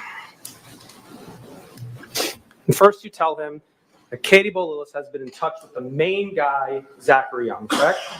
Yes. He was the main guy of your story, correct? Well, in other messages that you've shown, I called the other two the main characters as well. These were all characters in the piece. All main characters. Mr. California, Mr. Kabul, Mr. Young, main characters, correct? I believe they all got equal time in the piece. They're your words, main characters. Just say it. He was a main character. Okay. Second, you tell him that you tried to call Mr. Young, but he didn't pick up, right? And yes, which we just saw. Then you tell him that the two interviews went great, both very strong, desperate, and sad. Do you see that? Yes, that's correct. And finally, you tell him there is nothing more we need to shoot, right? That's correct. And that's because you had set up a camera to film yourself allegedly calling Mr. Young, correct? Yes. And we watched as you claimed to have called Mr. Young, right? I did call Mr. You watched as you then pretended to call Mr. Young for pickup shots, right? That's correct. And then we watched as you declared it all theater, right? Well, that didn't go into the piece. Your admission that it was theater didn't go into the piece, right? Mr. Friedman, Sir, it didn't go into the piece, right? That was a Your Honor, objection not responsive. Your Honor, I don't know that his answer is not responsive, but Sir, I'll ask. go ahead and answer the question. Sir, your declaration of theater did not make it into the final piece, correct? No. What I was calling theater. Your Honor, there's no further question pending, Mr. Markhart. Understood, Mr. Freeman. Nothing more. Nothing more we needed to shoot, right? Do you see that? Nothing more we needed to shoot? That's correct. That was on November 3rd, 8 days before it aired. So Before he right ever before you sign off spoke for to the night, Mr. Callahan Young. follows up with some questions. Can we take him down there, Kerry? 8:52. Either of the two interviewers talk to Zachary Young. Do you see that? Yes. You tell him, no, there's no connection there. Young's MO is asking Afghans if they have a sponsor, and when they say no, he drops them. Do you see that? Yes. He knows they can't pay. That's true. He told the same to Katie Bolillis. Nonetheless, Mr. Markhart, CNN still published a video talking about Mr. Young demanding exorbitant prices from desperate Afghans, correct? Yes. Now, sir, the first person at CNN to be in contact with Mr. Young was Katie Bolillis, right? That's correct. Now, you reviewed the November 3rd correspondence between Katie Bolillis and Mr. Young, have you not? I have. And so have this jury, so I'm not going to bother showing it again, okay? But she tells Zach that CNN is writing a story about, and that Mr. Young, sorry, let me rephrase that. She never tells Mr. Young that CNN is writing a story and that Mr. Young will be in it, correct? She tells him we're writing a story. I don't recall whether she said that he'll be in it or not, but I eventually told him that he was going to be in it. Sir, do you recall sitting for deposition in this case? Yes. And at that deposition, you swore to tell the truth. Yes. And I'm asking you to please go to page 160 of your deposition, volume 1. And once you're at page 160, please look at lines 4 through 9.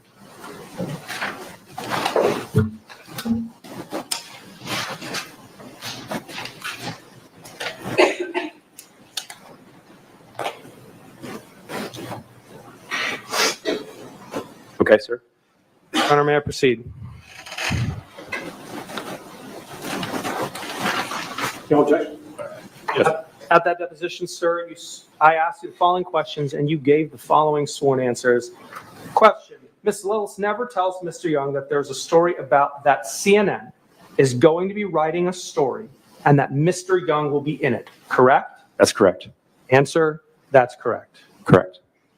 She never tells Mr. Young that the potential story involves black markets and exploitation, correct? This was 8 days before publication. We didn't Correct, know what the sir. story was going to be. That's correct. Let's get it clean, Mr. Young, Mr. Markard. She never tells Mr. Young that the potential story involves black markets and exploitation, correct? That's correct. So fast forward with me 7 days now from the Lillis conversation on November 3rd to November 10th, okay? That's right. It's 2:42 p.m. now. I want you to go to that time spot, and that's just over 24 hours from when you're scheduled to air at 5:38 p.m., correct? That's right. You send a message to Zachary Young, correct? That's right. Corey, can you pull up Exhibit 129? This is your opening message to Mr. Young, correct? Yes. This message is now the first time someone from CNN specifically states to Mr. Young that we're going to be running a piece in which we detail your interactions with people inquiring about your services and the prices to evacuate people from Afghanistan, correct? That's right. And there's some more back and forth between you and Mr. Young. And then that conversation goes on. You eventually give him some time to respond, correct? Yes. 2 hours to respond, correct? Well, no, I contacted him more than 24 hours before the story aired. Yeah, and you don't say in this message that there's any time sensitivity, do you? No, not right. You don't give him a deadline to respond to you, do you? No. And nonetheless, he responds in less than 24 hours. Isn't that true? He responds the next day. That's correct. Less than 24 hours later, right? Yes, according to the timestamps. Now, thank you, Corey, up until the last minute, you still had not told Mr. Young that the story would involve headlines and banners and statements about the exploitation of Afghans, correct? I made clear at the last minute that he was going to be in the story. Objection, Your Honor, non-responsive. Either re-ask the question, or if you remember the question, answer the question. I'll ask it again. Yes. Up until the last minute, you still had not told Mr. Young that the story would involve headlines and banners and statements about the exploitation of Afghans, correct? That's correct. The same is true of black markets. You had not, up until the last moment, you still had not told Mr. Young that the story would involve headlines and banners, statements about the exploitation of about black markets, correct? That's correct. And as of 2 hours before you're scheduled to air, no one from CNN has told Mr. Young that the story would involve black markets, correct? Can you say that again? Yeah. No one ever told Mr. Young that the story would involve black markets, correct? That's correct. No one ever told Mr. Young that the story would involve the exploitation of Afghans, correct? I believe that's correct. Mr. Young did respond to your initial message, Mr. Markart, correct? The next day. And you were pissed off when he texted you back, weren't you? No, I was very eager to hear what he had to say.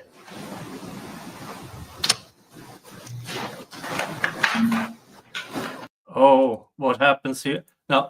Now we have all the intent, but you also need, now I think they already established this, but you definitely need this part where with the prongs in defamation. Either you know it's false or it is with the disregard of the truth. So when Zach Young answers and starts telling them this is false, anything they do after that, in my opinion, meets that prong.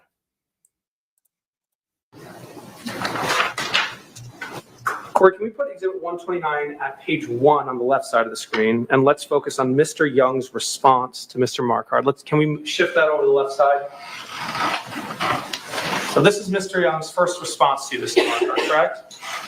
Yes. And in it, he says, at 11:53, hi, Alexander, please provide me a list of questions as well as facts and assertions about me. Intent to publish. I will need some time to review and provide comment, right? Yes. You were eager to hear what you have to say, right? I was.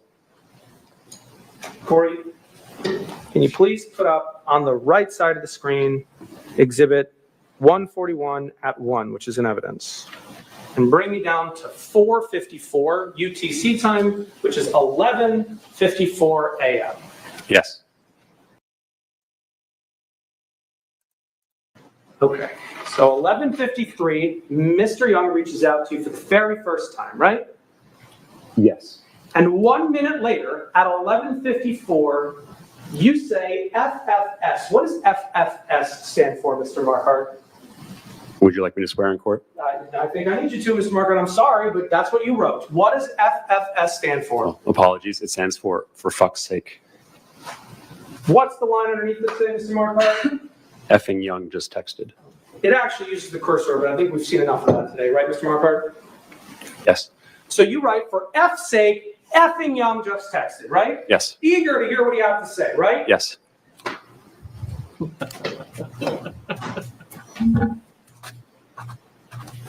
Thanks, Corey. Sir, in the final publication, I want to look at some of the word choices you used in your final publication, okay? CNN used in its final publication. Is that all right? In the article? In the video first. Okay. Corey, could you put up 170, Exhibit 170, which is the video, and just show us a still of 3 minutes and 55 seconds. We don't need to waste time watching it. That's Zach's face on the screen, Mr. Marquardt, is it not? Yes, it is. And the Chiron, that's this banner. This is called a Chiron in newspeak, right? This Yes, banner at the bottom? Yep. The Chiron there, Mr. Marquardt, says, Afghans trying to flee Taliban face black markets, exorbitant fees, no guarantee of safety or success, right? That's right. Corey, can you please bring us to minute 323 of the video? We now have Zach's face and his top of the screen, right? Yes. And underneath it, again, Afghans trying to flee face black markets, exorbitant fees, no guarantee of safety or success, right? That's correct. In this video, sir, CNN uses Zach as an example of a black market, correct? As an example of someone who's operating in a black market. Yes, Yes. better phrase. In this video, CNN uses Mr. Young as an example of someone operating in a black market, correct? That's correct. And in this video, CNN uses Mr. Young as an example of someone taking advantage of Afghans. Taking advantage of the situation. Of Afghans, sir. That's correct. In this video, CNN used Mr. Young as an example of someone engaging in this exploitation, correct? That's correct. Example of a black market, correct? Example of someone in a black market. CNN uses Zach as an example of someone operating in the black market, correct? Correct. As someone taking advantage of Afghans, correct? Correct. As someone engaging in exploitation of Afghans, correct? Correct. And you agree with me, sir, that a definition of black market is an illegal market, correct? A definition. I believe there are other definitions. But you agree it's a definition, correct? It's a definition, correct. And as a journalist, sir, you have used dictionaries to understand the meaning of words, correct? I have. And the dictionary you use more often than not, sir, is the one Google would serve up. Is that true? Yes, that's fair. Let's take a look at Google, sir. Corey, can you bring up 308.1? Sir, Google defines black market to be an illegal traffic or trade in officially controlled or scarce commodities. You see that there? I do. And that's from Oxford. That is the sole definition in the dictionary you use more often than not, correct? Yes. Now, you believe, Mr. Marquardt, that a black market can also mean an unregulated market, correct? That's true. That definition does not appear in Google, does it? Not right there, no.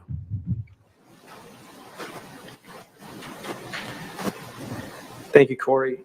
Sir, At this time in Afghanistan, the Taliban, a terrorist organization, had military control. Is that correct? Complete control of the country. It was extremely risky to be there, right? It would have been for a lot of people, yes. No one could guarantee the safety or success of an evacuation mission, correct? It was hard to, yeah.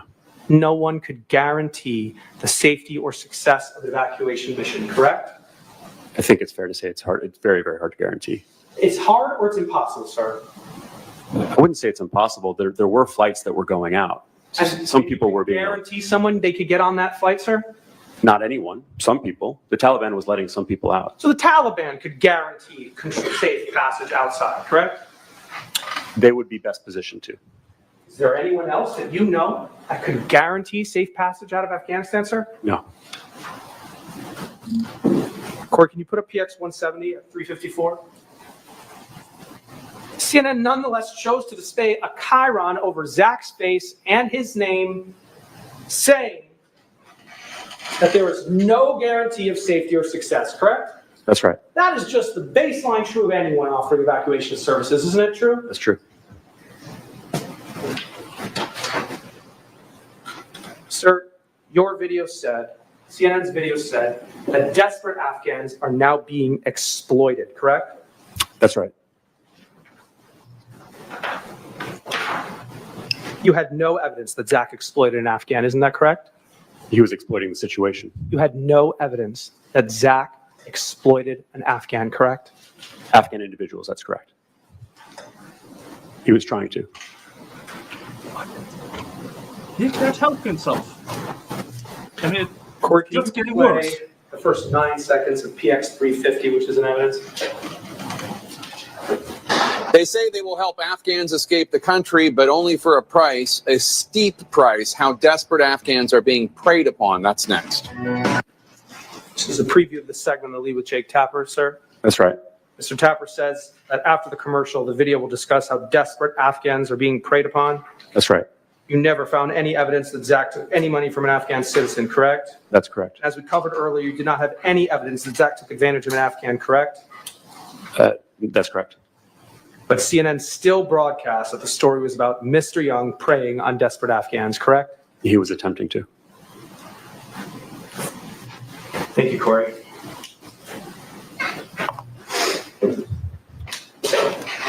Sir, you still broadcast. The story was about Mr. Young preying on desperate Afghans, correct? He and others. Correct? Correct. There came a point after the video that you wrote a digital story about the article, about the news piece, right? An article, yes. And can we have a limited production, please, of PX 205? And there came a time where digital paused the story, correct? Yes. So you've got on your screen, sir, it's PX 205, and you're looking at Slack messages between yourself and an employee of CNN called Natasha Bertrand, correct?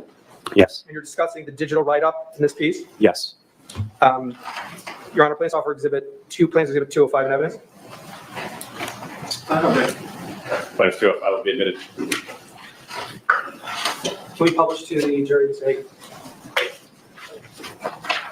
And let's zoom in on those messages at 144, please, Corey. Can you tell Ms. Bertrand that effing digital turned down the ride after I banged out 900 words, right? Yes, that's right. She responds, why would digital, can we get her response, Corey? She says, why would digital turn anything down? Not like they have limited space, right? Yes. You write back in short, Tom Lumley felt blindsided yesterday when we told him the piece was airing, and he hadn't known it was coming. So it turned into a bit of a pissing match between the desk and digital, and I was in the middle, right? Yes. The desk is like the TV side of CNN? The desk is kind of the nerve center of the whole operation. They're the ones who sort of organize and control everything. So they're sitting at the middle of everything. That's where my manager, Mike Callahan, would be. You thought CNN was behaving childishly, correct? I thought some people were. Not the whole organization. You said, why must we be so childish, right? Yes. Corey, can we get a limited production of PX 221?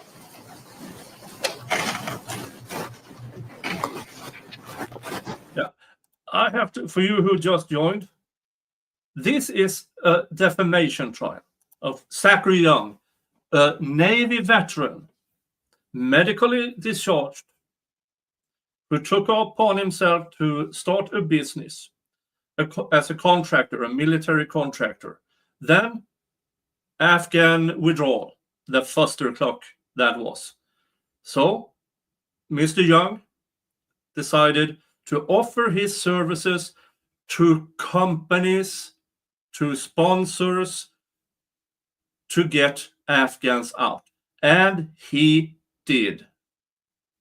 For months, he was getting Afghans out of Afghanistan through companies like Bloomberg and Audible. He got people out. Then CNN aired their piece with Zach front and center in a segment with Afghans who was actually preyed upon, who were victims of human trafficking. Zach didn't have that. He never had contact with either of the other people in that segment. CNN had zero evidence whatsoever. As a matter of fact and a matter of law, according to this court, Zachary Young never took money from the Afghan individuals. He solely and only covered companies who could pay to get people out. That's the entirety. And if you've been here for the past 2.5 hours listening to Mr. Alex Marquardt, I'm dumbfounded how they could air this at all.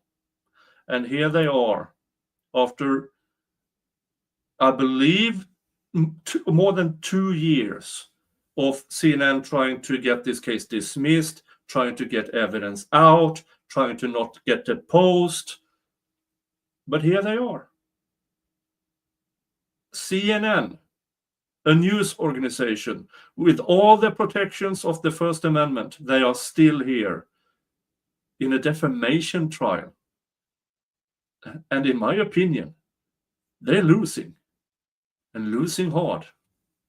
Now, will Mr. Young get to $1 billion in damages and compensatory? I highly doubt it. But damn, he deserves it. And damn, CNN deserves to pay out, in my opinion. So no, this is not a neutral reporting of this case. This is an email communication between yourself and Matthew Phillips, a digital editor, correct? Yes. It's talking about the digital piece in this case, correct? Yes. And you, Your Honor, plans to offer Exhibit 221 into evidence. No. All right, I have 221 submitted. Hey, can we publish the And let's zoom in on Mr. Marquardt's communication at 10:47 a.m. You say to Mr. Phillips, happy to fill you in on this pissing contest. Do you see that? I do. It's fair to say the Nerve Center of CNN wanted this story to move forward, and digital was pushing back, and it became a bit of a fight going on between them. It's kind of a turf war. Take that down, Corey. Thank you. Sir, when CNN published the video segment at issue in this case, your title was just Senior National Security Correspondent, correct? That's right. But your title has changed since the segment was published, has it not? Yes. Now you're CNN's Chief National Security Correspondent, aren't you? Yes. Holy fuck, he got promoted. Sorry for the language. Oh, ho, ho, ho. Oh, this gets worse. And that title change occurred in August of 2023? I believe it was announced in September of 2023. September of 2023. The piece aired in November of 2021, correct? That's right. After this suit Sir, you think Mr. Young was doing something bad by profiting off of people in a war zone, correct? I didn't say he was profiting. I didn't say he was doing anything bad. I'm asking what you thought, sir. I certainly thought what he was doing was questionable. I just didn't know exactly what he was doing. Sir, you're a hypocrite, aren't you? I beg your pardon? You're a hypocrite, aren't you? I don't think so, no. All right, well, Mr. Marquardt, you've been profiting off of war and refugees your whole career, haven't you? No, I haven't. Mr. Marquardt, you were a reporter in the Russian invasion of Ukraine, and you reported on it in 2022, didn't you? Yes. You were paid for that position, weren't you? Yes. Mr. Marquardt, you were a paid reporter, and you reported on the front lines of the uprising and the wars of the Middle East, weren't you? Yes. Sir, you were also a paid reporter on the front lines of the refugee and migrant crisis across Europe as a paid reporter, weren't you? Yes. Sir, you were also a paid reporter for the Cairo Revolution as it exploded, weren't you? Yes. And you were paid to go to Syria and report on the war there, weren't you? I wasn't paid to go to Syria. So you were paid to report on the war in Syria, correct? Yes. Please, please, please have the question. Did you help any refugees out? You were paid to be a reporter and go into Gaza and Israel in 2012 and 2014 during the wars there, correct? Yes. You were paid to go to Ukraine when Russia annexed Crimea in 2014, correct? Yes. So there is no difference between you and Mr. Young, is there? I couldn't disagree more. You were both paid by corporations for operations in war zones. Isn't that true? No. Mr. Marker, you were paid by CNN and Mr. Young was paid by Bloomberg and Audible. Both of you were paid to operate in war zones, correct? Technically correct, yes. Sir, do you recall that you were asked for help to evacuate an Afghan from Afghanistan hell? Yes. You said, there is nothing I can do myself except tell your story and show the world how important it is, right? That's correct. That's what journalists do. Nothing you could do, sir, except exploit his story, correct? No, I disagree. Sir, the only difference between you and my client is that he saved lives and you did not, correct? No, that's incorrect. You have been profiting off of war and refugees your entire career, Mr. Marker, haven't you? No. Sir, when CNN ran a partial correction to say it should not have used the term black market in the video, did you agree with that? I did not. Because you think the term black market is apt, correct? I do. Sir, Buzz Hogan was on the stand earlier today, yes, on Friday. He called your reporting extraordinary and very brave. Do you agree with that characterization? I'm flattered, and I think so. Can we get a limited production of 205, please?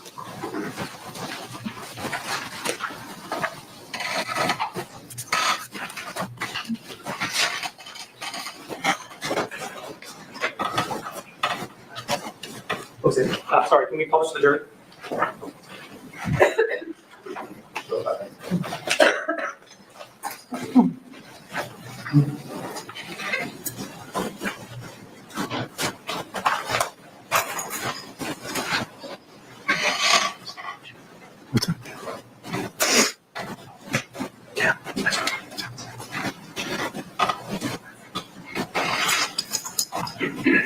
Can we go to page 2, please, Corey? And can we zoom in? Sir, after the hit piece on Mr. Young aired. Objection. Hit piece, argumentative. Sir, after the video segment on Mr. Young aired, you left and went to a concert, didn't you? Yes. The new day for you, right? Yes. It was the end of Mr. Young's career, wasn't it? I don't know. You celebrated. I did not. Corey, can you please bring up PX 203? And zoom into Mr. Marquardt's message on top. You sent the piece out to Edward Mager. Marr. I'm sorry, how do you pronounce it, sir? Marr. Edward Marr? Yes. You sent the piece to Edward Marr, and you said you were proud of this one. Did you not? Yes. You still proud, Mr. Marquardt? I am. Would you do another piece like this, Mr. Marquardt? I would. Would you like to apologize to Mr. Young, Mr. Marquardt? I don't feel I need to. Because he deserved to be nailed? No, because the story that we did. Or because he deserved to be nailed? No, sir. Because he was a mother effer? No, sir. Because he was an S-bag? Is there a question? Yes, sir. What is it? You don't want to apologize to him because you thought he was a SHIT bag, correct? I don't feel the need to apologize to him. I didn't say that to him. Correct or not? Correct. Because he is an a-hole? I don't feel the need to apologize. Because he has a punchable face? I don't feel the need to apologize. He's a parasite that needs to be exterminated, sir? None of these things were said to Mr. Young. Your Honor, we have no further questions.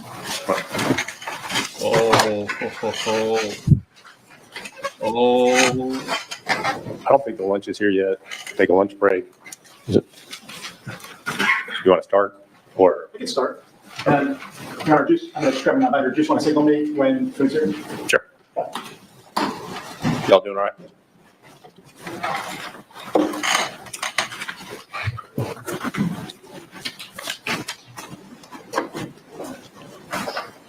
Good morning, Mr. Marquardt.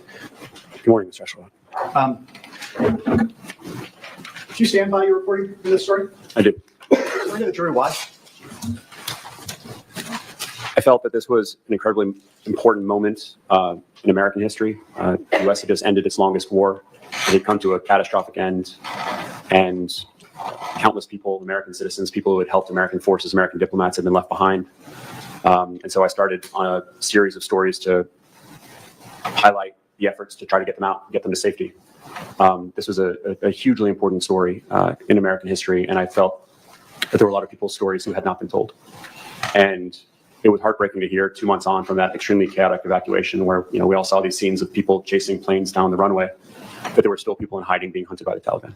And so when I learned that they had not gotten out and that they were instead being told, well, you can only get out if you pay thousands and thousands of dollars that they don't have, that it was something worth highlighting. And to this day, I still have people contacting me, asking me to help get them out, do what I can to help get them out. And I felt like this was a very important issue that was worth covering.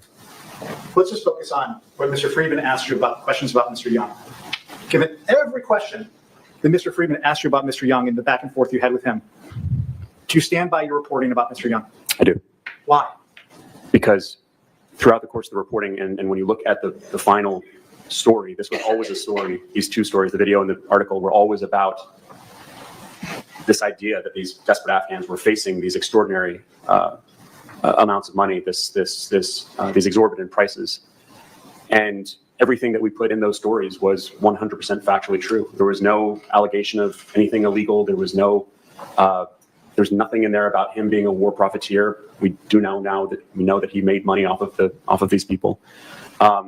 Everything in there was factual. It was all the facts. And when it came time to put his side of the story in there, we did. We included his own words. Everything that we included about him came from him. They were his own words, either on LinkedIn or on text message. And so we told his side of the story as well. And I thought it was very important to highlight his activities and others like him. And that's why I stand by the story, because all the facts were there. Mr. Friedman was just comparing what you do as a reporter to what Mr. Young was doing, and you said you disagreed. Explain to the jury why you disagree with that characterization. More than disagree. I take great offense to that. I think when correspondence reporters go into war zones, they're doing so because they feel a need to tell a very, very important story. That's something that I've tried to do for the past 2 decades of my career, is to highlight the situations of people going through war, what people are living through, what they're facing. I think war brings out the best and the worst in people, and that's why it makes it such an interesting subject to cover.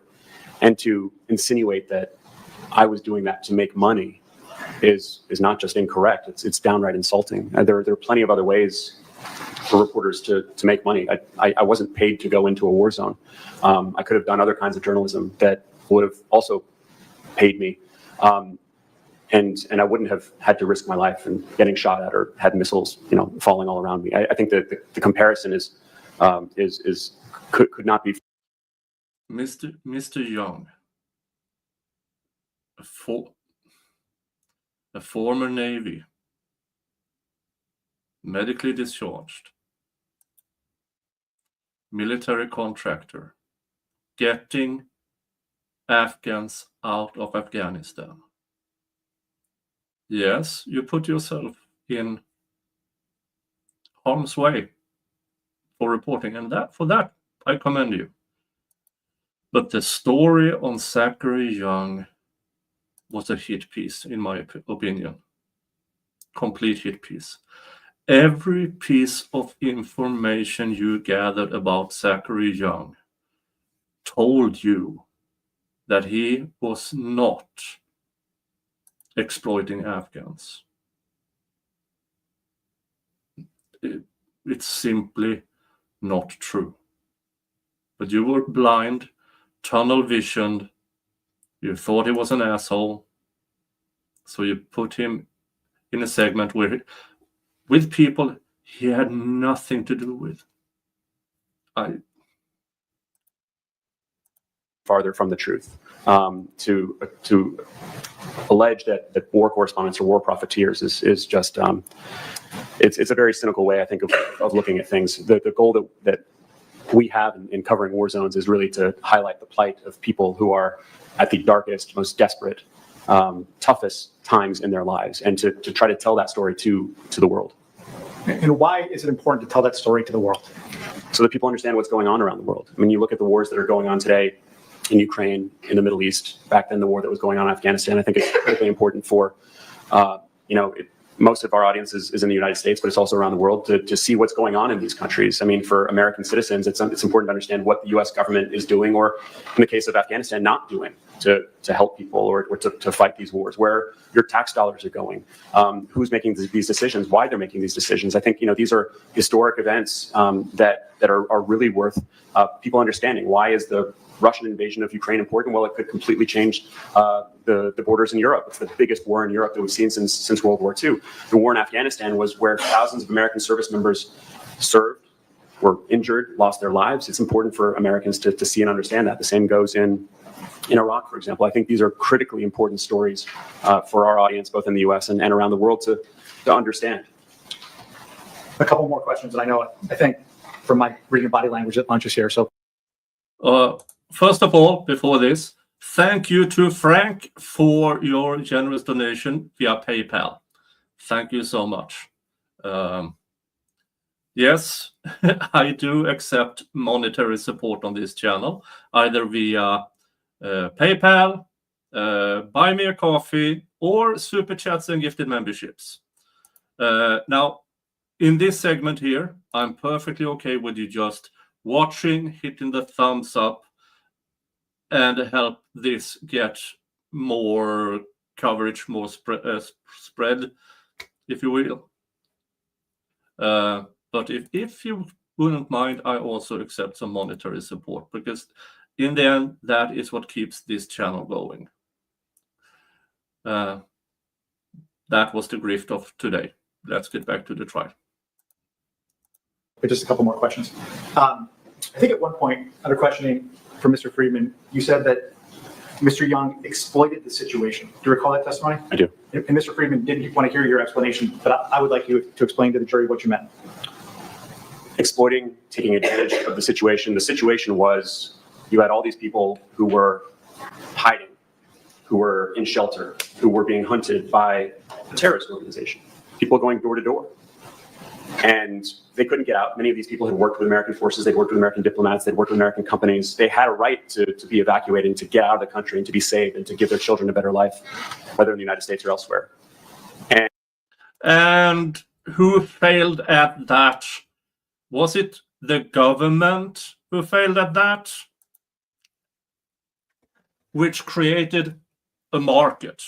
Now, were there people operating in the black market? Yes. Were there people, human traffickers? Yes. Was Mr. Young one of them?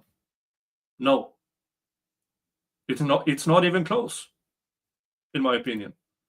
And they couldn't get out. But there were a number of people, Mr. Young included, who saw this as an opportunity to go in, to exploit that situation, to take advantage of that situation, take advantage of those people, and to try to make some money.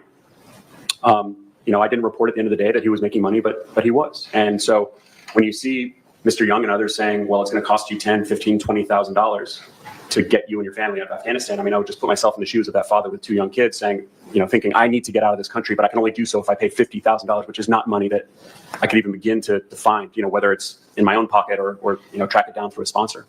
So there were all these people who were trying to make a buck, who were profiting off of the situation, taking advantage of the situation, exploiting it, and I believe that Mr. Young was participating in that market, and that's what we ended up reporting. Again, we didn't say that he did anything illegal. We didn't even say that he made any money. We asked him for an understanding of what it was he was doing, and he never offered that. Just a couple more questions. At one point, Mr. Friedman was asking you, saying, isn't it true that Mr. Young didn't exploit individual Afghans? You remember those questions? I do. And you responded, he was trying to exploit individual Afghans. Do you recall that? I do. Can you explain that to the jury? Well, in marketing his services to anybody and any and all who would listen, he was basically saying, I'm open for business. I'm ready to help get you out of the country, but for a cost. And so he was, I think, ready to take advantage of those people. Could they come up with the money? You saw repeatedly that when he realized that they didn't have a sponsor, he shut them down. When he realized that he wasn't going to get that money, he shut them down. He did entertain the possibility that maybe one of those people could come up with the money themselves. He said it's $14,500, and then the conversation ended. Example after example, time after time, he would speak with people, and when he realized that they couldn't pay, he would walk away. I believe that there's a possibility that he was doing corporate evacuations, but I also know at the same time that he was engaging with regular people and offering his services to anybody. We saw that in his interactions with my colleague, Katie Bo Lillis, and with Jill Kornetsky, the person who who showed me Mr. Young, that his first interactions with them was about offering his services. He was out there marketing his services. And I think he was taking advantage of that situation and therefore taking advantage of the people who were so desperate to get out of that country, who just wanted to save themselves and save their lives. And I think. Okay. Can't help myself. Sorry. Now, all these non-profits who helped people out. Excellent. Excellent. Who here thinks they did so without getting paid? And show of hands. Who here thinks that the COO of a non-profit wasn't getting paid? Anyone? Of course people got paid. The difference is Mr. Young got paid from corporations, from non-profits to get people out, and he was successful of it. Nobody can do that for free, especially not in Afghanistan in a war zone. Not one can do that without spending money. Now, can people spend their own money? Sure. How many were there who did it? I don't know of any. So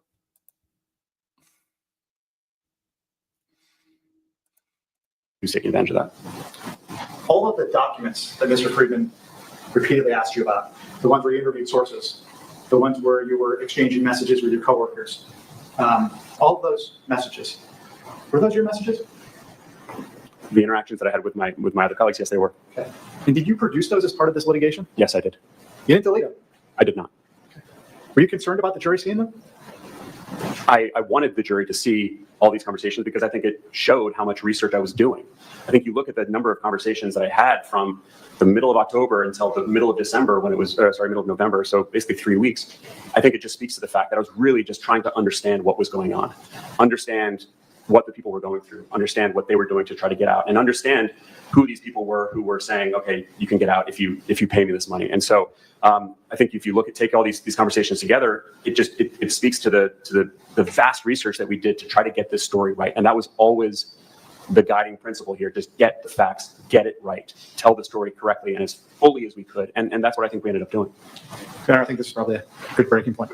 All right, ladies and gentlemen, just take your notepads and put them in the folders and leave them on your chairs. We'll take a break for lunch. Putting your fellow jurors, friends, family, skipping ahead a bit. They're out of the courtroom. Anything we need to address? No. All right. Then we'll be in research till 12:30. We can go off the record. All right, let's skip ahead because he's still there. Yes, sir. Your career as a reporter. 19 years ago in 2006. And where did you start your career? In Washington, D.C. And what organization? It was a small place called Channel 1, which is a high school network. We were beamed into high school classrooms, homerooms, that kind of thing. What comes next after Channel 1? CNN for the first time. I covered politics. I covered the 2008 presidential race that Barack Obama ended up winning. And after that, what's next? Became a foreign correspondent, moved to Russia with ABC News, spent 8 years overseas, first in Russia, then in Israel, and then in Lebanon with a little bit of London at the end before I moved back to the US. What does it mean to be a foreign correspondent? It means that you are, covering stories around the world. At the time I was working for ABC, and so, the ABC has one of the biggest broadcasts in the country, and so I was dispatched to different stories all around the world. A lot of it was conflicts and revolutions and wars and uprisings and terror attacks and that kind of thing. And I got to the Middle East when the Arab Spring was starting, all those uprisings. What year was that? That was in 2011, beginning of 2011. And where did you live in the Middle East? I lived in Tel Aviv at first, and then I lived in Beirut, the capital of Lebanon. At some point, you come back to the U.S.? I came back in 2017. And where did you go? First to New York and then to Washington, D.C. And who were you working for? I was working for CNN at the time. I'd switched from ABC News to back to CNN. Okay. What was your first role at CNN? My first role was, my title was Senior National Correspondent, which meant that I was basically covering the entire country. So I covered a lot of things like hurricanes and unfortunately some shootings, basically national issues that would crop up, a lot of natural disasters. And I did that for about 1.5 years before I moved to Washington. Okay. And at some point, you transitioned to covering national security? In 2018, in September 2018. And you've been doing that since? Yes, I have. Could you explain to the jury what it means to cover national security? It's kind of the other side of what I was doing as a foreign correspondent. So national security is basically a term for American diplomacy, military issues, intelligence issues. And so while I was covering foreign events for years overseas, now I'm essentially covering the American government side of those foreign events. American policy towards different countries, the way that where the American military is deploying around the world. Treaties, negotiations. A lot of what I've been doing for the past few years is covering the war in Ukraine, which obviously the U.S. has been supporting quite a bit, and then the wars in the Middle East. Now, personally, I think Europe. Okay, small diversion here. The war in Ukraine. I thank you, United States, for supporting it monetarily and with weapons and everything. I also say Europe should have picked this up a long time ago. A long time ago. Instead, we squabble like kids or the governments do, trying to avoid it, because always expecting the United States to bail us out. So we should have taken over the responsibility a year and a half ago, the majority of the cost. We haven't. And on behalf of the people of Europe, I'm sorry that you in the United States have to, or your government sends over that much money that we should have. But with that said, Northern Florida, talking about US supporting the Ukraine war might not be a smart thing. Just saying. Because Northern Florida, to my understanding, is so much Trump.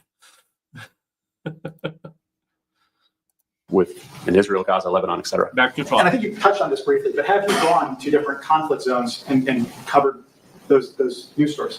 Quite a few. I couldn't give you an exact number, but I've covered conflicts and wars since 20. Well, I would say around 2010. I've covered them for the past 15 years. Have you won any awards for your reporting? I have, yes. And would you just briefly tell the jury what awards you've won? I've won a few Emmy Awards. That's kind of the main award in television news. I won my first for our coverage of the war in Libya in 2011 when Muammar Gaddafi was kicked out of power. I won one in 2013. We investigated an American who was engaging in underage sex trafficking in the Philippines. And that was a very, very difficult story to do. We spent a lot of time out in the Philippines. Most recently, I was part of the broader CNN team that won for our coverage of the invasion of Ukraine. I was on the ground in Ukraine when Russia invaded back in 2022. And then I also have an Edward R. Murrow Award, which is just it's another award in our industry. That was also for the Philippines story. So what draws you to reporting on national security and conflict zones? I was talking about a little bit earlier. I think these are such critical and important issues, I think, for not just for our country, but for the entire world. On a very personal level, when you go to a war, it kind of just strips away everything about people in a country, and it kind of just lays people bare. And that's why I said I think it reveals the best and the worst in people. And you could say the same for natural disasters. We're seeing the same play out in California right now, people coming together to support victims there. But I really think, I was always drawn to sort of big historic events and trying to interpret those foreign events for our audience back here in the US. And that's what I did for 8 years with ABC. I had a great time, a really, really interesting time covering those conflicts, being at the center of these really, really important stories, and then coming back and essentially now seeing how the sausage is made. And so I spent a lot of time at the Pentagon, at the State Department, talking to the CIA, talking to the White House, and all the different players, whether it's the Trump administration or the Biden administration, to try to figure out why the U.S. does what it does. I mean, the U.S. is the most powerful country in the world, with the most powerful military in the world. Everyone looks to the U.S. for its leadership around the world. And so now I'm covering that from this side of things. And I think it's really interesting to see sort of how that power is projected around the world. And luckily CNN lets me go out and still cover things like the war in Ukraine and go out to the Middle East and cover those wars as well. Yeah, so I want to kind of focus us now on Afghanistan in 2021. And so this jury has heard some things about what was going on the ground as the U.S. withdrew. So I don't want to belabor the point. Okay. But just kind of, what was the situation on the ground as the U.S. withdrew in August of 2021? In a word, it was chaos. It was stand up, lay a foundation. Okay. Were you involved in covering what was going on in Afghanistan in August of 2021? I was. Okay. Did you write stories on it? I did. Did you report on it? Exhaustively. Was CNN covering it? Yes. Okay. Would you explain to the jury, just on a very summary basis, what was going on in Afghanistan in August of 2021? It was expected, but it was complete pandemonium. I mean, we knew that the U.S. was going to pull out of Afghanistan. We knew that President Biden had made that decision, but we didn't know that we were going to see what we ended up seeing. And so that was really shocking. And I was at the State Department when the U.S. announced that it had pulled out of Afghanistan. That's when we started to see all those scenes of people desperately trying to get to the airport, desperately get on those planes and get out of the country as quickly as they could. There was that really horrible incident where there was a suicide bomber that killed 13 American service members and some 200 Afghans. And so there was a lot of fast-paced breaking news that we were covering in the early days of the withdrawal. And very quickly, the U.S. pulled out after 20 years of being in that country. And then there was this security vacuum. The Taliban took over. This terrorist force that the U.S. had been fighting for 20 years took over power. And after covering that early breaking news, then we settled into, I would say, covering more of what I would call feature stories, more sort of research investigative stories. Because it was, even though the U.S. was gone, the U.S. still had a responsibility there and a responsibility to get people out. And so that was kind of the issue that I focused on and did a series of stories on. Yeah. And did you write stories about evacuations from Afghanistan? Several. Could you tell the jury about those stories, other than the one you're here about today? Sure. The one that we are talking about today is the last one that I did in a series of about 6. I won't go through each one individually, but the first one, for example, was an American woman who had been working in Afghanistan. She was evacuated by the CIA, and she told me her quite dramatic, scary story about getting evacuated by the CIA.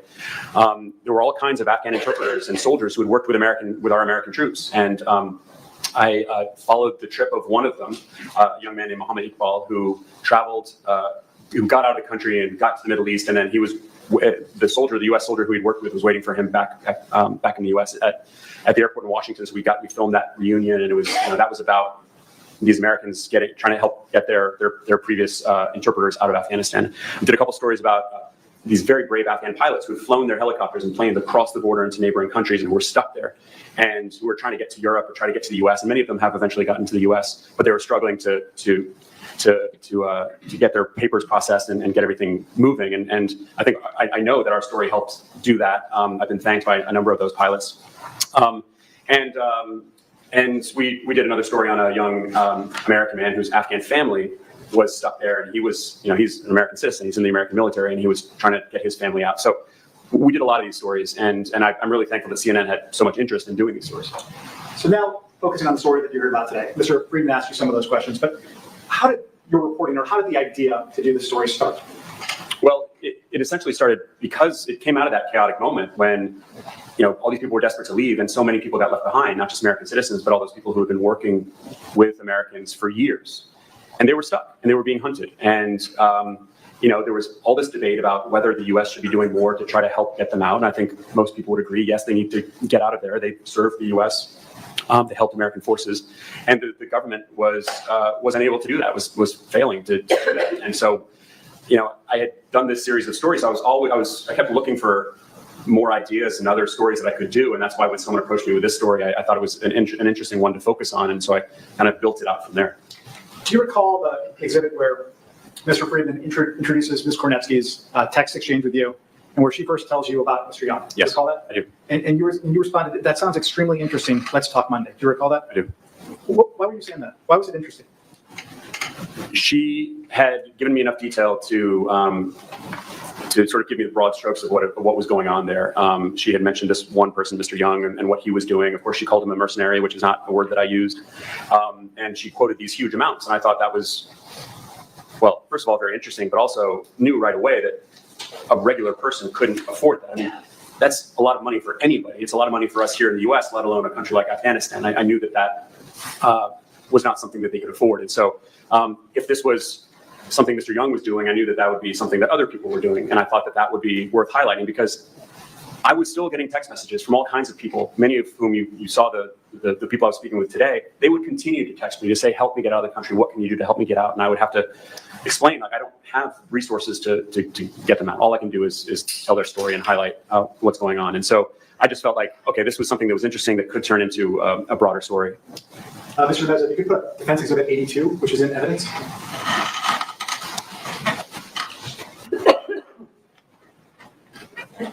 Mr. Marquardt, this is an exhibit that the jury has seen before, but I can't recall if Mr. Freeman asked you about it. But would you explain to the jury what this is and when you saw it?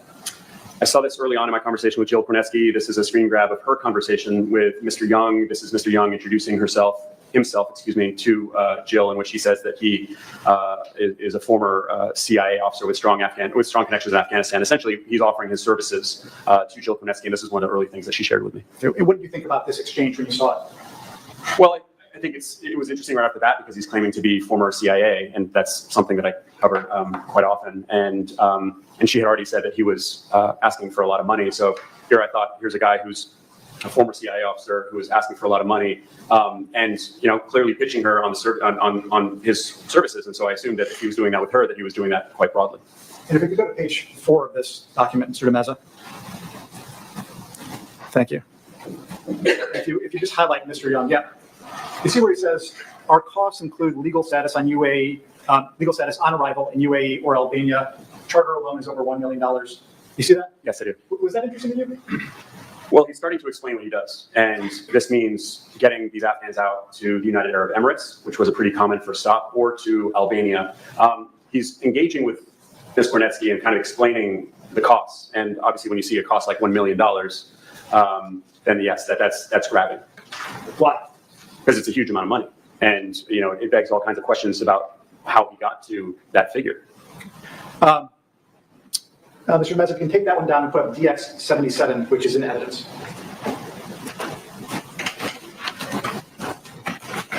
And Mr. Marquardt, this is another document that the jury's seen. Would you explain, when did you see this? Again, early on in my conversation with Jill Kornetsky, she sent me a screen grab of this conversation that someone named David Lerner had with Mr. Young. And if you could just blow up, Mr. Meza, if you can just blow that up that section, please. Yep. What did you think when you saw Mr. Young's advertisements of $75K for one vehicle, 5 to 6 passengers, Kabul to Peshawar? Yeah, this really stood out. It was the highest number that I saw. And, knowing that a family of 5 or 6 couldn't afford $75,000, I was shocked. And it made me wonder how he could justify asking for that much money. Certainly how the families could come up with it. Although I knew that it would be quite impossible. So that was just a staggering amount alongside the $1 million. I think that made me want to ask a lot more questions. You touch on this at the very end of this message. Mr. Young writes, can provide recent corporate sponsors who have used us, including Audible and Bloomberg, for reference. And we'll get into Bloomberg first in a second. But what did you think when you saw Audible as a corporate sponsor? Well, I thought it was very strange. I mean, Audible is not the kind of company that you would expect to work in Afghanistan. I mean, generally you hear about military contractors or media organizations like Bloomberg, which is why that wasn't a surprise. But Audible, I think we all know, is like an audiobooks company. I don't know too much about them, but it didn't really make much sense to me that they would be operating in Afghanistan. And if we just keep going down, Mr. DeMeza, to like the last 3 messages, yeah. And you see Mr. Lerner says, I'm not corporate. What is this fee for? Just transportation. And Mr. Young writes, just transportation, you can't be serious. Good luck, David. Have them run for the border themselves and see how far they get. What did you think when you saw that? It told me that when questioned, that Mr. Young didn't like it, that he got aggressive, he got insulting. He obviously told Jill Kornetsky that she was a spiteful bee and told her to F off. And this was kind of the third example that I saw that he would go after people when they put the questions to him, and then when they asked him what his services were and what he was actually going to deliver on. And Lerner, as far as I understood it, was trying to get someone in Afghanistan out. And he says it's a serious question. And when you see Mr. Young saying, have them run for the border themselves and see how far they get, that to me, that's just like someone who doesn't really actually care about what happens to those people. I mean, obviously, if they get out and run for the border, they're probably going to lose their lives. So to me, it just smacked of a business. This was someone who was trying to carry out business and probably make money. If you can take that down and put up Defense Exhibit 63, which is in evidence. And I'm showing you what the document that Mr. Friedman showed you pretty extensively with Jill Kornetsky. But Mr. Meza, go to page 7, please. Thank you. I'm just focused on the very top of this document. So it's now 10:27, and you say, hi, Jill, I've spoken with a number of people who confirm this exploitation market is growing. What do you mean by that? So Jill had obviously put the idea in my head, and so I then went out and spoke to a number of different people who confirmed to me that this market had been created because there was so much desperation that you had people like Mr. Young going in there and exploiting that situation and exploiting it to carry out business operations to probably to make money. This is early on in the reporting process, so I didn't really know what I was going to find. But what I had been told by others is that, yeah, there are a lot of people out there who are getting asked to pay these huge amounts of money. And so I had. And you got the name of 2 people. From a person who had no idea who Zachary Young was, you got the actual names of human traffickers. And you chose to not bother. Taken, the Mr. Young's activities and asked around about that and had confirmed that, he was not unique, that this was happening elsewhere. There were other people doing the same thing. And so at this point, I kind of knew that I was onto a story and started building it out from there. The next sentence of your message says, and the people I know who are connected with Zachary have no idea who he is. Can you explain that? Mr. Young and I had mutual connections on LinkedIn. So a lot of this came from LinkedIn originally, and we can see who the mutual connections are. He never accepted my request to connect with him, so I couldn't actually see more of his profile, but I could see people we had in common. And because he was claiming to be former CIA, and I know people on LinkedIn who are also former CIA or current CIA, I decided to start asking around to see if they knew anything about him. And there were 2 or 3 people in particular who I asked, and none of them actually knew who he was. CIA is an enormous organization. And say these 2 individuals, say they actually knew about him, but they also knew he was actually saving people.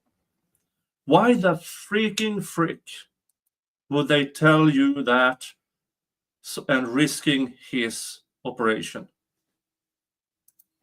You recall Mr. Friedman asking you questions about your statement that you talked to a couple people on our story, the story doesn't align with what I'm working on. Yes. Could you explain to the jury what you meant by that? Well, the example that we were talking about then was someone who had gotten out through an NGO, through an aid organization. And there were a lot of these aid organizations who were coming in and saying, do you need help getting out? We will get you out, and they'll do it for free. And that's what that man was saying. He was saying, I got out through an NGO, I got out for free. And I knew that was happening. That was well known that was happening. It had been reported all over the place. And that's quite normal. That's what you expect to happen. The people who can't afford to get out, who don't really have any money, they shouldn't have to pay any money. And so that wasn't the story that I was doing. Instead, I wanted to do a story about people who were being told we have to pay lots of money. So the NGO side of things was not something that I was examining. And by this point, had you seen communications between Mr. Young and seemingly people in Afghanistan where he was asking for lots of money to get out? Numerous people, yes. You can take that down. Okay, I'm having a brief discussion here while we are watching this. I can't wait to get to the next day because it, however possible, it gets worse for CNN. So, yeah, you can choose to watch it on Law and Crime, but damn, if you want to see my reaction to it, I will get there. I promise you, I will get there. I had no idea it could get worse for CNN. But apparently, it got worse. Yeah, so I can't wait to get there. But I need to get through this first. And put up Defense Exhibit 70, which is in evidence. Okay. And I want to focus you first on the bottom half of this email, where it says pitches. Do you see that? Yes. And you sent this on October 28th to Mr. Levine, who's sitting right there, to Mr. Callahan, and to Mr. Phillips. Do you see that? Why are you sending this? Why are you sending this document to these people? These are my immediate bosses and editors. These are guys who are going to essentially say yes or no. It'll eventually get greenlit by folks who are a little bit more senior, but these are the ones. These are the colleagues who I work with most closely on a daily basis, who I send my pitches to, and who will say yes, no, or maybe, try and go and get a few more things, and we'll see where we are. So these are the first people that I send all my ideas to. So let me get this straight. You just can't run with any story you find? No, I can't. Why not? I mean, there are times that I would like to, obviously, but there are very rigorous systems in place where I can't publish anything I want. I can't put anything on CNN's website. I can't put anything on TV. that I want. It has to go through layer after layer of management and editors to not only approve the story and to publish the story. I have no ability to hit a button and publish or hit a button and say play. There are so many more people involved. It's a whole, well-oiled system for the most part.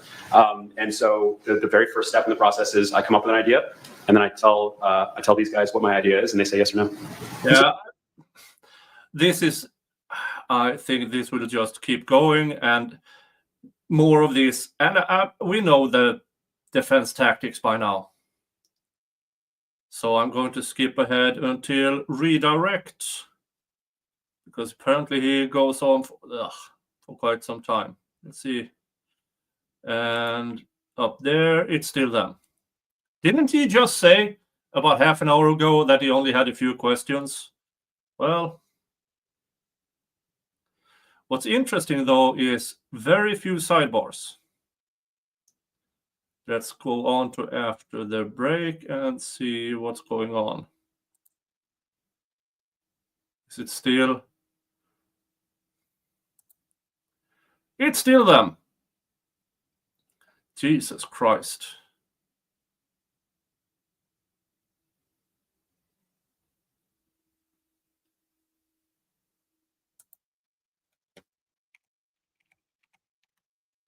Oh, here, let's see where it starts.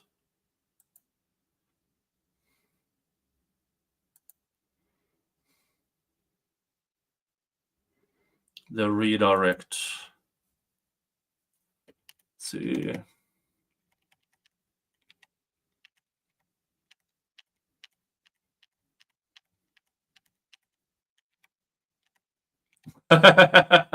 Well, he is smiling. I'm trying to find the correct timestamp here.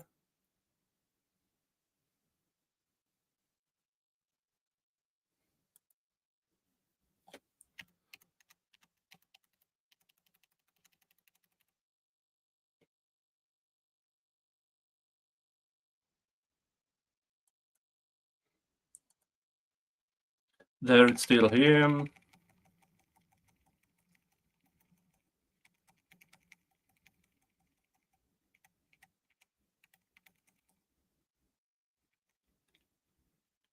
I'll have to listen here. Page up, Mr. Demeza. And so you can see Mike Callahan emailed you back pretty quickly, about 10 minutes later. And he says, yes, 2 p.m. so we can revisit with Triad. What does that mean?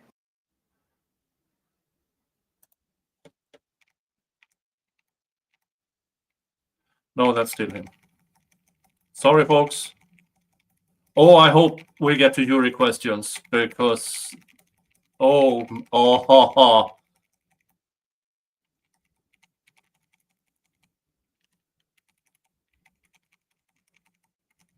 Oh, for frick's sake.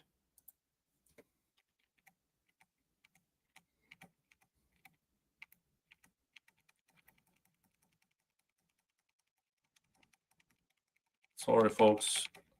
I don't have timestamps, so I'm just trying to. It's still him.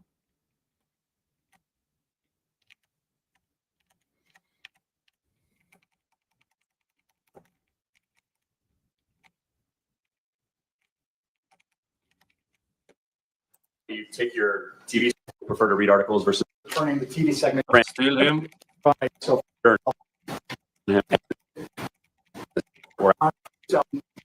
Sorry, folks. At some point, we will get to redirect. if we could take that.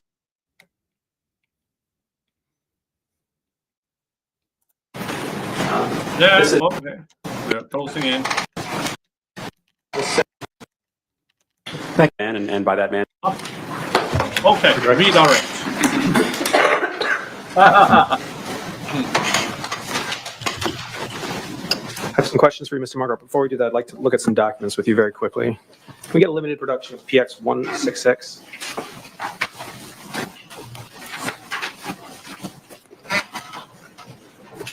And sir, is this an email that was sent by you internally to CNN and you received that relates to the story? Yes, this was right before we went on the air. Your Honor, plans to offer PX 166 in evidence? No objection. Minus 166 is admitted. And can we bring up PX 182? Same thing, sir, an email relates to the story sent by you internally to CNN? Yes. Your Honor, plaintiffs offer 182 in evidence. No objection. Plaintiff's 182 is admitted. Can we bring up 188, please? And sir, again, another email value related to the story. That's correct. Your Honor, plaintiffs offer PX 188 into evidence. No objection. Plaintiff's 188 is admitted. Can we bring up PX 191, please? This is a text message chain between you and Hazami Barmada. Yes, that's correct. Relates to the story. It does. Your Honor, plaintiffs offer PX 191 into evidence. No objection. Plaintiff's 191 is admitted. Can we bring up PX 345, please? This is a Slack communication by you, Mr. Marquardt. No, this is iMessage. iMessage. Okay, that's right. iMessage relates to the situation in Afghanistan, sir. Yes, this is the young man in California.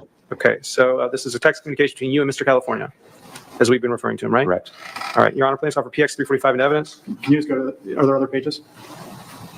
Sure, can we bring him through? That's fine. All right, plaintiff's 345 is admitted. And finally, plaintiff's exhibit 346. So this is a link in communication from you, correct? It is. Relates to the story. Yes. Your Honor, we offer plaintiff's exhibit 346 in evidence. And is there another page behind this? Oh, they are setting something up really, really good here, it seems. That's fine. This set of There's attorneys 346. are amazing for Sir, Mr. do you Young. recall Mr. Axelrod asking you about the fact that Mr. Young was trying to exploit individual Afghans, in your words? Yes. You premised that conclusion on the fact that you saw two posts that didn't say the word sponsor or funding on it, correct? And his general participation in the market. Well, let's go through. I want to go through the things. One of the things was that two posts that didn't say sponsor or funding, right? Yes. One communication between Mr. Young and a man where Mr. Young gave him a price of $14,500, and then the man told you he blocked him after the price, right? Yes. And then time and time again, you saw his interactions where he dropped people if they didn't have a sponsor. Yes. And this to you meant he was trying to exploit individual Afghans, correct? Yes. Sir, we heard a lot about Mr. California today. The interview was heartbreaking, was it not? It was very tough, yes. Now, sir, as of your deposition 2 years after that took place, did you even bother to find out what happened to him? It was my understanding that during these legal proceedings that I shouldn't reach out to people I had engaged with. I'm sorry, you thought you weren't allowed to talk to Mr. California? Yeah. So you hadn't bothered to find out what happened to him? I'm very, very curious about what happened to him and his family. I thought that during the course of legal proceedings that I shouldn't speak with people who had been involved in the reporting process. Did you talk to Katie Bolillis in the last 3 years? I have talked to Kibo, yes. Talked to Adam Levine in the last 3 years? Yes. You've spoken to Jake Tapper in the last 3 years? I have. Spoken to Mr. Callahan in the last 3 years? Yes. Virginia Mosley in the last 3 years? Yes. Michael Bass in the last 3 years? Yes. But not Mr. California? No. He was forbidden? Well, they weren't in the story. He was. Sir, do you recall PX 310? Can we bring up PX 310?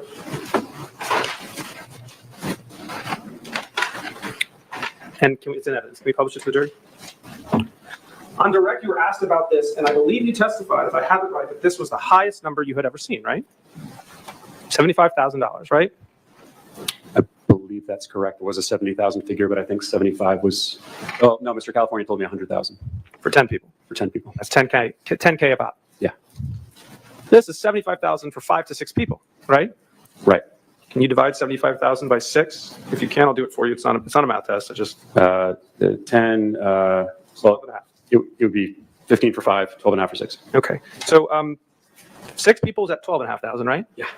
Or 5 people is at 15,000, right? Yes. And we heard Ms. Barmada tell you that Raven was charging $20,000 a person, right? I heard that. I put the 20,000 figure to her. I don't think she gave you the Okay, but I take your word for it. Regardless, you heard 20,000, right? I did. This is not the highest price you'd ever seen. How was it? If it's lower than 20,000, if that's what you're getting at. And therefore, it's not the highest price you've ever seen, right? Correct. But you didn't go after this Raven. Thank you, Corey. So you couldn't do this reporting on your own. You needed to go through multiple levels of Triad before it was published, correct? That's right. Went through layers and layers of review, correct? It did. So all of CNN was in on this story, right? More than just me, not all of CNN, but there were more individuals involved. All the way up to the top brass. The top brass approved it. And we talked about Audible a little bit. I think before you said it didn't make any sense to you that Audible would be operating in Afghanistan, correct? Yes, And therefore you decided not to investigate it at all. that's correct. Sir, do you recall we looked at a communications between you and another individual at CNN, and you were passing on a trove of documents, and one of the people you talked about was Jessica Kim, right? Yes. You said she was doing a scam of some kind, right? There were documents indicating that she might be. Yeah, some really fishy stuff that I saw relating to her and others. You did not report on her, did you? No, unfortunately, we did not end up doing that story.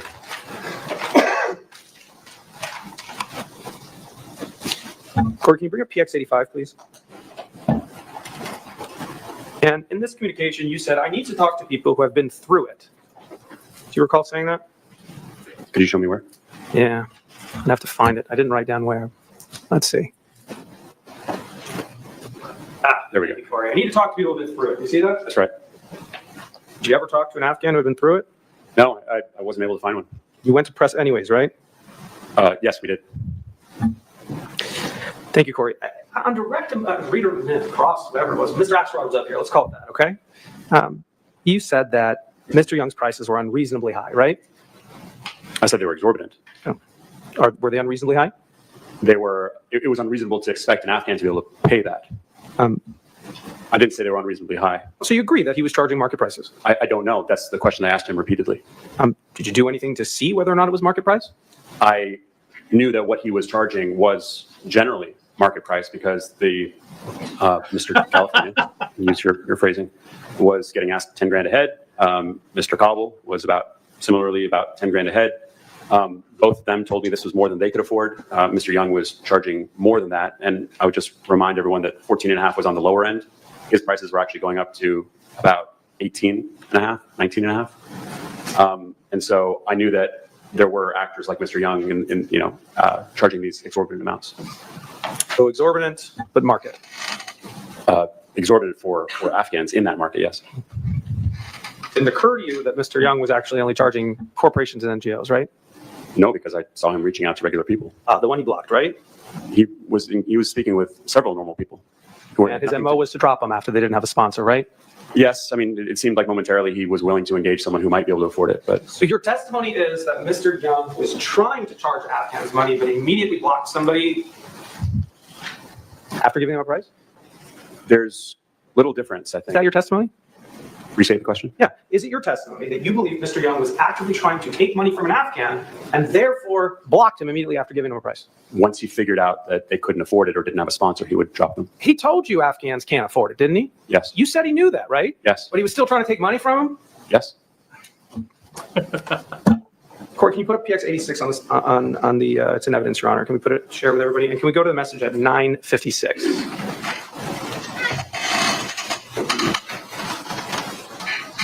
You say, I think there are many of them. I think they need to be exposed. Do you see that? Yes. Did you expose anyone but Mr. Young? We exposed the market, but Mr. Young was the only person in the piece. So you only exposed Mr. Young? Yes. Can we go to page 4, Corey? This is the post. He didn't say sponsor, right? Correct.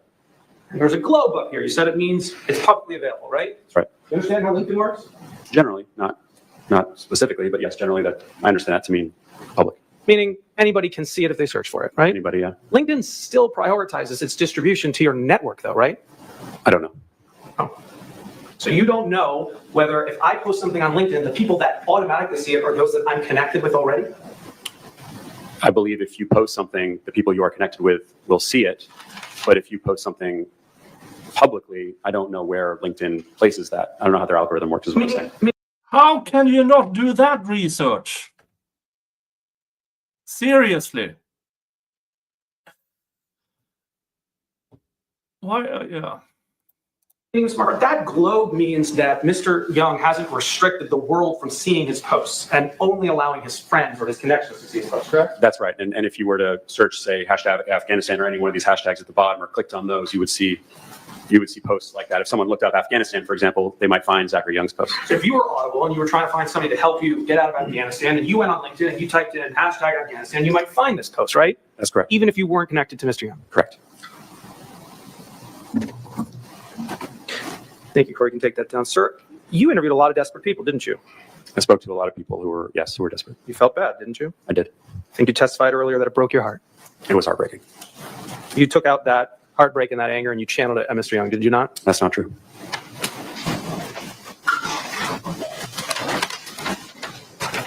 I think you testified a moment ago that you boil facts down to give the best summary possible. Is that right? Yes, Do you believe this story was the best summary possible? I do.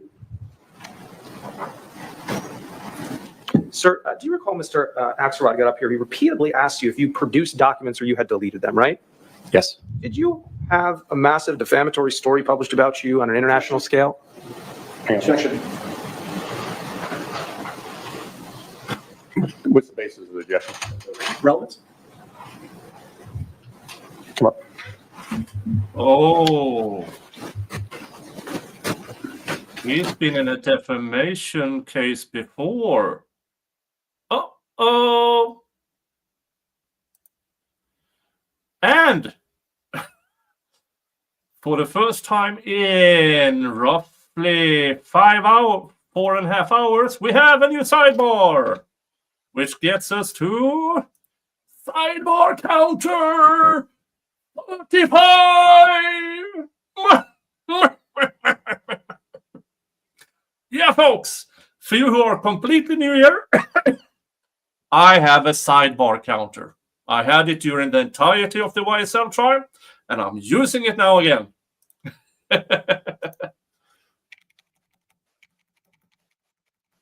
Skipping ahead. Oh, wow.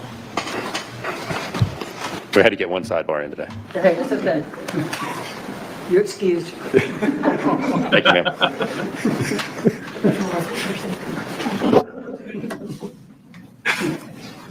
Yeah, that was 4.5 hours ago. Was technically on day 4. This is day 5. I forgot to change the bell to day 5. All right, and just for the record, I'm going to overrule the objection, but Mr. Freeman, re-ask the question. I will. Let me just back up one step. We were talking about whether Mr. Axelrod asked you if you deleted information, right? Yes. All right. Did you have a massive defamatory story published about you on international television? Objection form. Overruled. Not that I can think of. Did you get diagnosed with major depressive disorder? Objection. This states the testimony. It's a forensic expert. I'll overrule. No, I didn't. Did you lose your career?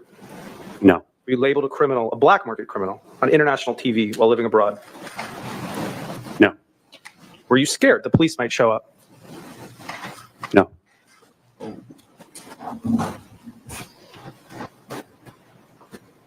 Testified at length about how Mr. Young could have explained the breakdown of his costs to you. Do you recall that? I do. Could have explained to you what he was making and what his profits margins were, right? If indeed he had profit margins. And you thought his refusal made him shady, right? It certainly raised a lot more questions. Do you believe it's odd that people don't want to publicly talk about how much money they make? I wanted to know whether he was making any money at all. I thought it was perfectly reasonable to ask those questions of someone who was asking Afghans to pay all that kind of money. Sir, you asked him for specific breakdowns of how he got to his numbers, right? That's right. That's not, are you doing this for profit or for charity? I asked him, are you doing this for profit? Sir, you also asked him to break down his exact numbers and then wrote in all caps, how do you get your numbers? Well, Right? I said that. You wanted to know his profit margins, right? How much money he was making. I didn't assume that he made a profit. I didn't report that he made a profit. We now know that he made a profit. I wanted to understand generally how it was he got to those numbers that were extremely high certainly after he admitted, I don't know, I'm not on the ground, I don't know the conditions. And it seemed like he was just making the numbers up. So I'm going to ask you again, do you think it's odd that people don't want to talk about exactly how much money they're making? In this case, yes. Would you feel comfortable telling everybody how much money you're making? Objection. MIL order. MIL order.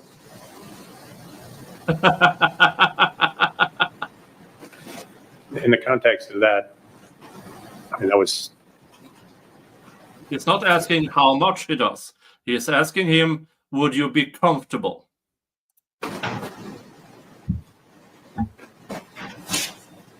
I'll sustain the objection.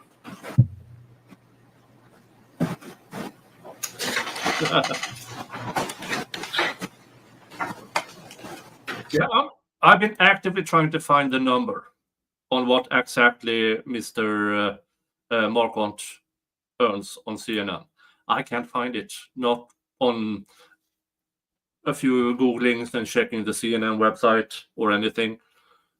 But I'm sure at his position, he should be $1 million earner.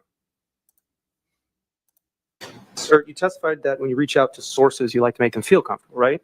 Yes, And you told Katie Willis to tell him, we're just looking at the lay of the land. Do you recall that? that's true. And you testified in direct a moment ago that if he had known, meaning if Mr. Young had known that you were doing a report on him, he'd shut down, right? There's a possibility of that. So therefore you misled him No, I was trying to make him feel comfortable. by misleading him. No, That you were just doing a report on, just trying to find out generally about the lay of the land. which is true. Sir, by that time you had already zeroed in on American. On November 3rd, you very clearly saw me say, or maybe not, maybe he'll just slip away. I didn't know. It was November 1st, sir. And if you recall, sir, you also ended that message saying that you hoped you would be able to nail him. I don't think I said I hoped we would be able to nail him. Can you bring it up for you? What's your PS number? It is PX 103.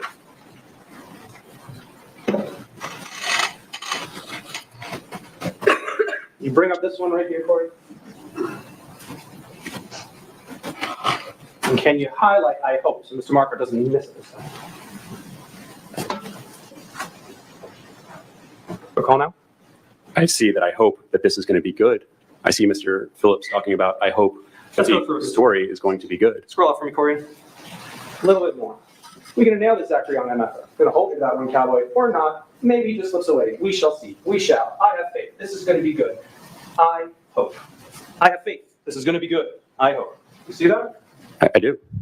You hoped it was going to be good, and you'd nail him. No, Mr. Phillips was on the emails since the very beginning, since October 29th or 28th, whenever he saw the pitch. He's saying, this story is going to be good. And I'm saying, I hope so as well. Meaning you hoped it was going to be good, and you'd nail him. No, I hoped that the story generally was going to be good. You hoped it was going to be good, and that you wouldn't nail him. I didn't know whether on November 1st he would even be part of that. And I admit that right there, or maybe not. 10 days before the story gets published, I don't know what the story is going to look like. I have the broad strokes of it, but I hope it's going to be good. Sir, you were on. You talked about reaching out to people from the CIA to confirm whether or not they knew Mr. Young. Do you recall that testimony? Former officials from the CIA and one current official. Yeah. How many? All told, I think 5. Where are those communications? Well, you have the one about Tammy. I didn't see a communication with Tammy. You called Tammy on the phone. Right. Oh. So these are the communications. Were they all on the phone, sir? 2 were on LinkedIn, Tammy, and then yesterday I reached out to another one. So that's 4. And sir, can you bring up PX18, please? While we're doing that, did you reach out to an individual named Matt Gunning? Don't worry about that. Corey, take it down for a minute. Did you reach out to an individual named Matt Gunning? Not that I recall. Did you reach out to an individual named Bill Purdy? Not that I recall. Reach out to an individual named John Keeley? Not to my recollection. Can you put Exhibit 18 on the screen for me, Corey? And let's go to page 20, turning to 21. To reach out to the Honorable Leon Panetta. Not for this story, but I have spoken with him before. Did you reach out to Michael Morrell? Not for this story, but I've spoken with him before. Did you reach out to Jeremy Bash? Yes. And what did he say? You didn't know Mr. Young. And when did you reach out to Mr. Bash? Yesterday. That was on the phone, right? That was by signal text message. What text message you haven't produced in this case? I wasn't asked to. Sure. Martin Peterson, did you reach out to him? No, I did not. Paul Nevin, did you reach out to him? I did not. Lance Hamilton, did you reach out to him? These are the first times I've seen this. Daniel Ennis, did you reach out to him? No. David Terry, did you reach out to him? Don't know him. Take it down. Thank you, Corey. Sir, you said that part of your opinion on Mr. Young was based on the fact that he told Jill Kornetsky, he used harsh language with Jill Kornetsky and David Lerner, right? Yes, 2 people he'd never met.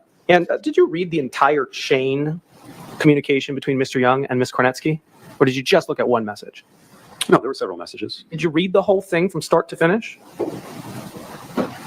I read what was shown today. What was shown today is everything that I have, which was her questioning his model and David Lerner questioning his model. Let's start with Kornetsky. Did you read the whole thing from start to finish? The thing that was shown today on the screen. Did you read I'm it? not trying to be difficult. I don't know what you mean by the whole thing. I don't know if I have their entire communication from start to finish, but what I read was their communication that was given to me.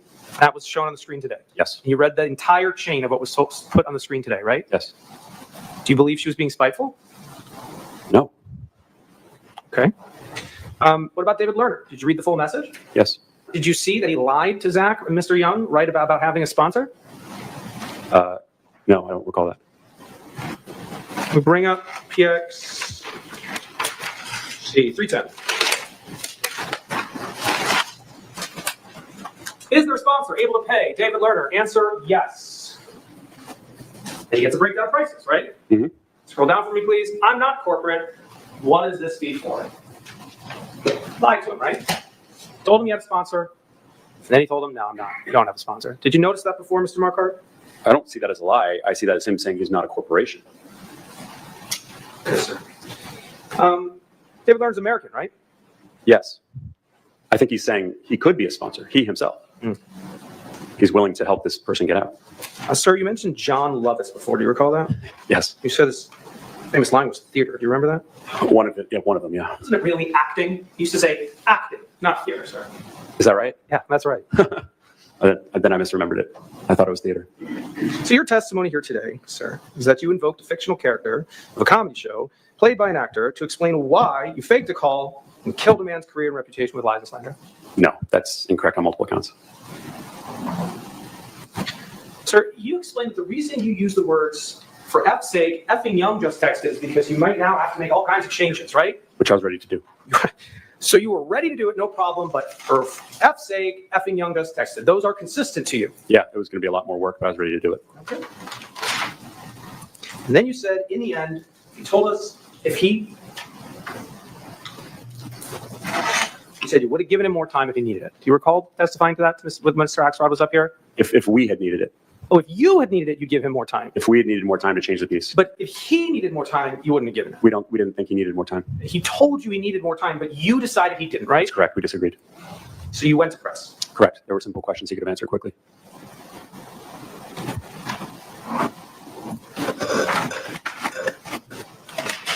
Sir, we saw that the story went through Triad. Do you recall that? Yes. Now, isn't it true that stories that allege wrongdoing require Triad approval? As a general rule, I would say that's true.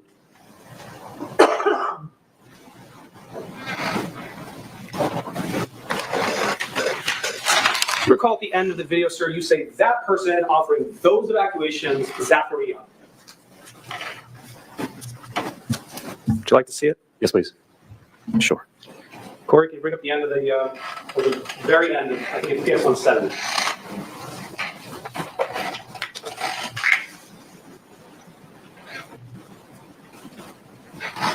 I go to Mr. Mark right at the end. And just moments ago, that young man told me that the Taliban has now issued summons for his family in hiding, indicating his father believes that the Taliban really is after them. Now, the Biden administration continues to work on evacuating people, but as you can see there are just so many more Afghans who want to get out of the country, and that just drives prices higher and higher. In another message, that person offering those evacuations, Zachary Young, he wrote, available. That person offering those evacuations, Zachary Young. Do you recall that now? I do. Those evacuations, sir. Black market evacuations? Evacuations, yes, that he was operating, yes, on the black market. Ooh. Now, you said black market was an apt term to describe this market, right? That's true. Because it was chaotic in Afghanistan. And lawless, yes. There's been a problem, right? Afghan trying to flee Taliban face chaotic markets? I don't know what a chaotic market is. No. How about Afghans trying to face Taliban face unregulated markets? That would be fair as well. Oh, but you didn't choose it, did you? I didn't write that. Oh, CNN did, right? Someone did at CNN. But it's still accurate.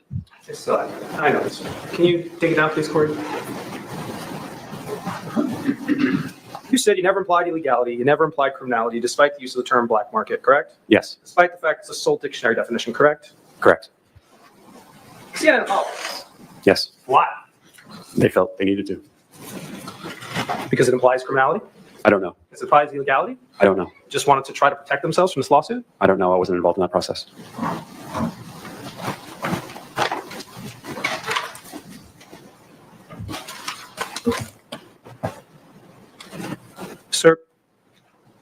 By covering war throughout your career, you provided a necessary service. Do you agree with that statement?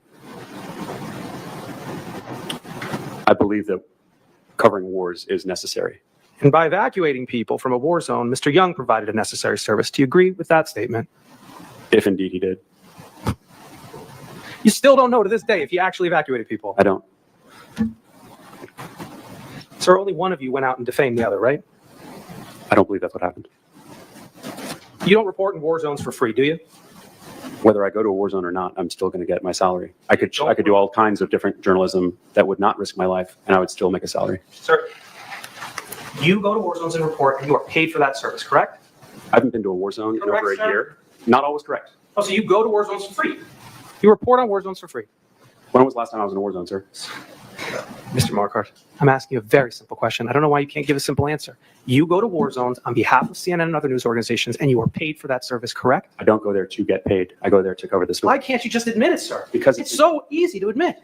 You're paid as a journalist, correct? Correct. And you go to war zones and you report, correct? Sometimes. Sir, you go to war zones and you report, correct? Not in over a year. Okay, I'll say it like you. Sir, you sometimes go to war zones and report, correct? That is correct. And when those sometimes you're in a war zone, you're paid for that time, aren't you? Yes. So you're paid for your time in war zones, but God forbid he should be, right? There's a very big difference. Sure. Sir, did you exploit the situation of war to report? No. Did CNN exploit the situation of war by running ads while it reports on war? No. But Mr. Young, let me ask it this way. Did Mr. Young exploit the situation of war by evacuating people from it? If he was making money, yes. Only CNN's allowed to make money off of war?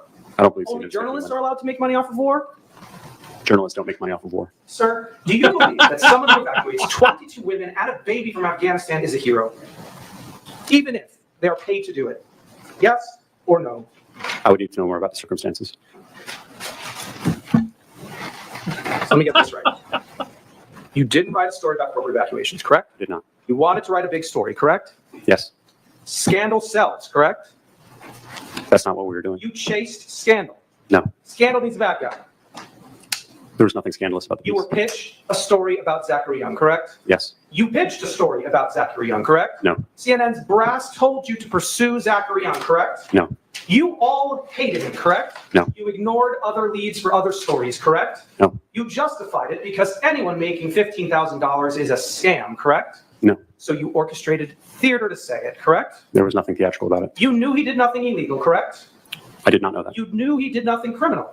We did not report he did anything criminal. You published your story anyways, Mr. Marquardt, didn't you? And it was completely factual. And you're proud of it? I am. And you're not sorry? I'm not. No further questions. Have Mr. Marquardt step down. Oh, yeah. Hey there, Mr. Marquardt. Yeah. We got a new week. All right. Folks, there should be a lot of jury questions. I'm also going, if there is, I don't care if it is 30 seconds or 30 minutes, because this is now almost a 6-hour stream. I will, if you by some chance says, I want to see this tomorrow, this segment with jury questions, I will cut out as a separate video, okay? So I'm just pausing now and talking so I can find the timestamp. Oh, I know. Hold on. Let's make a swoop.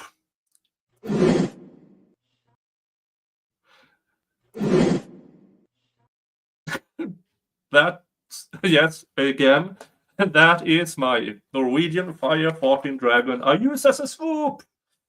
And hopefully I can... This. We will probably find out where the jury is by their questions. Go ahead and tear a page out of your notepad. Any questions you have, jot them down. You hold your paper over. If you don't have questions, hold them over. And once you come around, we'll discuss any questions. Bye, Bar. Do not count this as a sidebar because this is a natural part of this part.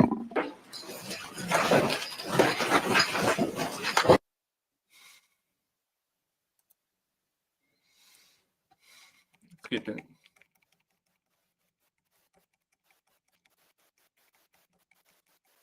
Oh. They are taking. Okay, here we go. 549, which I can't really remember.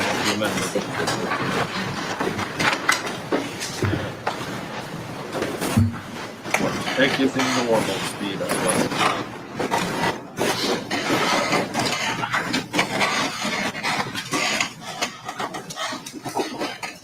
Thank you. Yeah, I like my swoop.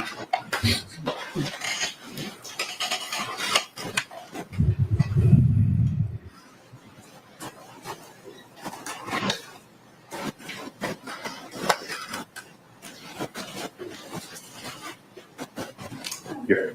All right, Mr. Marquardt, there's a few questions from the jurors. Yes, Your Honor. All right, did anyone question the black market banner? I believe there's, in an email, there was a consideration that maybe that should go through Triad. I think that was the only questioning of it that I was aware of.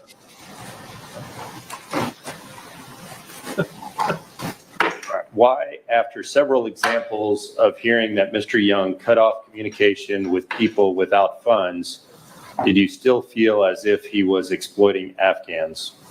Because it wasn't just he who was exploiting Afghans, it was others who were exploiting the situation. And I believe that he was attempting to exploit Afghans. And of course, I didn't see all of the conversations that he had with other people. I believe that he was attempting to exploit the situation, take advantage of their desperation to get them to pay the amounts of money that he was asking for. I think that was pretty clear from the conversations that he was having with the people that were shared with me, and including that one where the one man said, "Well, can't I pay myself?" And he said $14,500, and the conversation ended there.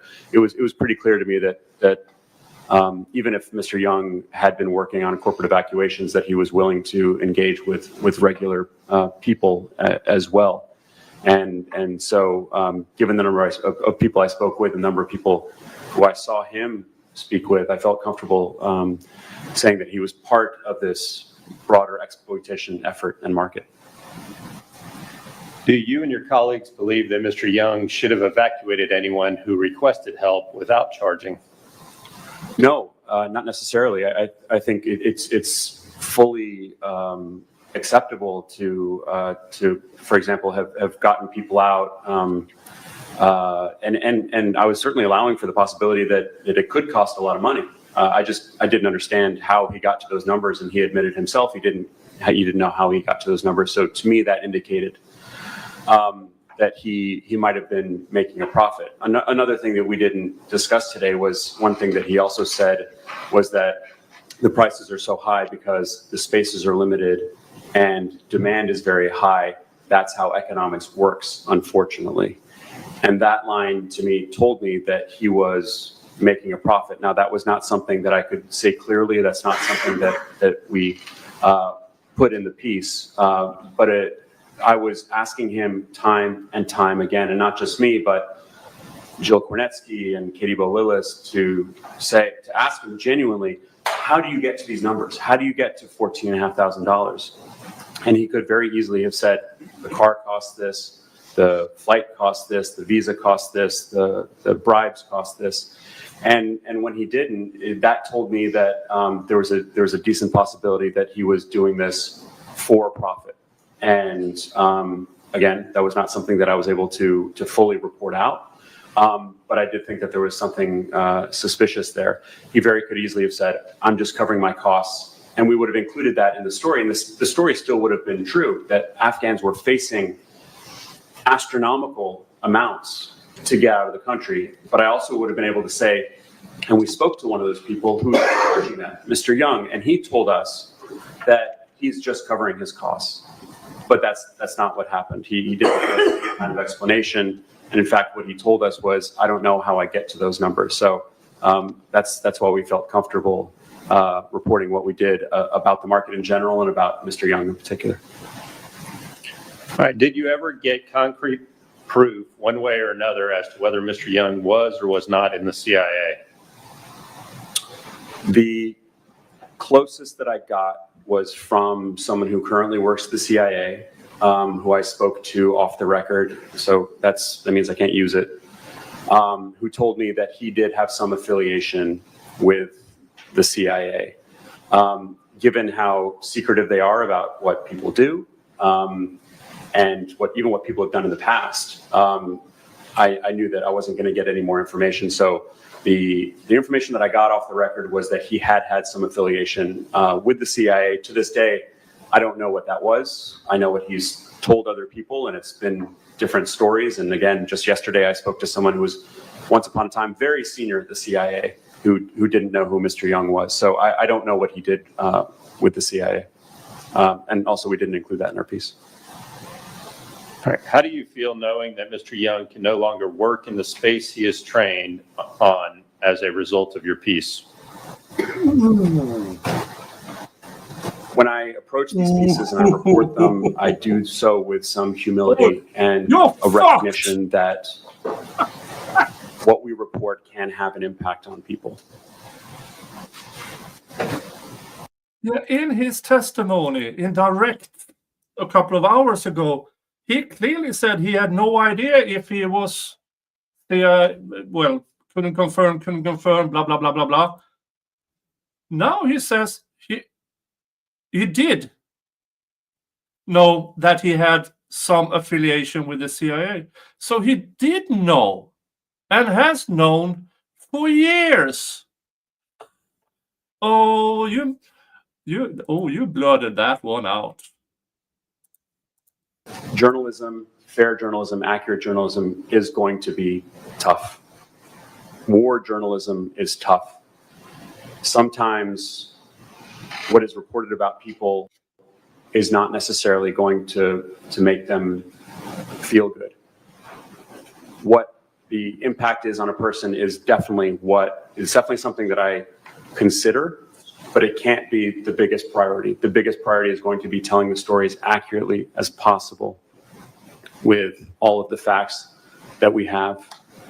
I don't know what the fallout has been, what the consequences have been for Mr. Young. I think he's got a lot of different talents, which he showed in his efforts to get people out of Afghanistan.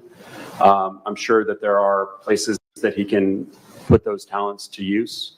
I have no doubt that there are certainly jobs that he can do. But at the end of the day, what I felt was very important in this case was to highlight the fact that these people who were on the verge of being killed by the Taliban were being told by Mr. Young and others, you've got to come up with this money. That was the story that I was doing.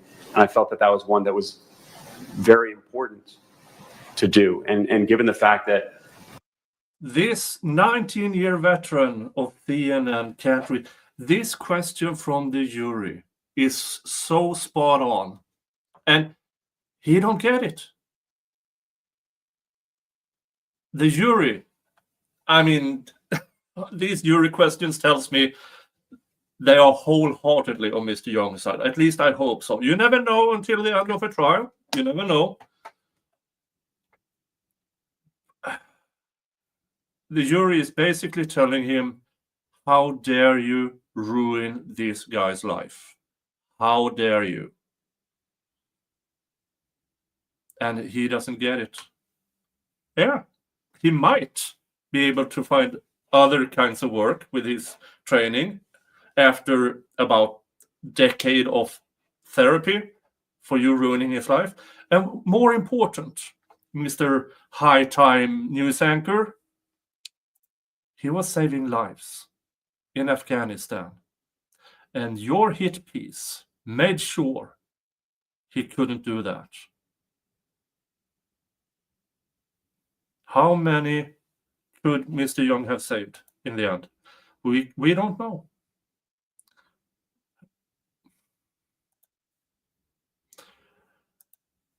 we knew Mr. Young was very active in that space, I felt like it was also important to highlight the activities that he had been undertaking as well. All right. Were any other individuals or companies researched in the course of this story?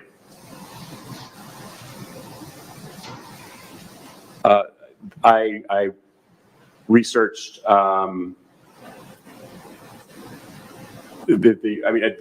we've gone over all of the research that I did with countless people. I spoke to the two young men who were included in the story about their families. I was researching them, for example. I spoke to that woman about her efforts, and she mentioned the $20,000. So I was researching all these different efforts and all the different aspects of this market and of what was going on in Afghanistan. And I thought that through all the conversations that I had, whether it was with Westerners, foreigners, Americans, whether it was with the Afghans themselves, I spoke to people at all different parts of what was going on. And so that's why I felt I had a good understanding of what was going on.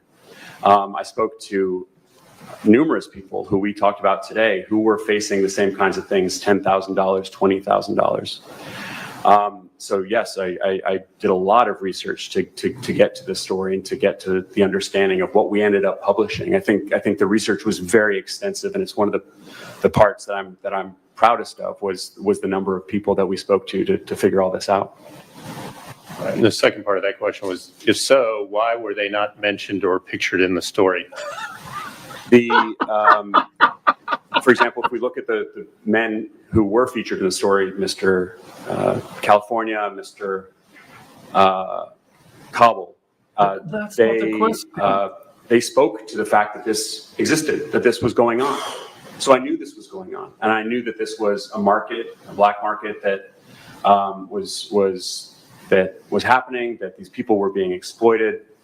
And one of the first people I came across was Mr. Young, and you'll recall that's how this story began. The other who and I you thought claim that exploited this he situation. was the best example He of can't what answer was going on. because he did zero he was, research, in my opinion. an American guy who claimed to have this history in the CIA, and I had all of these conversations that he had with other people with his prices. So I thought that he was the best example that we had of someone who could illustrate what was going on. When you're doing a story like this, so for example, this story was 3 minutes long.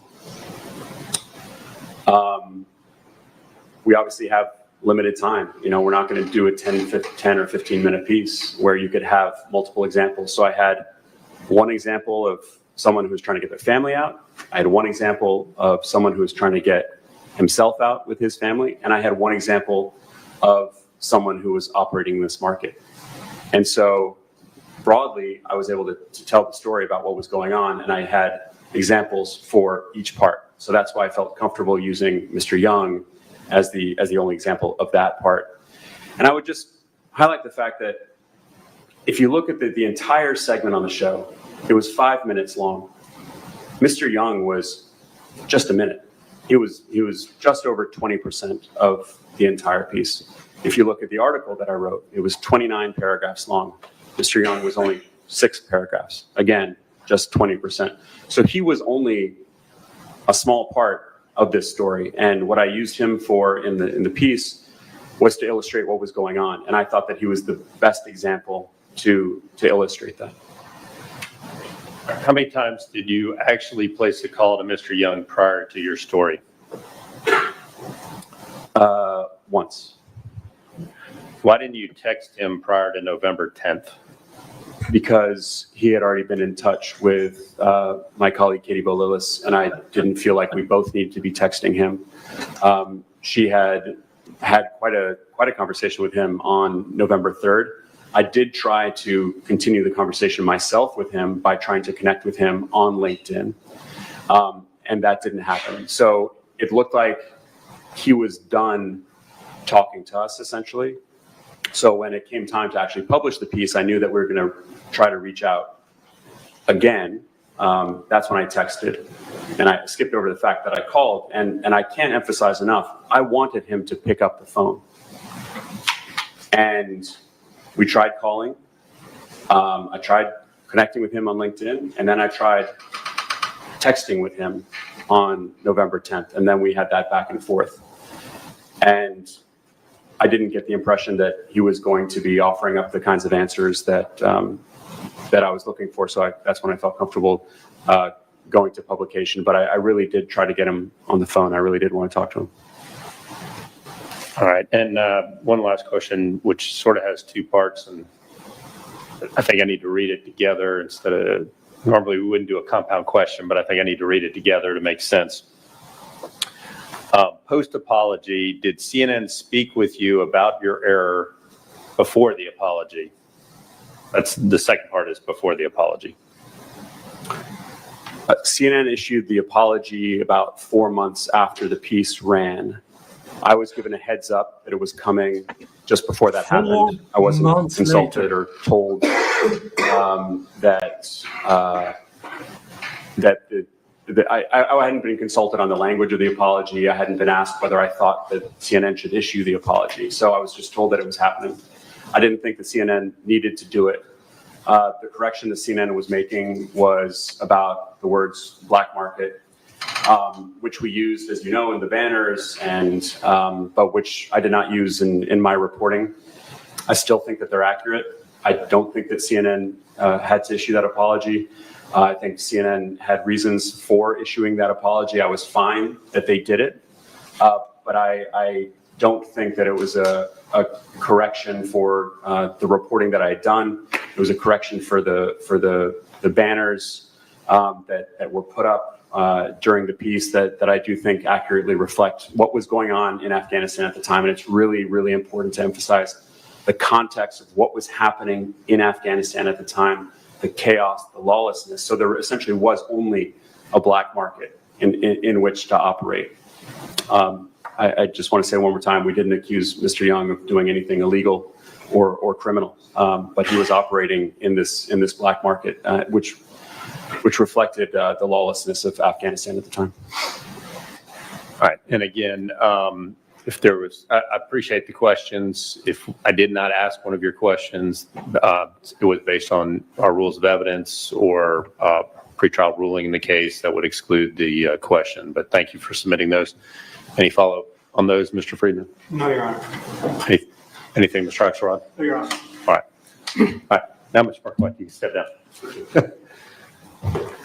Your Honor, I know there's only 7 minutes left, but the good news is we have a 3-minute video we can play, maximize our time and get out of here early. All right. So what, if you would like to call your next witness? Yes, Your Honor. Plaintiff calls. Let's check how he walks, like he has something poking in his ear. Yeah, let's just watch him go past here, his posture. 3-minute video we can play, maximize our time and get out of here early. All right. So what, if you would like to call your next witness? Yes, Your Honor. Plaintiff calls Adam Cohn from CNN. Wow. Yeah, and in order for me to find this jury question bit easier, here's another swoop. Here's another swoop.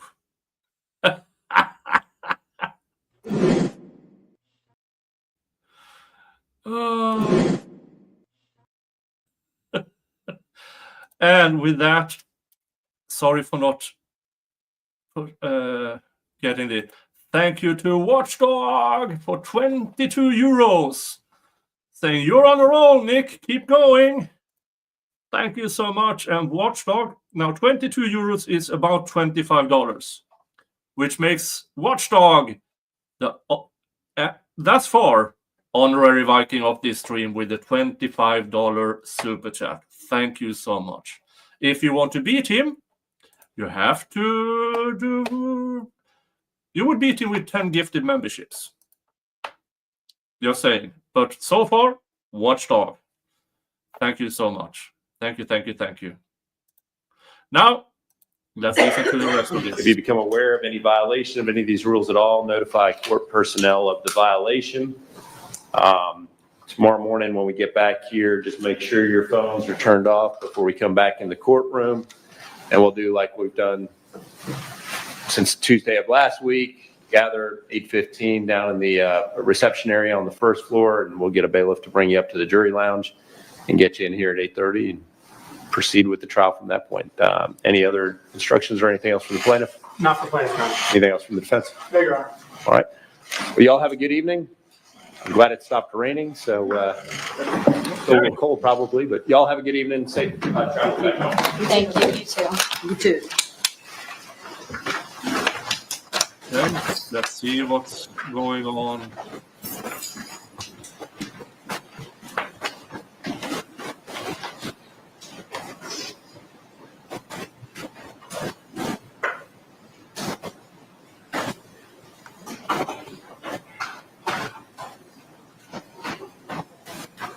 All right, I'll be seated. Jurors are out of the courtroom.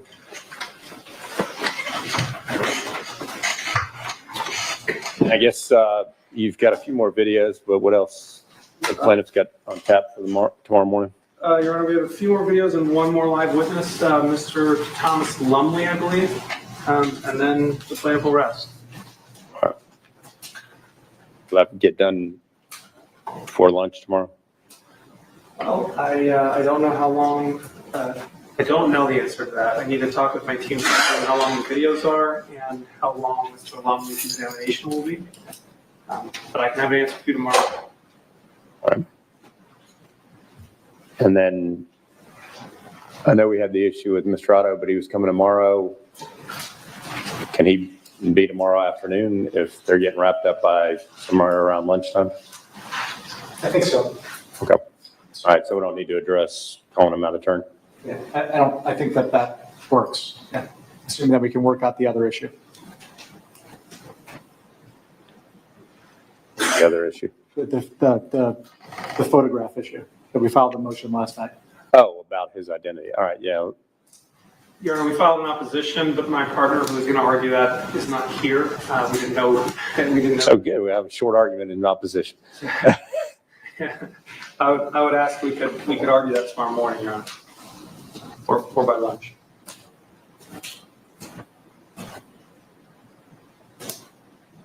It's a pretty straightforward argument, Your Honor.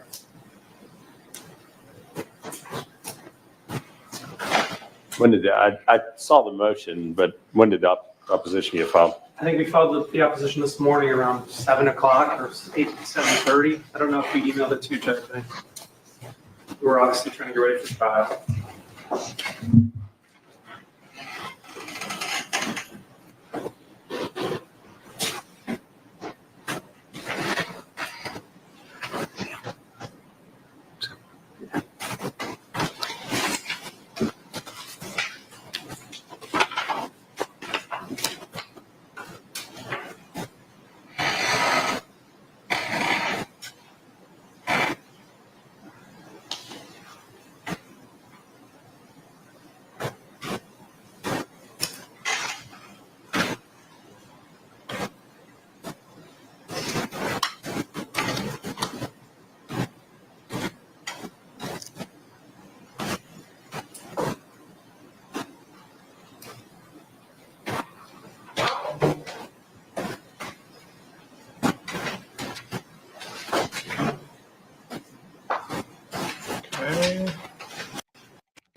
Anything happening? So, Who's watching the video? We can see it.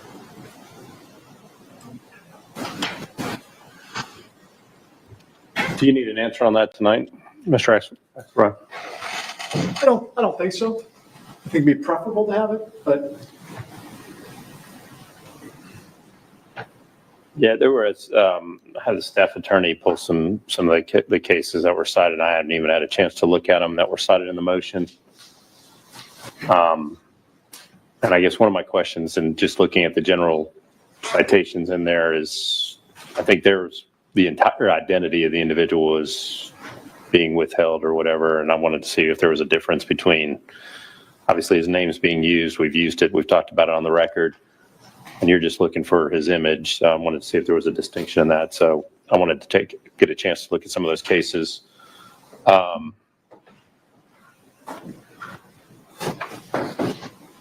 So why don't we do? I'll be here at 8:50. I'll be on the bench by 8:15, and we can argue it real quick. I'll give you 5 minutes each. yeah. Yeah, just as a practical matter, I think I said this morning, but both media entities have consented to doing this. And I just want to make sure that if you do hear it tomorrow, that we will have enough time, that we don't waste court time working out the tech to make sure that we can, if Your Honor does grant the motion, that we can actually facilitate it in a timely manner. From a technical standpoint, if he's on the stand and his image is not being broadcast, is there a way that you can not have that? Well, I mean, we can move that camera where it's not looking at the witness. Is that from an IT technical standpoint? Yeah, I think we can take care of doing that. Okay, great. I don't know that would cause a problem for tomorrow afternoon if we needed it. Okay. All right. Is there anything else before we go? And one thing is extraordinarily quick. It is simply, Your Honor, you previously upheld an objection to Jake Tapper's deposition lines, page 1118 to 1122. Sounded like a good ruling. Your Honor, we'd ask if you'd reconsider that ruling. I think it was the basis of it was relevant, and now that some of the evidence has come in, we're hoping you will reconsider that. What were the pages? Page 11, lines 18 through 22.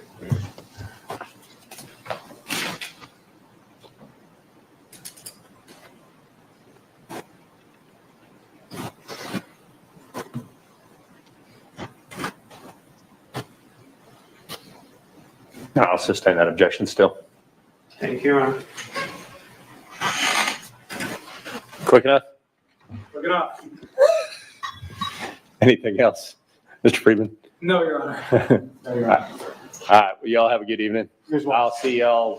Why don't we plan on being ready to roll about 8:10 so that we can address that issue, and if there's any technical parts we can. Just so you understand the logistics, the courthouse opens at 8. All right, 8:15. Yeah. All right, 8:15 then. That's fine. Sometimes there's a crush at the. I don't have a problem getting in.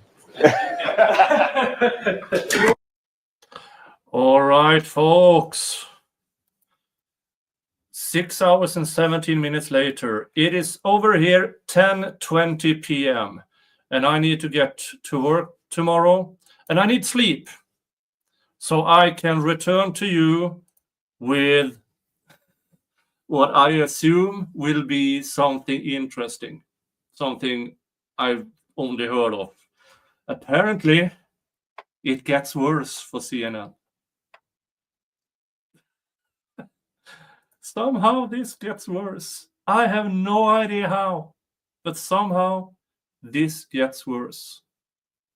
Folks, thank you. Thank you for being here. Thank you for the monetary support. Thank you for subscribing, giving the thumbs up. Me and Mr. Jingles, thank you for allowing me to do this.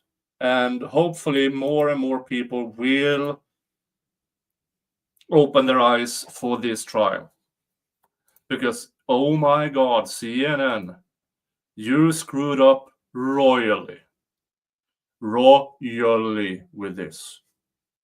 But everybody, again, thank you so much. And remember, folks, hug your family. Unless your family is crap, then screw them and give your love to the people who deserve it. See you tomorrow, 10 a.m. Eastern Standard Time. Okay? See ya. Bye-bye.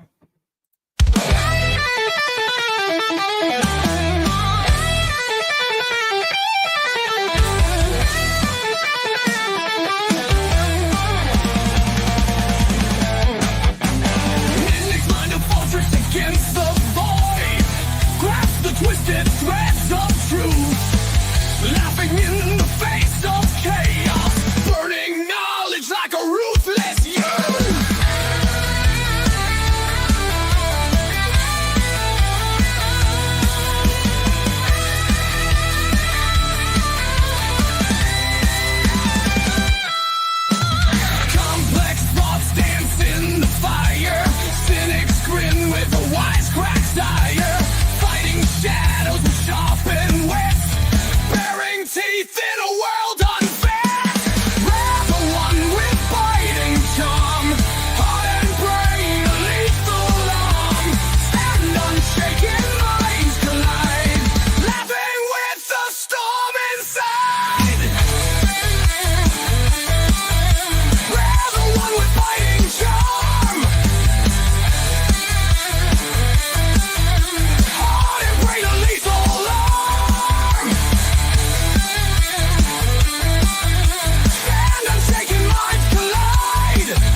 maze of thoughts ensnare.